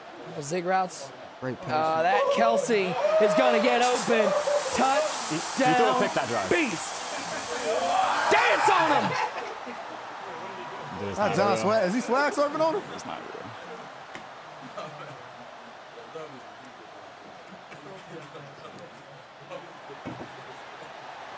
I don't know if I'll ever get over. You are so lucky. Facts. That's crazy. That right there is just. The response is worse than anything. You can't agree with me. I need you to say, no, I'm not. Just say that's a good read. Say that's a dot. Say anything else. Because what's your response back? Okay. One more time, Travis Kelsey. Good patience letting that cross the back of the end zone. Great patience, great patience. That's the one thing about coverage down there. You know, if you wait long enough, those post route, those crosser routes, slant routes in the back of the end zone, they definitely glitch out zones. I'm not gonna lie, we're pretty far from it right now, and you know, still a lot of this game to go, a lot of tournament to go. But all I can think about right now, Clef, is this man might be a menace in Vegas. Oh, yeah. I don't know if we can have him there. They might shut the city down. Yeah, you know it's something in the air there too. You know, just being in Vegas is gonna make him even crazier, So a lot of game left though, and Wesley looking maybe to get some points on the board. Down by 7, 8 seconds left. And he has to, right here, you know John blitzing, block that tight end. Every time he spread, he's pretty much blitzing. You got to get out of bounds here. Brings the heat over the middle. What a strike. Great tackle right there by John. Bad read by Wes. Why throw that in bounds? You know, you got to have something going to the Crazy, sideline. no timeouts. He throws it over the middle, and that will take us to halftime. 21-14 the score. Seems like a mistake there from Wesley. I don't know if he had an option on the sidelines, but best he's hoping for, he's got to break 3 tackles. That, and he will think about, why did I call timeout? Why did I call timeout? Because John would have played that totally different if you don't call the timeout. Halftime. Here for our first quarterfinal matchup. $45,000 on the line, and is the number 2 seed, the man who earned the bye with a 21-14 lead. Wesley does get the ball to start the second half. But man, what a game so far. Plenty of emotion, plenty of fire. You gotta, I don't care who you got. Text everybody in your phone, tell them to tune in right now, because this game, this is going to be one of the best of the year. 21-14, your halftime score. Make sure you have your EA account linked with your Twitch account, and you are earning those Twitch drops. Right now, you'll be earning drops towards those Madden Bowl token packs. 3 of those tokens will go towards a Mutt Super Bowl program pack. That set will be available on the 2nd. But if you missed any of the MCS drop players this year, if you're looking to get them all so you can cash that in for that final set, 3 tokens will get you an MCS drop player fantasy pack. It'll contain your choice of any MCS drop reward player from this season. That set will be available on the 9th. If you're looking for that Kyle Pitts item that Mr. Football designed, we'll be releasing that during the final from Las Vegas. Nonetheless, make sure your EA account's linked with your Twitch account, and you are earning all of these Ultimate Team drops. And don't forget, tomorrow, starting at 7 o'clock Eastern time, coverage beginning at 6:30, our first game, Drini and Gabagol. But you got guys like Astro, Kobo, TJ Kibb, and the #1 player in the world, Henry, in action. It is all coming up tomorrow, starting at 6:30 p.m. Eastern time, the Ultimate Madden Bowl, presented by Lexus. What a first half. I hope they break down some sort of celebration. I have a feeling it might be a little more Madden-centric, though. Let's throw it over to the big board with TD. Clef. Thank you, Nick. Clef, what a first half. I mean, John Beast, absolute character, getting the crowd going, getting the energy into it. We got a couple crazy plays that we do want to break down here. Clef, what'd you think of that first half, though? Crazy. Up-tempo, a lot of passion, a lot of energy, a lot of offense. Not really that much defense. But it was fun. It was. Not a lot of defense, but these two expected. And we'll go ahead and run this first play. And this was really the play that got the energy, got the emotion started here. We see John Beast audibles over to that trips tight end formation. And Clef, these short corner routes do a really good job. You see Wesley's going to have his outside corner going to a deep zone here. But Clef, these short corners do a really good job. We can run it.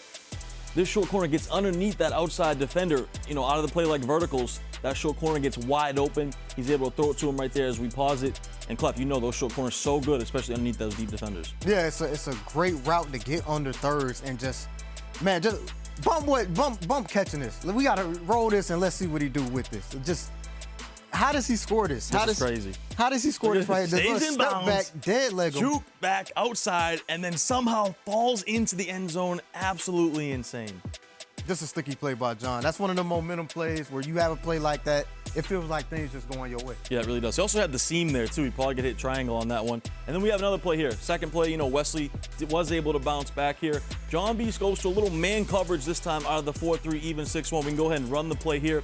Watch this tight end here. You're going to see he's got him on a post route with that hot route master. Straight man coverage. We'll pause it right there. You see him get a step or two on his defender clef. And you know those tight end post routes, similar to the corner routes, but these do a great job to beat that man coverage into the end zone. Yeah, especially down here in the red zone. You know, they kind of, especially with this route right here, you see that pulling down the man-to-man or offensive flat. This is a great call by West, great execution, and just, it's a great play. It's a great play to tie this game up.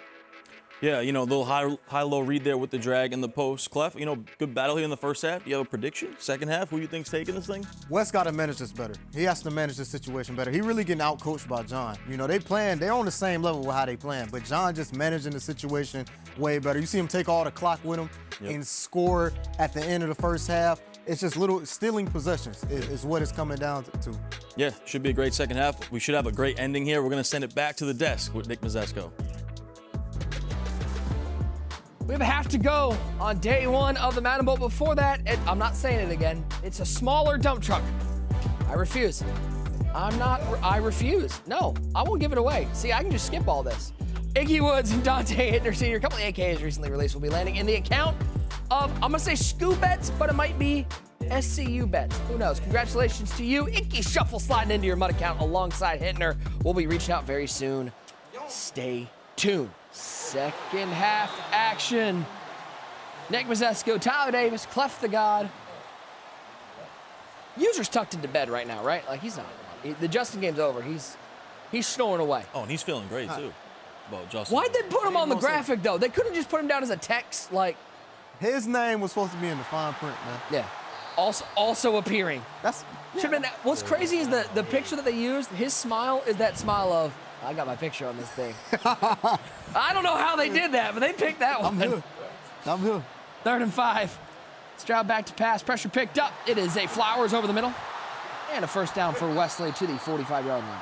10-13, 197, 2 touchdowns. Both players flawless offensively. Oh, yeah, 100%. And it's offensive battle. These two guys, that's what they're known for. Offensive juggernauts here. Is this going to come down to clock management? Absolutely. That's exactly what it's going to come down to. It's going to be hard for either one of these players to stop each other, but it's going to come down to who can manage the situation better. That's the reason John is upset me, because he just managed the clock better in that first half than West did. Game far from over. $45,000. Guys, I'm going to pull. This was an RG move. And I got it. The legend is here, so I don't think he'll mind if I do this. But I need to know what's the chat thinking? We need a 1 if they think Wesley's going to win, a 2 if they think John Beast is going to win. Let's see what's going on. Remember, use that hashtag Madden Bowl on X if you're tweeting about this. Let's get it trending. And let us know who you think is going to win, not just today, but the entire Madden Bowl. Full day of action tomorrow, 6:30 p.m. Eastern time, same place. Shout out to the chat. Shout out to all the watch parties out there as well. Everybody's out there doing watch party. University of Oklahoma. They were doing a watch party for their man Dez. Dubby out there, K-Mac, Skimbo, Fend earlier. A lot of people out there doing watch parties. Oh, he had him. Had the same streak. Just didn't trust it. Yeah, he had it right away if he would have just threw it. And go back to the same play. Nice defense. Adjustments by John. Looked like he might have manned that tight end up right there. Yeah, he did a great job of putting him in a position, manned him up, or he had on a hard flat to get him all the way out there. But John is real. He's being real. I mean, he's being real readable as far as what he's doing on defense. You know, line pinch, you're getting rush 3 every time. Rolling right, throwing end zone, clicks on Romeo. You got the same Stubbs! thing. You got the same.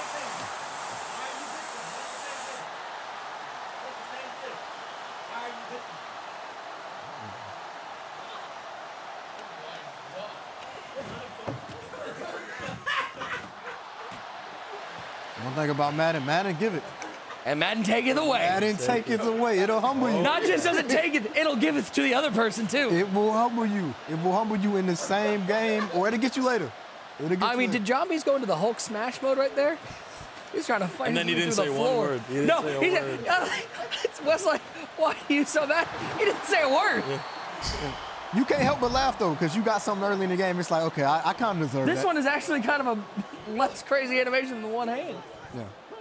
And that's why people, these short DBs, people don't like to have them like Rondé Barber, but he runs 6'1", so he likes him out there with mid-zone, you know, so he can double Mabel and have him in a cloud flat. And I think what's crazy, and it's the inexperience for me, is that you lock into Madden Ultimate Team, and so many times you'll look at that overall number, but you won't check the height. You'll look at the speed number, but you won't check the height. It almost gets hidden, but height, it's important. This game especially, height means everything. Height means everything. The best jukes come from people who are tall. You know, Calvin, Parham early in the year. Because they're so big, it's their juke. And then you look defensively, Peppers, Moss, they get better animation. Woolen was a dog. They get better animations. Scream at him. How about this route combo right now going crazy? Zay Flowers with the catch. And John Beast already knocking on the door. Yeah, we've seen this a lot all day from the guys, and John Beast continues to go to it as well. You got the underneath drag, you got the deep cross, and you got that tight end, delayed kind of in-route. Really, really tough concept to defend.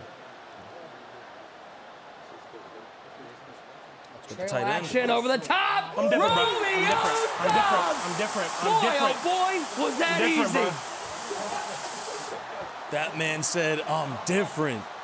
And John Beast on display right now. He had everything open right there. He had the tight end trail route. He had the deep post. That's what we call cover zero defense. Yeah. It didn't cover a thing. Everything was open. John Beast in business. What a polar opposite game clip that we saw from Wesley earlier. Right now, it seems like, I mean, these are elite offensive players, but they're moving the ball at will. Yeah, and this is the thing. When you get a player like John Beast, a high-level player like this, when you let them sit back and watch a game and realize how to pick up a blitz, that's the difference in this game. He got all day, and Wes doing the same thing.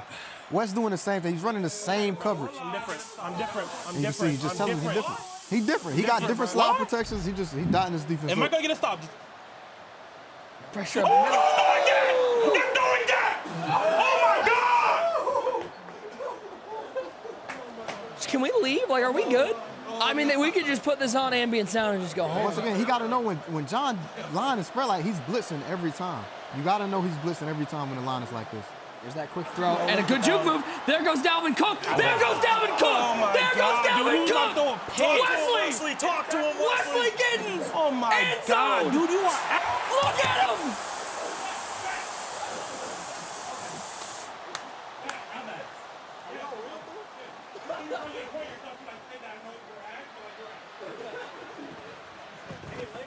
You gotta love this. This what Madden need.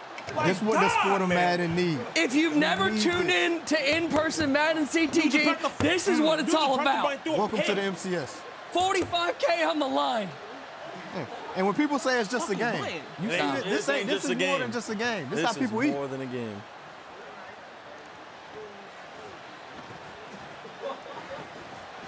So question, is this 2 out of 3? Can we see this a couple more times? I'll watch this one more time. He recognized the pressure clef, got it into James Cook's hands, and then Cook was cooking. Yeah, and just the juke this year. Madden 24, the year of the juke. You gotta use the juke. Don't hold on the turbo. Hit that right stick. You want to know what's right crazy? make moves. I had to, I did not know that until about halfway through the year. I'm so used to just holding down that turbo and trying to juke move. You get that long juke animation. Yeah. Let go of that and let him just work, because you get that quick sliding juke, and it's better than anything. It'll change your life. It will change your life. Ooh. Man, He's a madman. John is a wild man. Where's Gap? I won't throw that. Who did he point to? Oh, man. He's a madman. He is a wild Yo, man. put your fours up. Yeah! Wesley, you suck. Shut up, bro. Fourth quarter. I don't know what's happening anymore. How did we turn this to a West Road game? How did West? I don't know how you get a road game in San Francisco. How we got a road game in San Francisco inside the studio? Looking left side, Zay Flowers. Tough throw, good breakup from Malik Hooker. I have never, been calling this game for a while, seen a road game in studio. But Wesley's the road team right here. The M factor is sliding towards the beast. This is crazy. 2nd and 10, 28 apiece. And I think West got to go to some DB fire with how you picking this up. Left side, out there, 3rd and 10. Is this the first 3rd down we've seen? This is the first 3rd down I think we've seen. Especially John. John been moving the ball to these. There's been a lot of big plays. One more time, big shout out to PlayStation, the exclusive console provider of the Ultimate Madden Bowl. Stroud, pressure up the middle, stepping right. The defense is good. He'll step out of bounds, 4th and 6. John's gonna go. I don't think John's bringing out the kicker. No thought. Coach just walked over to the kicker and went, "You're good, man." This is Dan Campbell. This is who he is. It don't matter if he was playing for this. If this was the belt game, he's going for this every time. Got a 20 on the table. He's like, "Hit me." Going for that ace. 4th and 6. Megatron splits off the bunch. He hasn't motioned out double post all day. Stroud rolling right, throwing back across the body to No, Megatron. no, Knocked down, and no. West gets a stop. And the game flips on its head. We were wondering who was going to get the first stop. Wesley's defense against Dez was the difference. Could it be the defense here, TD? Could be in the road underdog right now, the non-crowd favorite. He's taking the crowd out of the game for a second. Crowd's gotten very quiet over there. Quick throw to James Cook. Trying to get crazy with him again. He'll pick up the first down. Almost 700 yards of passing offense left between these two. A clinic. Yeah, this is a crazy game right here. And West, this right here, situationally, you can clock this out. This ain't hard to clock out. I'm surprised we ain't seeing more runs from him, especially on 1st down. Quick throw once again to Dobbs. They'll pick up another first down on the 31-yard line. Yeah, and so easy to attack the flats there in that 4-3 even. If they don't have any hard flats out there, can easily attack the flats. The linebackers not being able to get out there. That's what Wesley does. And it's like West got his mind made up that 3 ain't gonna win this game. You know, he's definitely going for 7. As the running back. Good job forcing him out of the pocket. Maybe a little quick to leave the pocket there. It's good defense though. Took away everything there. Good user from John Beast. Think these two are going to grab a bite to eat afterwards, or probably not? You know what? They might. They actually might. These two actually might. Oh, just gets to Stroud. 3rd and 10.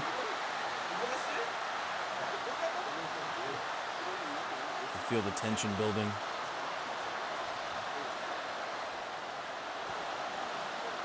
Third down. 3.5 to go. Stroud steps up. Throws right. He's got Kelsey. First down.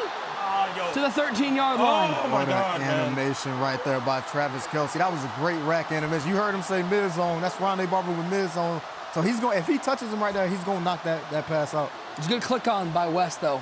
Cutting in front of that defender. We're under 3.5 to go. Stroud. Nobody open. Then try to take off. Pick up 3. Now you're seeing that. Both these guys are moving the ball impressively. You're seeing that chess match come into play. Mixing up some defensive coverages, trying to find any edge. This is some of the biggest plays in the game right here. I like this combo. Crosser, hitch combo. He had the crosser. Oh, my God, bro. Get the ball off. He was going to have the tight end crosser. Get the ball off. Did I hear an almost defense chant? It's very quiet, but... They weren't sure. If we're going to go same route combo here on the right. Got the corner route. Oh, he had R1. But back across the middle and save Flowers.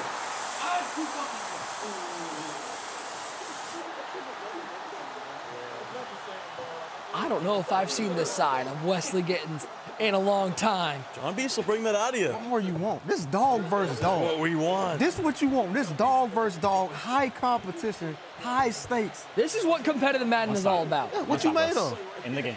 What you made? We can see right now what these two made of. You gotta love it. And just give me one. We got money drives coming up.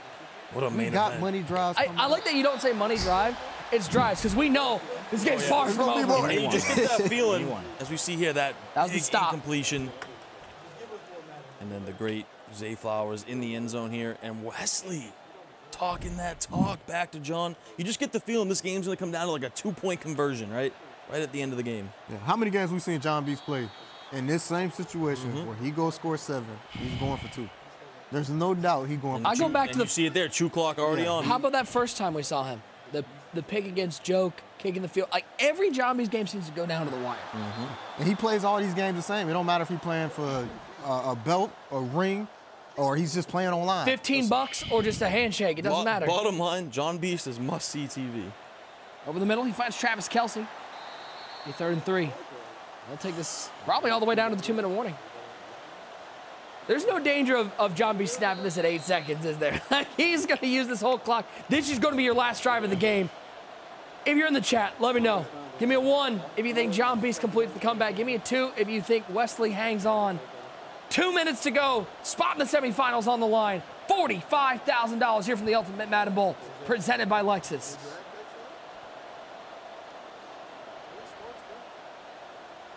Throws it left side. He's got Kelce. First down. I think he's actually mad he went out of bounds there. He was trying to stay in bounds. So tough to defend that play, right? Because you gotta use one of those corner outs. If you don't, you gotta come back and worry about that solo side drag. He did, and one of the corner outs was open. There's the ground, Isaiah Pacheco. And John's doing a great job on this passing plays of moving outside the pocket and not letting that A-gap come in. And keep bringing in this run from Pacheco. It keeps you from pass committing because Pacheco will break a 20, 25-yard run. 3rd down and 4, good run defense. And you're fine with this. You're fine with it. You know it's 4-down territory. You got 2 downs to pick up 4 yards. That's easy. Stroud, bunch to the right side.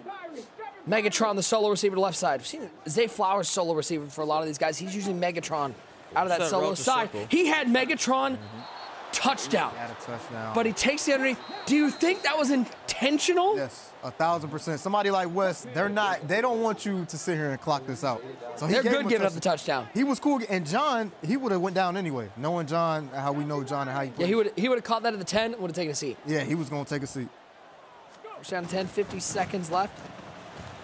Wesley actually used his first time out there. He'll use his second one here. Nice cutback right there on the handoff.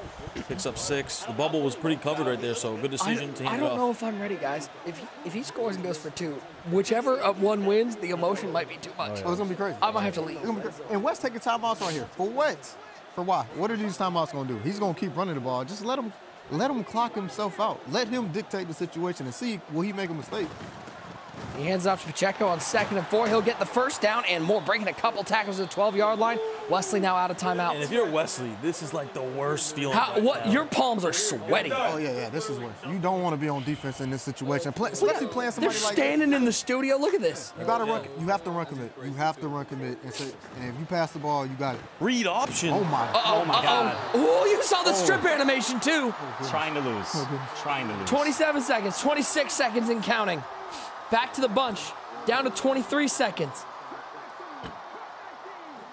Stroud in the shotgun, 18 seconds. Using a lot of clock here. Hey, look at right side. Zay Flowers. Touchdown. John Beast. Decision time. What a dot. Do you think the kicker's coming out on the field? No. He probably sent him home already. The kicker's home. The kicker's in the locker room in an ice bath. Already. He hit him with the LeBron James. Hit him with the neutralizer. Everyone in this crowd is on their feet. The studio is standing. 11 seconds left. Beast, a $45,000 play. Bunch wide. Dobbs the solo receiver. Pacheco on the left side of C.J. Stroud. And I think Beast is going to take this time out. Oh, we're going to, okay, we got free football. We ain't mad at it. Are you surprised? Are you surprised to see that? I'm shocked. That's not John. Like, everything we've seen about him said no. Said no. You forget how I lost the guy? I've been booing you tomorrow. Get booed in the stadium. It's now a Wesley home game. Hope you all lose. It's a Philadelphia Eagle crowd, man. It's a Philly crowd, man. They'll boo you. Santa's here. They'll boo you and cheer you. The thing is, now you take this game to overtime. Neither one of y'all have really gotten a There's stop. still 11 seconds. But did you hear what he said? He said this is what happened to Gabagool. When he lost to Gabagool, he went for 2 and didn't get it. But living. But there's been plenty of times he's went for 2 and got it. You know. But look at this beam. It's a beam. Zay Flowers.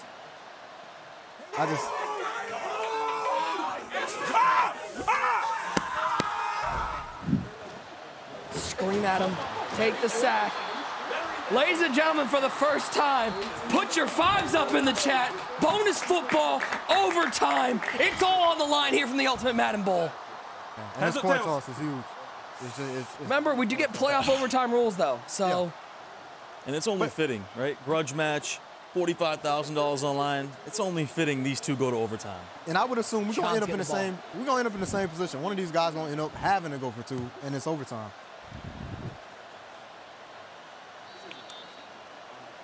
Let's take a look at what is going on over on X. Reg Smith is John B's Wesley matchup has been nothing short of must-see TV. Darth Koo, John B's best character in MCS. Matt Mojo, John B's versus Wesley as well. Keep using that hashtag Madden Bowl. Appreciate everybody out there tuning in. Nick Mazesco, Tyler Davis, Clef the God with you. Can you believe that user took a day off to miss this? It's crazy. Stroud rolling right. Got the cross. Good user. Oh, no! Oh, you Not didn't like blew this! it. You didn't John blew it. Beast! You didn't blew it, John. Not like this! First play of overtime. Disaster. And that's one of them decisions. That decision not to go on. for, that will haunt him for a long. That'll haunt him for a long time. And you hear the Nice. you got ice. For the win. For 45K, a spot in the semifinals. Wesley Giddens in OT. What a battle.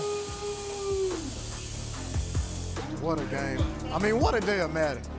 What What a a day. game. Unbelievable. I mean, I've never seen a Madden player win on the road.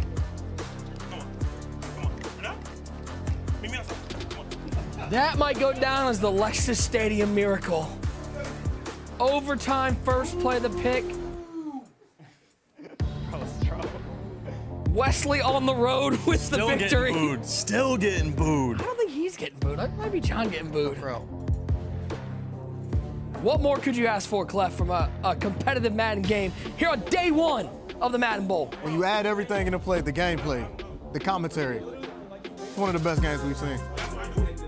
Highlights. I don't know how you sum this up in a highlight package. But this game was back and forth all day long. Ty, how about Wesley finding Romeo Dobbs? Yeah, good patience there. Waited for the wheel route to get behind cover too. Right here, this is that crazy play where somehow juked in, found his way into the end zone. Travis Kelce putting John Beast up 14-7, and there's where it started, Clef. There's where the emotion started, and we had a lot of it in this game. Yeah, we had a lot, and we ain't seen that from Wes yet. Like, this is the first time I think we've seen him on this stage, just letting that dog out, just letting it all hang, and just, wow, what a game. What a catch right here, Romeo Dobbs. You see, we see Madden give right here, but we can see later on in this game, Madden would take as well. You know, John right here having patience, letting his crossing route develop, and just throwing a laser right before half. Big play, and you can see him swag. I didn't even know he had that in his arsenal. Surfing. I didn't know he had the swag surf in his arsenal. I think we learned a lot about this celebration arsenal of John Beast today. How about Romeo Dobbs? We saw Romeo Dobbs come up with some unbelievable catches both ways. 21 apiece in the third quarter, and Beast finding Dobbs. Who else for a touchdown? Yeah, it was an absolute laser there, and this was crazy here too. Wesley checks it down, juke after juke. I have never seen somebody put together a 75-yard touchdown catch and then get told that and just bad. gives him the stare. Just gives him the stare down. 4th and 6. This was the one stop of basically the day. Wesley gets the ball. Beast can't believe it. And you thought this was, if you're watching these highlights, you just tuned in. Like, oh, that probably ended the game. No, we still have lots to go as Wesley finds Zay Flowers in the middle of the end zone. Look how many highlights we got. Look how many highlights we got. Jackson was working hard behind the scenes. This is a great dive right here. He threw that before. And he doesn't go for 2. Decision here. He's going to think about this for a while and then just runs out right, throws cross body. What's the most dangerous throw? Back across your body. Yeah, and Kelce just Make it put easy. on the route. And what a kick right here. You know Wes is shaking. And it was loud in here. There was a lot of boos during this game. And boy, when you look at the edges and nobody is shedding trying to block that kick, it's one of the best feelings in the world. That wraps it up. $45,000 game of Madden. And the entertainment level at about $50,000. 38-35 your final. can we get like a doctor on scene to check on the heart rate of Wesley, because that was unbelievable. Joining us now, the first semifinalist in the Ultimate Madden Bowl. Wes, congratulations. Have you ever played a road game in a studio? Because that was unbelievable. Now the fans were against me, you know, it's just, I had to fight adversity. I had to fight not just John Beast, I had to fight the boys. Talk to me a little bit about that last quarter. Obviously, it was back and forth all day, and such a polar opposite to your game against Dez. Defense was tough to find in this one. What was it about this game that made it so tough? What makes John Beast such a difficult opponent? Well, honestly, after I played Dez, John Beast labbed how to block what I was doing on Dollar. So that helps. The first 2 quarters, I wasn't screaming, so his offense was pretty easy. And then the second half, I made an adjustment. Didn't work too well, honestly. I didn't get too many stops, but I got the one I needed. Yeah, Wesley, congrats, man. You know, Madden history, we talk about some of the best rivalries, Kiv, D-Croft. We talk about Joke and Clef. Is Wesley and John Beast the best new rivalry in Madden? What from John Beast brings this out of you, that emotion? I mean, you hear John Beast when he plays. He gets loud, he gets into the game, and when your opponent's doing that, it's really hard to like just sit there and not join in on that when you know the game is swinging how it was. By the way, how did you feel when you called him lucky and he responded with, "Yup"? Like, that's such an insane response. I mean, he knows he's lucky. That's so good. That's all that is. He just knows he's lucky. Wes, when you play these games and win a game like that, like what does it do for you? Do you feel like this your time? Is this your belt to win? I mean, coming to the tournament, I told you yesterday. I thought I was the best right now. You said it. I told you I was the best right now. I feel like I'm the best right now, so all I gotta do is see who comes in that other Final Four matchup. Fancy and football, good game, but I'm pretty confident. Who do you want to come out? We all got our facts. I can't let you do that. We all got who we want to come out and win a game. Who would you rather see? Well, they both gonna lose. They both. Say no more. It don't matter. Say no more. Okay. Obviously, get a little time off here. You get to rest the day tomorrow. Do you like having that day off? Would you rather just go back into play? Bro, if I had it my way, I'd play every single game right now. I would just do the final. I would go back to back to back to back, but nah, a day to watch is cool. Hopefully I can learn some stuff tomorrow. Someone has to have some defense, so we'll see. Well, you put on a show, and I think if there's anybody out there that hasn't watched competitive Madden before, they're maybe just tuning in for the first time, maybe just to get the drops. I think you made a fan out of some people because that was an unbelievable game. Congratulations. Appreciate it. You are on to the semifinals. Let's take a look at our updated bracket for the final time today. We have our first semifinalist as Wesley Gittins takes down the number 2 seed. He will await the winner of Mr. Football and Fancy, and you look left side, there's a whole lot of games coming up tomorrow. Guys like Drini, Gabagool, Kobo, Astro, TJ Kiv, and the number 1 seed, Henry, in action. Should be a fun day. I can't wait for tomorrow. I can't either. And you know, Nick, it's been a very special day. No, we're sending it to commercial. We're done. We're done. Thank you so much for tuning in. It's been a very special day. One of the Madden Bowl, but it's also a special day for our very own Nick Mazesco. And we're missing a member of our crew tonight. Who actually joined you, Nick, for the first time on stream years ago to celebrate you on your special day. We welcome in Nick Mazesco, and last year's Panthers Club champion, one great user. James, appreciate it. User, welcome to the team. So happy to have you out here for the challenge. We got a pretty great one to keep our eye on. Dimes is going to try to bounce back from that 0-1 start, but he gets rewarded by taking on Henry. What are you looking for in this matchup? Well, that's true. But, you know, speaking of bounce back, I didn't get the chance to tell you happy birthday and congratulations. Man. You know, congratulations on getting your AARP card. You have to be the oldest 30-year-old in the Madden community. But, hey, come back, my guy. First off, I'd like to say big happy birthday to my guy, Nick Mazesco. You know what I'm saying? Look, brother, I would love to be there with you day one. I'm going to miss it. You know what I'm saying? I know you're getting old. You're going to make it, though. You know what I'm saying? I had a little work I had to do out here in Orlando, but I will be there tomorrow. Don't worry. Put the Bengay on your knees and your back, and I'll be there to help you carry the show tomorrow. Happy birthday. That was the first time I met him. Literally, I had not talked to him before that segment, and he dunked on me for 5 minutes. So thanks, user. I did miss you. This was a great booth. We should probably keep this Happy birthday to you.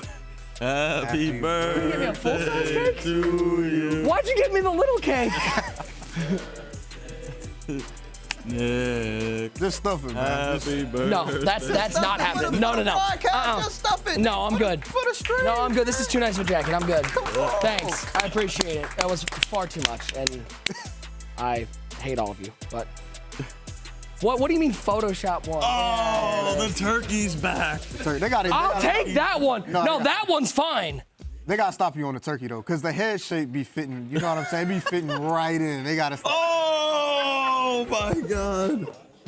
We're back, huh? All right, cool. Quitting Hey, these right make now. you feel old, don't they? No, it doesn't make me feel old. It These are makes me vintage. feel sad. These are vintage, ain't they? The turkey wing, the stuffed turkey.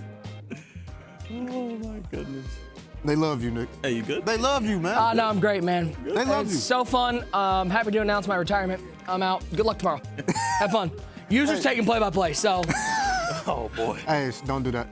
That's not funny. I'm not Sorry, gonna man. get I apologize. I'm not gonna get a. No, we're not gonna get a word off. We won't be able to say anything. User play by play. Take a nap, I guess. He going. I'm telling you. Me and TD just talked about this. Man. Well, thank you. I guess we I need appreciate you. it. We need you. Yeah, okay. Baby dump is back, huh? Well, it's time for the big dump truck because we're done with the baby dump trucks. It's time for the big dump truck of the night. We're throwing in that Jamar Chase LTD along with the Icky Woods and the Dante Whitner Sr. The winner of tonight's dump truck is TB1AC _.